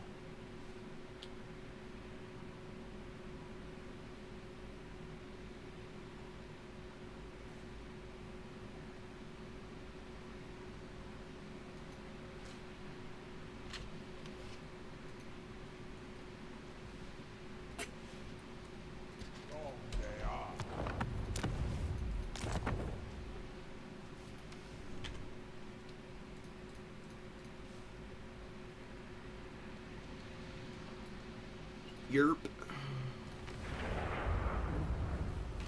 Alright. Semis game number 1. Tobias. Empire versus Cathay. We've got a war between two ostensibly noble factions. Beefing a little bit here, though. Me is running... Why is he running Plague of Rust and not Searing Doom here? Well, I guess he does think... He thinks probably that he needs to get rid of all the state troopers. And he does have double cannons. So cannons are for the cavalry, and then he's just going to Dragon Breath down anything else to the Shungan Lord. I see the idea behind this build now. Don't always have to have Searing Doom. Metal Magic is Metal Magic, Shadow Magic, and what's the other really broken one? Fire Magic, I guess. Those are like the best lores in terms of like damage and opportunity. For the cost on the magic, especially Metal Magic and Shadows Magic. You don't have to have them every game, though. There are ways to win without them. I often do. Just run more basic life magic and some other stuff on a lot of my factions, when I could be bringing one or the other. And I do just fine without them. Searing Doom is just so crazy effective because of how strong it is, how cheap it is. Same with Melkoths. Ugh. Absolutely filthy.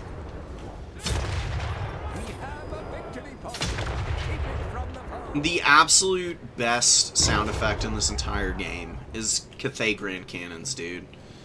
I don't know if anybody has ever seen a live fire demonstration of these kinds of, like, cannons. Just like the muzzle-loading rifled cannons from, like, the 18th and 19th century. They are stupidly loud. I mean, I was at a Civil War battlefield where they were reenacting battery fire, and they just had a battery of 4 cannons doing some quick firing, like, demonstrations. It was truly shocking how loud it was, and I can't even imagine being on one of those battlefields where there's like 200 or 300 of those things going off. I don't know how you would not instantaneously go deaf and insane, especially considering the fact that it's just like ripping your buddies apart in front of you. But hey, I mean, lots of people did, so I don't know. I'm getting a little bit off topic. We're gonna get back into this one. Outriders are really eating it right now. Normally Outriders are a very fun, safe unit for the Empire to use aggressively, because they're pretty hard-hitting and decently long-range skirmish cav. They're crazy fast, too, at 84 speed, so... Cathay doesn't really have a great melee counter to these guys, or,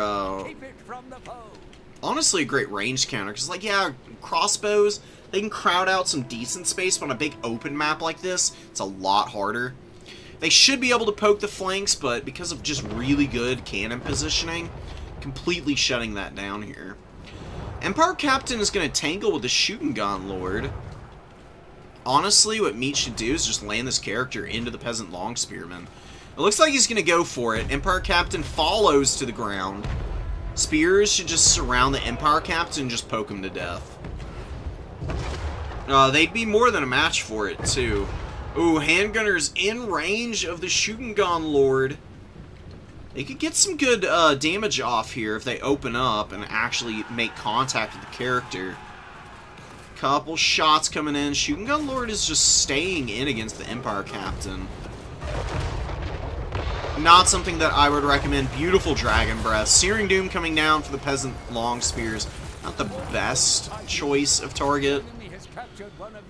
Decent damage, though, onto those guys. Mimit is not really getting the kind of value that you want out of your artillery early. When you go double artillery, you are leaving a lot of open space for your opponent to maneuver, for one. Two, hard to play multiple points with artillery that you also have to defend. Because look what happens. All that happens here is if you move stuff away from your cannons, your opponent just runs stuff right up in their face. and just start shooting them into bits. Outriders get a really nice little volley off here. Might even be able to kill one of the cannons with the shooting. Doesn't look like they're going to be able to, though. Beautiful dive from the Jade Lancers out of the trees, right into the back of those Outriders, taking them down real fast. Onyx Croman coming in. State Troopers getting deleted by that Dragon Breath. Big damage coming down. Shingon Lord beats the Empire Captain, but is also pretty low on HP. Needs to get up in the air and help finish off the handgunners with follow-up Dragon Breaths here. Much better Searing Doom on the Jade Warriors and the Long Spears. Both of those units getting hit pretty hard. Empire Knights, though, going to be free to do damage here for a moment.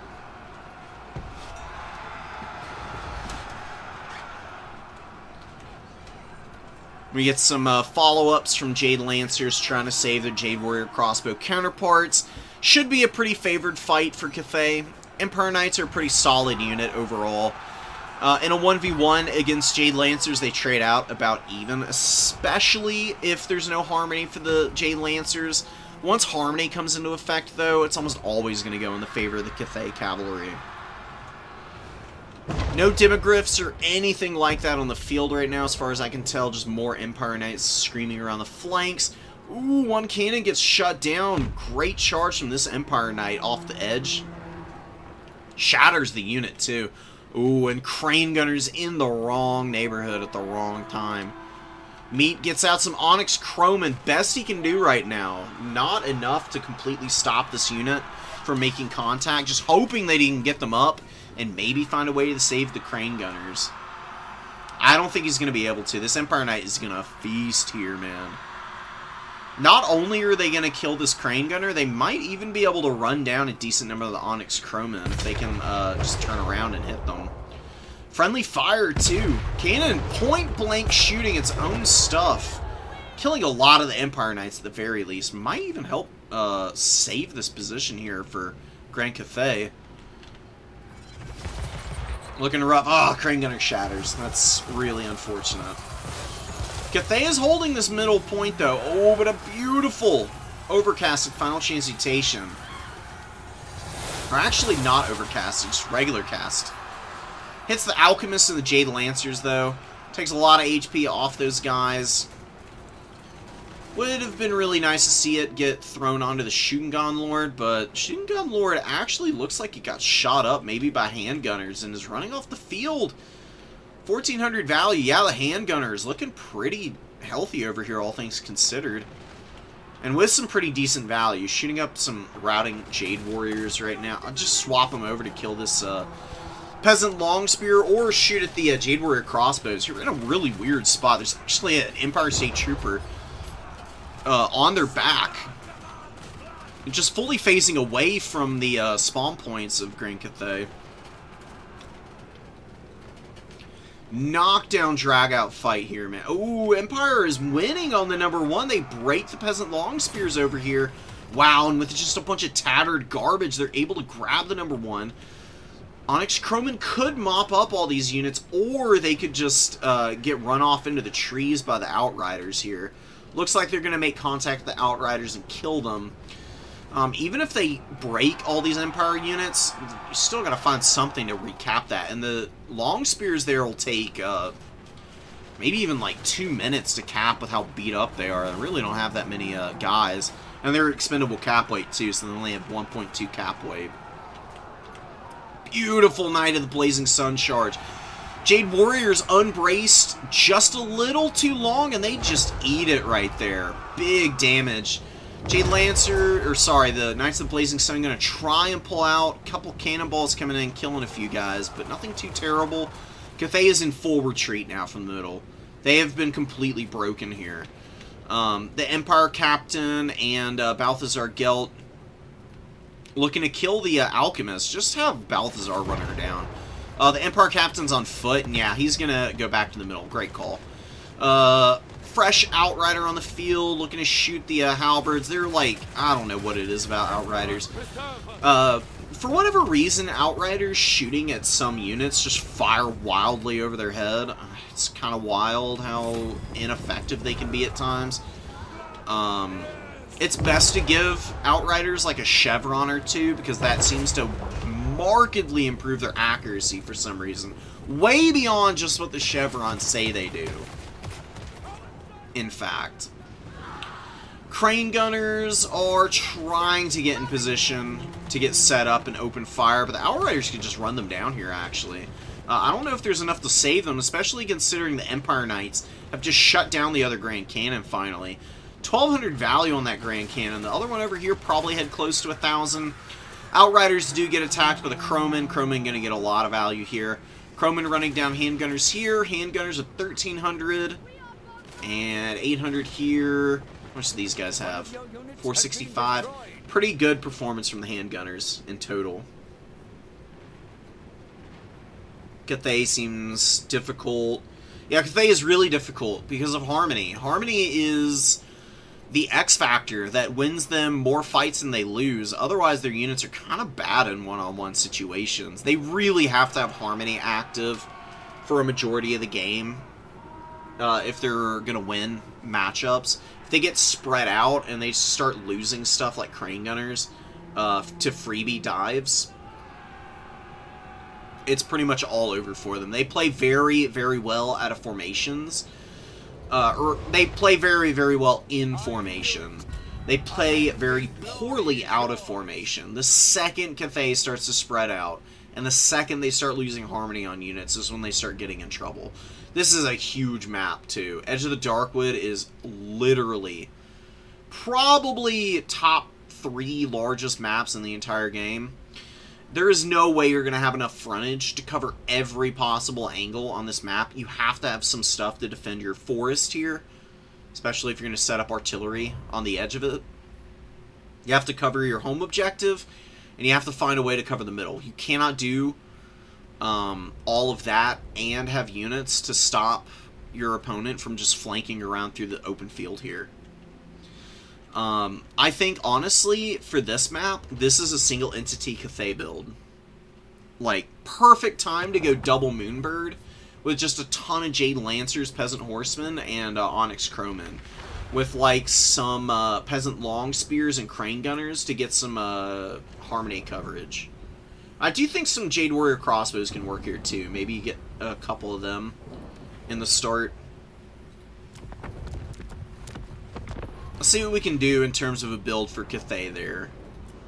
I do think the one that they brought was not bad. I think that they can definitely thrive with a few of those units that they brought. I just think they need to move it around a little bit. I don't think Strength of Yang is all that good. Honestly, I would cut it. I mean, it's okay if your guy is like around a whole bunch of stuff. I don't think it's all that important to have, honestly.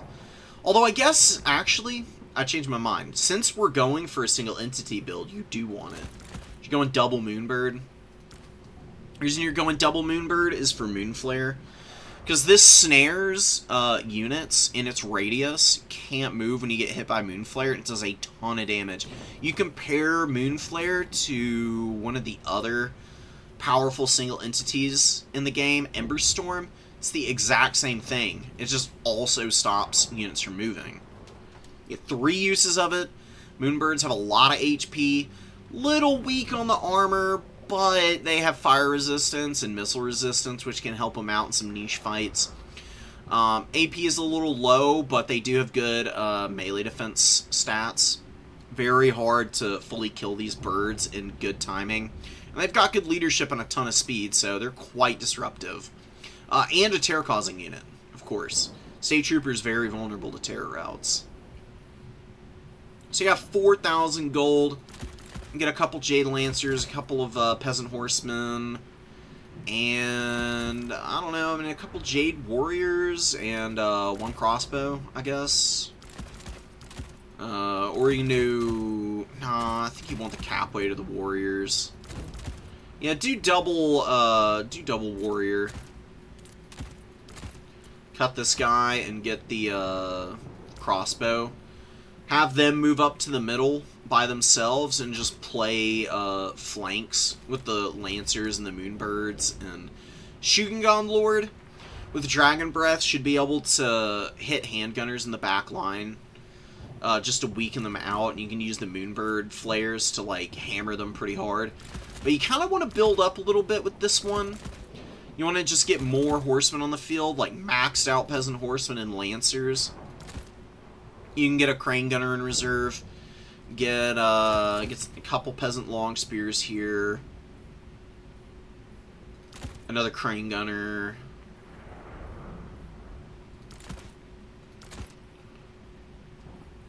Another 2 Jade Warriors.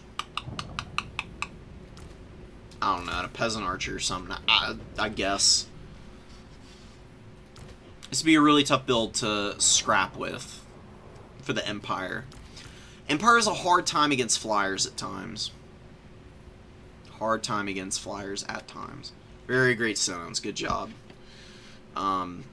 Anyways. You can kind of bully the Empire Knights with Moonflare. Does a ton of damage to cavalry. Anytime your opponent like blobs up around one Moonbird, you just get the other to come over and drop a big vortex and clear it off. You use Dragon Breath to bully handgunners and enemy state troopers that might be giving you some problems. And work from there. You just cover some ground with Crane Gunners and protect them with the Long Spears. And the Jade Warriors here, and you just slow push the objectives and cap with your Horsemen. Peasant Horsemen and Jade Lancers are probably the best capping units for Cathay, actually. You don't want to use their infantry on the points. You want to use their infantry to protect their gun line. And Onyx Crowman can also help out with the defense of the gun units. If you can get both Crane Gunners out and start slow pushing down whatever your opponent has on the field and just popping them in the face with the Crane Gunner fire, you're probably going to be able to push the Empire back pretty easily. Empire can get overwhelmed by good shooting. And with good single entity play, you can keep any Empire artillery offline. So that Crane Gunners don't get shot to death by like Sunmaker or Empire cannons.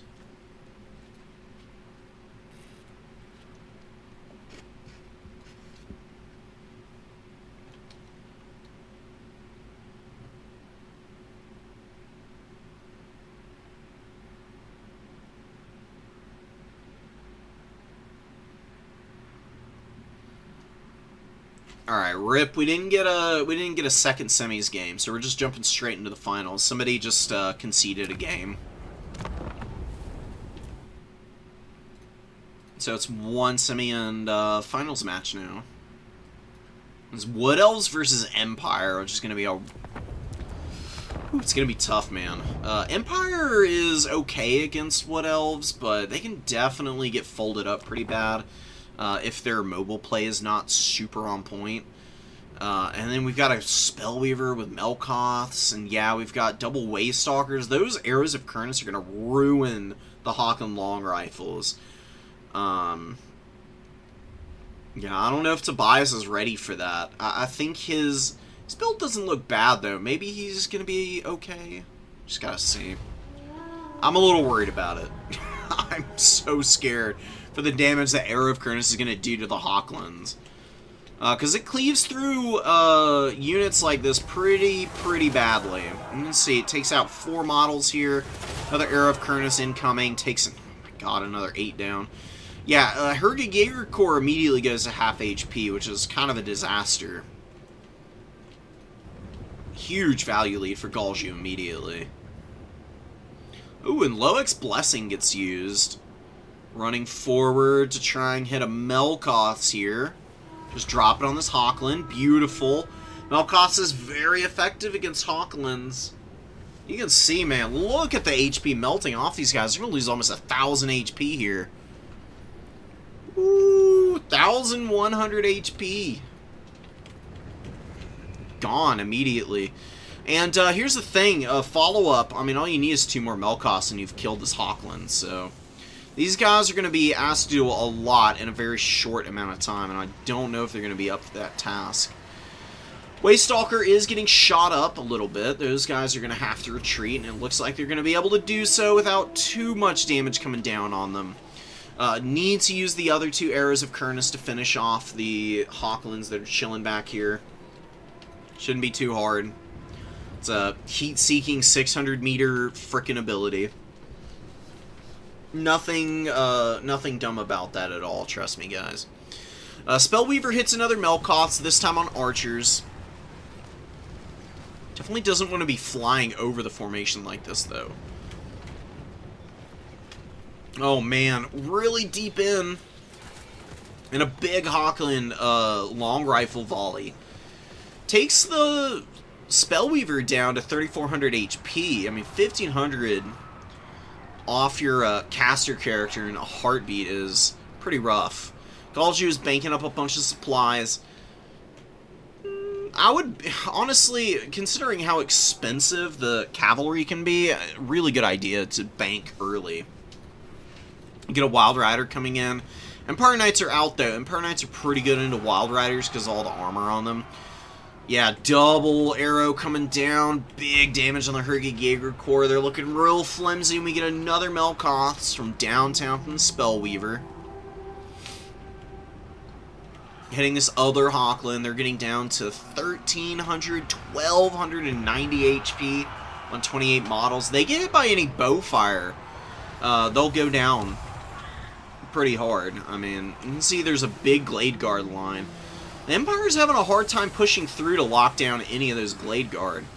Empire Captain is on 1 unit over here. The Empire Captain on this side of the field, though, is struggling really badly. The Dryads are kind of running rampant over here. Completely overwhelmed the Spearmen. Getting so far forward, they're even up on the number 2 objective now. They could just push all the way through and get on top of these Hawklands. I mean, there's really not much defending them back here. Some more Empire Knights coming out on the other side of the field for Tobias. Wild Hunters of Kurnus just crush the Empire Knights. The other Wild Rider is very beat up, but they're still alive, and that's rough, man. You're counting on that Searing Doom to hit the Wild Hunters of Kurnus as they pile into combat and instead whiff horrifically, giving these guys even more time to start to steamroll all your missile units that are still alive. Wild Hunters of Kurnus are probably going to go down after this engagement, but before they go out, they're going to get a beautiful charge in on this archer unit. Might even break them here in a moment. They have really good damage output. Another Arrow of Kurnus, this time going after Balthazar, and Balthazar is very beat up, and he has not been doing nearly as much damage this game as he has in others, and that's a good Searing Doom on Dryads, definitely getting them to very weakened state. Good follow-up Empire Knight charge, but those guys are also pretty beleaguered. Galju doesn't have a huge lead, but he's got enough of one. With a good enough core of units left on the field, he should be able to start really crowding the space out for a late-game hold. He did a good job of falling back early. He's just now getting on the board with a objective cap. He grabs the number 2. Could push the number 1. All he needs is a Dryad out of Vanguard to go push that. Doesn't have the supplies for it currently. Probably isn't too far in the coming. Be shocked if it doesn't come out onto the field this next go around. Maybe he wants to reinforce one of the other points, but considering how healthy his core is around the number 3 objective, he should be able to rally and grab that in just a moment with some good Glade Guard support. So it really is just this side of the field where he's trying to lock some options down. Glade Guard line has not done anything too crazy, but they have gotten pretty solid, consistent value across the board. And they are counter-pushing back out from their spawns now. Empire pursued very, very deep, and that is a classic blunder into the High Elves, or into the Wood Elves, sorry. Wood Elves just don't care. They're so good at baiting you into the back line, and then swarming you with Wild Riders and Wild Hunters of Kurnus and Stag Knights, that you just get overwhelmed eventually. There's also some Spear Glade Riders in the mix, which I actually do like. I think they're a solid, cheap cavalry unit. They're really, really high leadership, and they've got good overall damage output with a high charge bonus, good melee attack, melee defense, weapon strength isn't too bad. I think these guys have some teeth in a few matchups. You don't want to bring too many into the Empire, but just like 1 or 2 can be like a really good diving unit, especially against like Hawklands and archers and whatnot. That's where these Glade Riders can really shine in the value trades.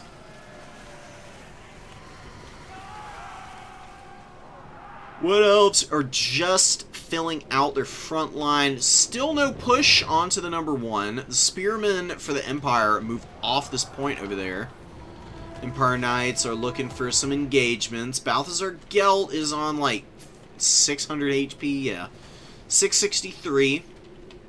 Think the Waystalkers, one of them is still alive, but is out of ammo and no Arrow of Kurnus. Gonna get unsummoned here. Gonna take a little time before he's back out on the field. Great counter dive for the Demogryph Knights here. Stag Knights very aggressively attacking the Empire backline here. Getting very trapped up though. They're going to be very short-lived. Probably not getting more than like 500 value, in fact. Going down really hard. Demogryphs though have got to find a way to rally back up to the points and help the Empire get back on the board here. I mean, Dryads come out of the Vanguard. Really good call. So clever. Galju is just waiting for Tobias to move off before he sent anything over there. Didn't even want to deal with the headache of trying to grind through a spear unit over here for no real good reason. Instead, spent his time reinforcing his other 2 points. Grabbed those. Now has a nice force that he doesn't have to worry so much about. And can very independently push this objective with just Dryads. Spearmen getting steamrolled. More Dryads, more Wild Riders. Classic Wood Elves here. Stag Knights. Dunking on the Spearman. The Spearman was unbraced when they got charged down. And you can see how wide this unit is in terms of how spread out they are. All over the place. Absolute shambles of a formation. That does favor the Stag Knights in terms of the engagement, because... And now they can spread their splash damage out a little bit more efficiently and just harass these guys into their ruin. Take down the Spearmen, Wild Riders posting up on the middle, just holding that point down, and triple cap is in for the Wood Elves. Tobias is fairly close in the trades.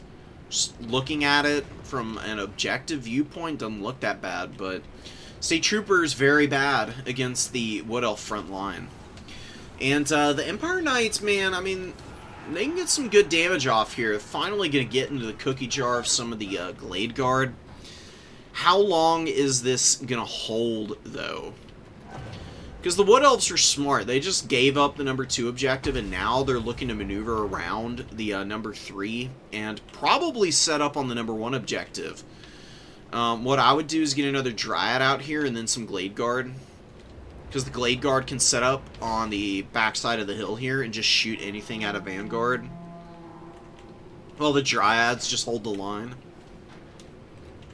And then the Stag Knights, Wild Riders, and whatever you need to get out onto the number 3 can just make their way over there fairly safely.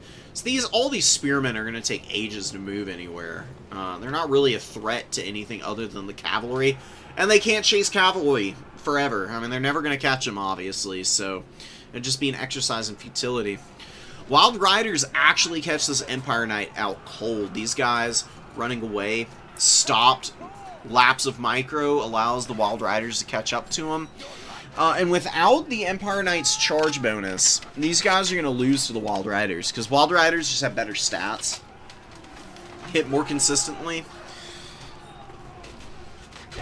Oh, it's brutal. And the leadership problem for the Empire is another thing. The Waystalker, I think, came out and got an Arrow of Kurnus off on Balthazar Gelt and killed him, and penalties, not looking too great. Oh, never mind. Oh, Balthazar Gelt ran off. Okay, well, the penalty for leadership wears off right as I say it. Which is nice. Balthazar Gelt's coming out again. Back over here. Got the Dryads and Lost Sylvan Knights of all thing. Ooh, going after the Knights of Blazing Sun, too. I wonder how much magic old Gelt has. He should have some Searing Dooms at the very least. I mean, come on, right? Oh, beautiful Melkoth. Slowick's Blessing on the Spellweaver. She goes into stealth, hits these guys right on the nose with it, the Sylvan Knights.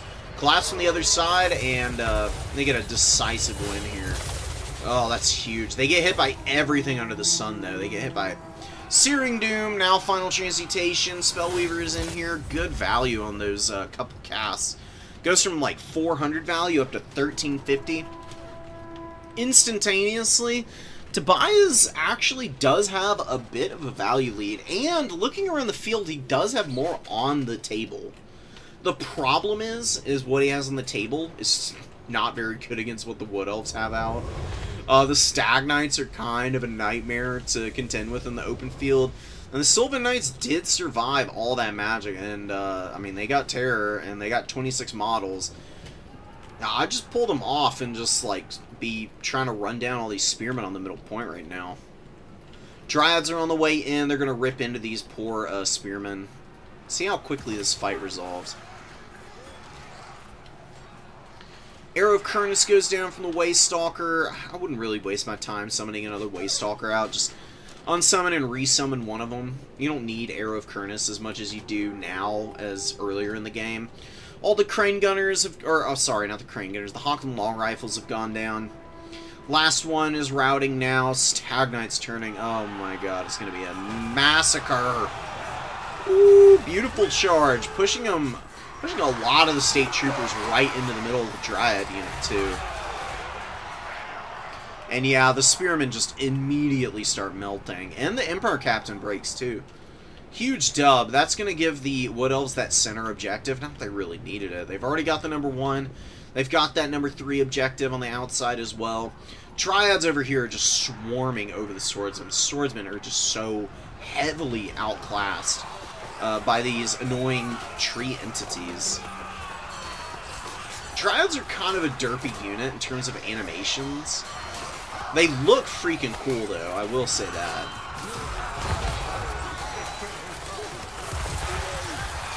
I'm not even sure. The Dryads remind me of something, but I've never been able to put my finger on it.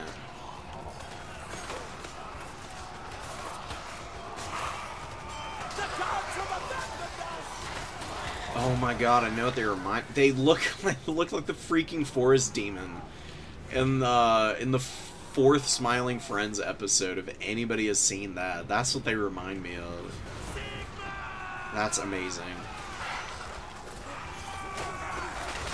They got that same, like, herky-jerky style of animation that the monster has in that episode. They even look a lot like him. It's pretty hilarious, honestly. And, you know, there's something to be said that Wood Elves are actually kind of homicidal. In a lot of the Dryad, in the lore, the Dryads are fairly hostile to most, like, non-tree type of living entities. They're not very nice, TBH. They're kind of shitty. Then you got, like, actually evil trees, like Drycha. Stag Knights want to kill Balthazar Gelt. Please get killed by the reindeer. That would be so epic. He's trying to run away. Run, Balthazar. He's got to get out of here, man. He doesn't have a whole lot of support. Demogryph Knights are able to be summoned in right out of the spawn. They do get an okay charge into the Stag Knights. I mean, we're definitely going to win the fight here. To take a decent little chunk of damage, though. Ooh, and the Hawklands rally over here. 2,100 on them. See, that's the thing. If they had, you know, if they had time to shoot, and if Arrow of Kurnus wasn't so strong, I think maybe this Empire build would just blast all the Glade Guard off the field. But because of the Waystalker pressure, Wood Elves are able to get a leg up early, and now they just hold this triple cap for the remainder of the game. And the State Trooper Corps just does not work. It just does not work. You can't man-tide when your opponent has such an efficient anti-chaff unit like Dryads. And then their mobility is just better than yours. I mean, what the hell are you supposed to do as the Empire for this matchup? If a Wood Elf player plays this matchup perfectly, like what Galju did here, I think this is one of the worst for the Empire. Despite having units that ostensibly are pretty good counters, to the Wood Elves. Like, Wood Elves struggle against heavy cav normally, but Empire Knights especially have a weird split on their melee attack and melee defense that makes them exceptionally bad against Wild Riders. Silverhelms beat Wild Riders because Silverhelms have better stats. And, Jade Lancers, they win because, you know, they've got good armor. Their stats are a little low-looking, but they get Croman support, and they immediately start outclassing the Wild Riders in terms of stats. Plus, they get a leadership buff, which makes them hold way better than the Empire Knights do. Because, you know, Empire Knights have a base of 70 leadership, but the benefits from Harmony tend to stack a little bit better, and then there's also other encourage effects and really good magic that the Shugengan Lord can throw out, like Dragon Breath that just delete Dryads, make things infinitely easier for the Jade Lancers to just have 1v1s against Wild Riders, where the cost difference isn't so bad because the Jade Lancers do enough damage that they usually uptrade into a Wild Rider unit, and you just go one by one to bonk them all in the head. Empire, though, just doesn't really have that same deal. They don't have any good infantry for this matchup. I mean, like, the best you could hope for is Flagellants against Dryads. But the problem with, like, Flagellants, they just get shot to bits because they have no armor and no shield.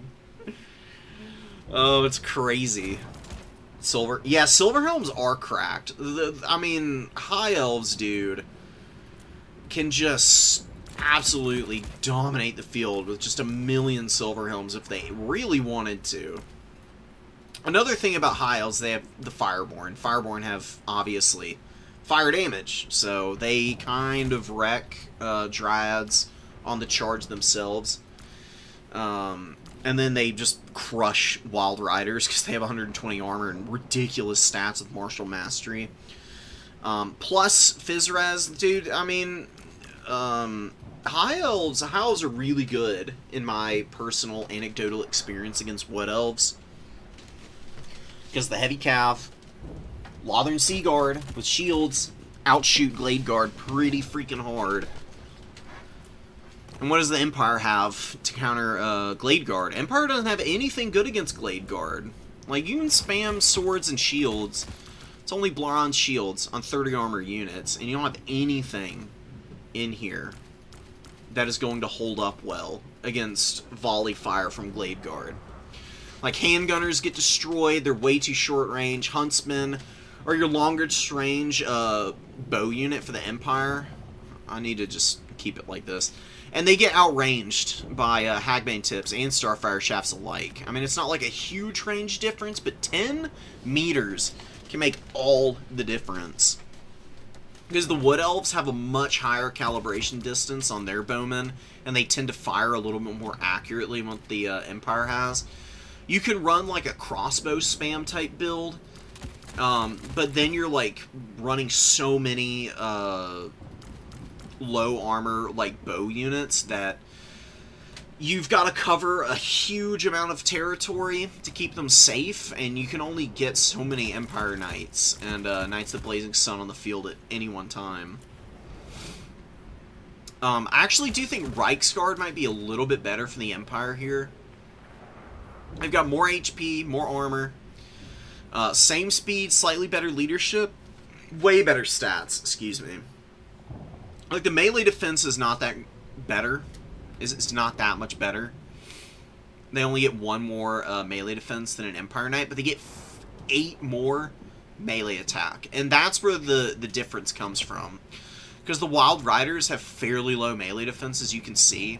Shielded ones have 31. The problem with the Empire Knights, they have 26 melee attack.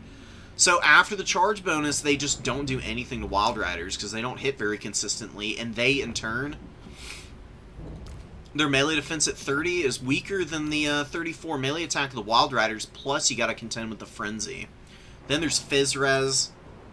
It's rough. It's kind of scary.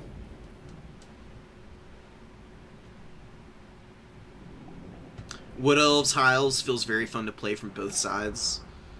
Oh yeah, Narexa Max Hunters. What do you mean Hunters?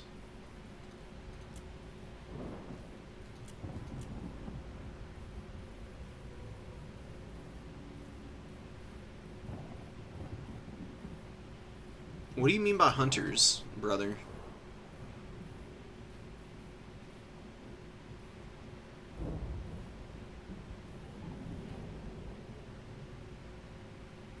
Nerex is usually playing Wood Elves. Are you talking? I mean,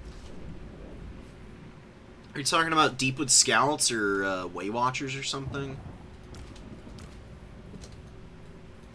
Anyways, get back to me on that. I don't know what you do as Empire. Tobias, you just kind of got an unlucky final match. Oh, Nerexa playing Empire and going Huntsman. Okay. That makes sense. I mean, really, that's the best you can do.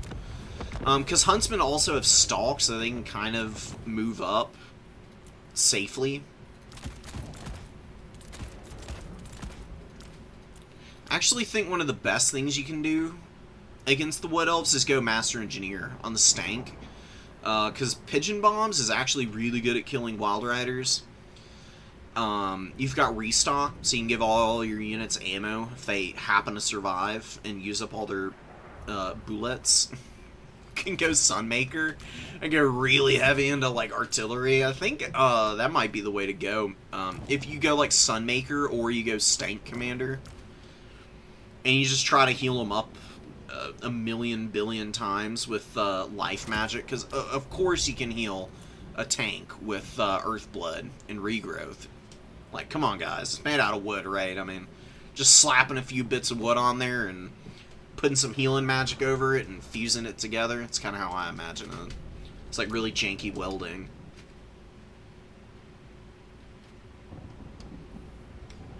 But anyways, some artillery for the Empire with just a ton of knights and just bringing state troopers for, like, literally just for coverage. I mean, you don't bring these guys to do any damage. They're not going to do a damn thing. They just exist on points and hold them down as long as possible, and you just try and outshoot the Wood Elves, which is really freaking hard. War Wagon Mortars might actually be sneaky good here, because I've seen a few games where they can actually get some work done. You can go restocks, and you can give them, like, infinite ammo. Maybe the War Wagons are the way to go.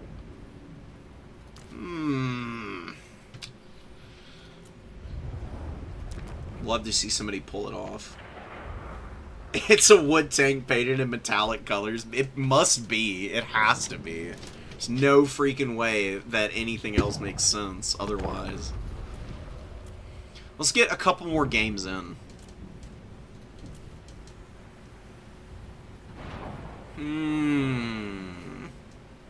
Oh, yeah, we watched, Eddie told us about this one. Let's watch it in action.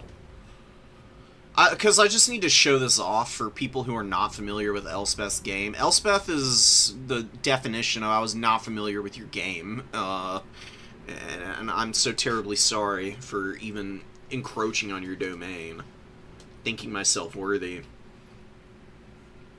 She's gross. One of the craziest snipe characters in the entire game. The dead speak to me, whisper of myriad battles of old. They tell tales of our foes' weakness. What you do with Elspeth is you Coruscating Blast, Death's Timekeeper, and Spirit Leech all in the same breath, and you just instantly kill everything. So you got Spirit Leech going down. Also, she buffs with the Pale Scythe. Raises Spell Mastery. So her casting early and often actually helps her out tremendously in the later stages when she needs to get that last little bit of HP off of you. She can just have, like, max Spell Mastery boosted Spirit Leeches, which is just disgusting, man. By the end of the game, she can throw down a Spirit Leech and take, like, 2,000 HP off of a character if she high rolls the damage. It's wild how much it does to you. Death's Timekeeper going down on Valkia. Now Elspeth just going straight for the throat. It's a nice little slap in there. Elspeth tangling with our girl boss, of all girl bosses. I'm gonna pull back now. War Wagons are just getting some damage on the Marauders with the dual weapons. And there goes the Coruscating Blast. Oh my god. Ugh, that's actually not even the most damage I've seen it do. Valkia, I think, actually dodged a little bit of that. She only lost 1400 HP from it. But now she's very much in the pits. Down to 2600 HP. What you do is you just hide Valkia in the trees when you see Elspeth. And what you do to beat Elspeth is you just have your Marauder Horsemen with throwing axes by her. So if she wants to, like, come back here and try and shoot Valkia with abilities and cast spells on her, your horsemen are just running underneath her, throwing their axes right up into this fat, little, chunky old dragon, and doing ridiculous amounts of damage to her. The throwing axes ruin dragon HP if they actually make contact with it. And you do that by just keeping them, like, literally right under the dragon. So you can see her, she's running back into the trees. You got a lot of war wagons shooting.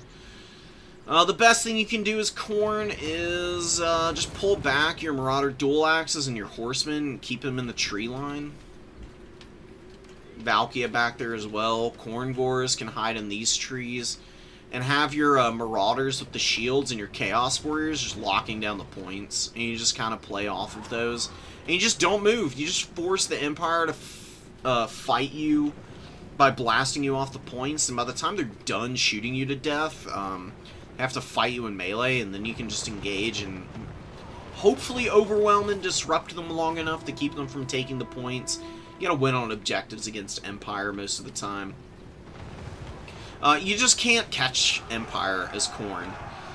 You have to be patient and force your opponent in before you try and take any fights. Otherwise, they're just going to keep cutting back like they're doing now, and they just shoot you to bits. Exactly like this. Laura is executing this kind of build perfectly currently. And Eddie, you're not familiar with the game enough to know what to do against this, so it's just one of those things where you gotta take your lumps before you can come back and have success. And Elspeth's gonna land on top of the Marauders and start bullying these guys. More Marauders chilling. See, here's the thing. Chaos Warriors are the ones who need to be up here. And the Marauders, they need to be the ones in these positions. I'm gonna wait for this to go away. How you want to position this? Blue lines is Marauders, and then the Chaos Warriors are just on the center of the objective. Because your opponent is going to bring in grenade launchers. Grenade launchers are like the best tool for the Empire to clear out like Khorngors and Marauder dual weapons. So Empire has to protect their grenade launchers, and Khorne has to kill grenade launchers and stop them from clearing all their Marauders. Because the Marauders beat the State Troopers, and the Chaos Warriors are just a roadblock of all roadblocks. Very hard to get around. Stupendously effective at just bashing down whatever happens to run into them. So you just use them to steamroll anything on the points. And you keep the Marauders in positions where they can retreat easily and get away from grenade launchers. Then you can use your Furies and Fleshhounds to try and like loop around the back, get in blocking positions, and then like dive in onto the back of the grenade launchers while you use Khorngors and Minotaurs to keep any Empire Knights and Demigryph Halberds out of those engagements. You're just trying to trap units with good old hammer and anvil tactics. Except you're not trying to fix anything. You're not trying at any point to engage with the Spearmen into the Empire side of the field. Like, the Empire needs to be the one that's, like, pushing you down. Because you're just playing the points early as Khorne. That's all you do, that's all you care about, and you do not overextend into the back line like this. Because this is what happens if you go too hard against the Empire. You get your Minotaurs up here, you think you're going to get a charge off, and then they just turn around and run away, and then their war wagons are just poking you to death all the way down. Engineers here chilling. Doesn't have Mercurial Shot, which is honestly very fortunate for Khorne. Mercurial Shot would have just like side shot the Chaos Warriors and just taken like huge chunks of their HP away. Minotaurs, very deep in, and fighting spearmen, really not their cup of tea. Super painful. Furies... Was that Furies or Fleshhounds crumbling out over here? Either or. I think it was actually Fleshhounds. Fleshhounds should never fight more Halberdiers. Fleshhounds in this matchup are used to chase grenade launchers and war wagons, and then they run away from Empire Knights and Spearmen. If Fleshhounds are engaging Spearmen or Halberdiers, you're putting yourself in a really ugly spot. Something that you just can't afford to do. Nice little engagement back here. The Khorngor is actually able to kill this war wagon. Huge win for Khorne. That's one thing that you can do with Khorngors, because they're such a fast unit, especially on a map with a lot of tree cover like Lestrian Narrows. Just move like right up into your opponent's like spawn points. Like literally, just stick Khorngors in these trees, and there's something that your opponent is going to have a hard time getting out of here. Like they can send swordsmen and halberds into the Khorngors, but Khorngors are like decently fighty enough to be able to hold those off for a while. Your opponent's not going to be able to use Empire Knights to clear. Grenade launchers going to have a hard time shooting into the trees. Waste a lot of ammo, waste a lot of time. Your opponent can be so distracted over here that you can then use like Furies and Fleshhounds to like follow up and run down a lot of their infantry that might be engaged on the points. It's honestly, considering how bad the start was for Khorne, shockingly close. Like, this is the power of Khorne, honestly. They just have such a huge, unerring advantage in the melee engagements that if they just disrupt the Empire and they just play off points, there's nothing Empire can do to push them off objectives. It's only if you overextend into the Empire that I think Khorne has, like, genuine issues with winning this matchup. I think as long as you learn what Empire players want to do here, and just build carefully around countering the few options that they have that are, like, really effective in this matchup, which really isn't a whole lot. It's Outriders, it's Outrider grenade launchers, and the repeating Outriders as well, war wagons, and then a handful of characters. They go, like, Nets casters like Marcus and Light Wizards, or they go Elspeth to try and bully your characters. And there's answers for both of those. If there's nets on the field everywhere, you just go really heavy into your infantry, and you just continue to reinforce them. Force your opponent to, like, use their nets on stuff that's fairly resilient to missile fire, and you just kind of laugh and ignore them. And then you build up your, like, Blood Beasts and Minotaurs behind that, and then you can kind of, like, go in on your opponent. If they go for Elspeth, then you just deny Elspeth value by running your characters into a tree line and hiding them for most of the game. It sounds really boring, but trust me, dude, you do not want to fight Elspeth with any of Khorne's characters. She just deletes everything with Coruscating Blast. And the Spirit Leeches in the late game with Pale Scythe is just absolutely freaking revolting. Throwing axes are being used very well here. This is actually one of the better engagements that they can possibly take, is rear charging state troopers, because they have a wicked high charge bonus with a ton of weapon strength. They ruin spearmen with a good rear charge. It's one of the nicest things about the Khorne Horsemen. They do struggle because they don't have a shield, but they're also good against Demogryph halberds. There's a lot of things that they do well, and I actually really do think without Khorne throwing axes in this matchup, it can get a little hopeless. You want to try and bring at least 2 or 3 of these guys. I think 2 for me is my personal sweet spot, but I know plenty of other people love just maxing out on them and going really hard in the paint with those guys to try and just, like, crack open positions of infantry with rear charges, and then they just use them to, like, run down war wagons, because they can actually catch war wagons in melee, and they can throw their axes as they're closing the gap.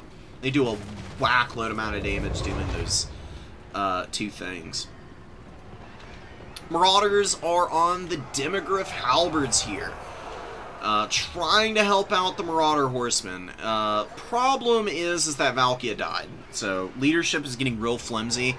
The Marauder Horsemen of Khorne only have 48 leadership, with dead characters lowering the leadership by a perpetual -10. They kind of turn into a pumpkin. That's where they start to get really bad. Khorne is so reliant on their characters being alive in the late game, because they have Frenzy on everything. They need the extra melee attack to truly shine. That is the biggest benefit of the Mark of Khorne. Like, forget about the extra armor, forget about that spell res. Frenzy has always been the #1 strong point of the Mark, because it gives you ITP, and it gives you a ton of extra melee attack. Plus, it's just a flat +10, so for more elite units, it's maybe not so important. But for stuff like Marauders of Khorne, having the Frenzy takes them from, you know, just any other Marauder, where they're just kind of like a mediocre unit, to being one. Marauders of Khorne can very feasibly just beat up on state troopers endlessly. I've seen Marauders get like 700-800 value just beating the snot out of spearmen all game against the Empire. But when you lose that Frenzy, you've got that lowered leadership. Dragon characters landing on the rear can just instantly terror rout them. Their Frenzy wears off pretty early into fights, and then they can just kind of flail wildly against like Free Company militia and spearmen and just not be making very good contact. And then they get overwhelmed by all the other elements that the Empire's build oftentimes is going to have, just to contend with numbers. Because Empire does kind of game plan around the fact that Khorne can just kind of infantry stuff them back. That's why you see restock engineers with war wagons so much, because they can just fire all game when they get restocked like this. One of your units has... So Cultist Guide in the trees, he gets hit by a Spirit Legion. Look how much extra damage that's doing. Oh, he's got the dreaded number for HP left. 666, no freaking way. And he's got 6 kills. He's got the quad 6s going, guys. Fleshhounds have been really good this game. To be honest, I haven't been keeping great track of them, but, I mean, they've got 1,400 value here. I mean, that's value trading evenly 2 separate lives, so I do like how they've been handled this game. Furies have some okay value. It's really the infantry that have just been completely useless. They got pushed up too far. Also, the Empire had a ton of shooting, and they just got to absolutely wheel and deal for an extended period there. War wagons with great value. Easily up trading. Empire State Troopers, really not doing much. Elspeth doing the majority of the work that wasn't done by the war wagons. Oh, and the grenade launch. God, dude. 1,300, 23. You can't let grenade launchers do this. Grenade launchers cannot shoot 360. What you do to beat grenade launchers is you just have, like, Furies hovering over the head of the grenade launchers. Because grenade launchers can't shoot up into the air very well. You can force them to waste ammo doing that. Or, if your opponent just doesn't react, you can just land on top of the grenade launchers and just, like, kill a whole bunch of them real quick with Furies. Jump the Furies back up in the air, and then, you know, slowly grind through the front of the Empire formation with your superior infantry. It's a really effective method. You don't need Marauders in reserve. Never. Just cut those Marauders. Cut this Chaos Warrior. A Chosen of Khorne is okay, but I just don't see them being that great against the Empire. Empire has too many things that can kill infantry who are just never going to get to fight if they are getting shot at. It's better to have more mobility. I do like the Bloodwake Berserkers. They're really good against Empire. Definitely keep them in. Just, like, cut everything other than the Khorne Gore and get a couple more Furies, one more Khorne Gore. Actually, you got 2 in the opener. Yeah, get 2 more Furies and 1 more You should be able to afford all of that by cutting the units that I just told you to get rid of. Like, the Chosen is almost a whole Mino. The Chaos Warrior and the Marauder should be both of your Furies, and you should have a little bit left over, and maybe you can get one more Marauder Horseman or another Fury. It's nice having 2 to 3 Furies in this matchup. They really shine here. This is one of the best matchups for Furies of Khorne in the entire game. They kill so much. They can rear charge onto Empire Knights and rip them apart, by the way. Because Empire Knights, again, decent melee defense, but the Furies have 44 melee attack. And Khorne Furies actually have pretty good AP values. Obviously not as good as, like, Slaanesh Furies and whatnot. But with 12 armor-piercing damage, and just the number of attacks that they're going to throw in with the Frenzy, they can really cause some problems. And they have decent mass. Furies have 250 mass, which for an Empire Knights have what, 1,200, 1,500? Oh, they have 1,000, so they're even less, they have even less mass than some of these other cavalry units do.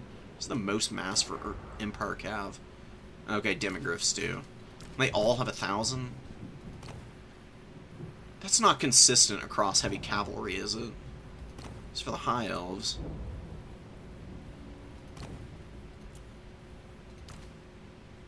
Yeah, Wild Riders have more mass. Black Knights maybe do as well. They got 1,000 also. Interesting. Well, anyways, Furies, with how many models are in the unit, 250 mass, is really good at stopping Empire Cavalry from being able to retreat. You can pin them in pretty hard, and then just go to town on them. If you bring a nice little set of Khorngors out, you can just, like, crowd out space for Empire Knights to maneuver effectively. And I'm telling you, dude, like, just triple Blood Beast, or even going maxed out Monkey Mode against the Empire, is something that they just struggle horrifically against. Stuff like Rat Ogres beat up on Empire Knights pretty bad, and Blood Beasts are just, like, mega sauced Rat Ogres. That's literally all these guys are, is Rat Ogres with way better stats. I can even show you the head-to-head. So Rat Ogres, you can see, less HP, less armor, less leadership by a country mile. 19 less leadership than Blood Beasts. It's actually kind of wild. Less speed, less melee attack by, again, by a fair margin. 38 as opposed to 26. You gotta remember that you also get the Blood Beasts also get that Frenzy. Lower melee defense, not by much, just by 2, and then Blood Beasts have way more weapon strength. Now, I will say that the Rat Ogres have a higher proportion of their weapon strength being AP, but Blood Beasts do still just have more AP damage. Even though it's not as favorable of a as favorable of a proportion of armor piercing as the Rat Ogres, it just being flat out more is just still superior. Like, they'll just get in, and the extra base weapon damage also means, unlike Rat Ogres, Blood Beasts are pretty effective against the State Troopers. If you really need to send a Blood Beast in to go beat up on State Troopers, you can totally do that, and they will just rip and tear through them in a heartbeat. Especially if they're rear charging those guys. It also does mean that Blood Beasts are pretty good against Empire Greatswords. I see people bring greatswords against Khorne. I don't know why. Greatswords get farmed by Blood Beast swarms. And they also have better charge bonus over Rat Ogres, too. Rat Ogres have a 46 charge bonus, Blood Beasts at 50. Extra 4 charge bonus can make a big difference. Especially when you factor in that they get the Frenzy. You get that nice and even 55 charge bonus on them. Good micro on Blood Beasts is kind of hard to deal with. Like, they are crazy good at running out and just swarming over the Empire. Because here's the thing, you can run triple Mino. The Minos are a little slower and they're a little harder to engage with because they lack that little bit of extra speed. Like at 56 versus 65, the Blood Beasts are actually able to close ground on the Empire Knights that much better. Because these guys are pretty fast at 78 speed. It's hard to just get a clean catch on the Empire Knights. So the Blood Beast's extra speed makes it more likely and gives your opponent less time to react. So you can put more pressure on, and these guys are cheaper than the Minos. Like, you run triple Mino, you've got 49.50 here for 3 units, versus maxed out on Blood Beast. Yeah, you're spending 350 more gold, but you got a whole other unit out on the field. And with 4 Blood Beasts and a bunch of Furies and a whole lot of Corngors, there's nowhere safe for the non-Demigryph units. It does mean that Demigryphs can be a little hard to deal with on occasion, just in a 1v1, but Blood Beasts are strong enough in melee combat that they can, at the very least, get something like a Horn of Corn or a Relentless Rage, the tier 2 army ability, and just take like a freebie dive against the Demigryphs, and can oftentimes rip into them enough to value trade favorably against those guys. Just a little bit of support with your army abilities can make all the difference for these guys.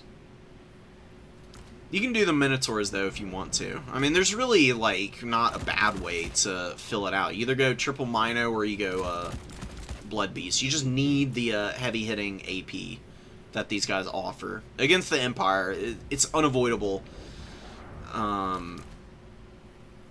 needing something to be able to beat up on all the knights. If you just go all in on infantry, your opponent can shoot and cycle charge you to death eventually.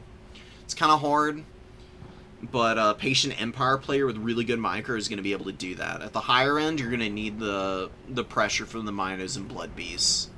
You can also try Skull Crushers. I've had some success with them against Empire. Guys are a little vulnerable, though.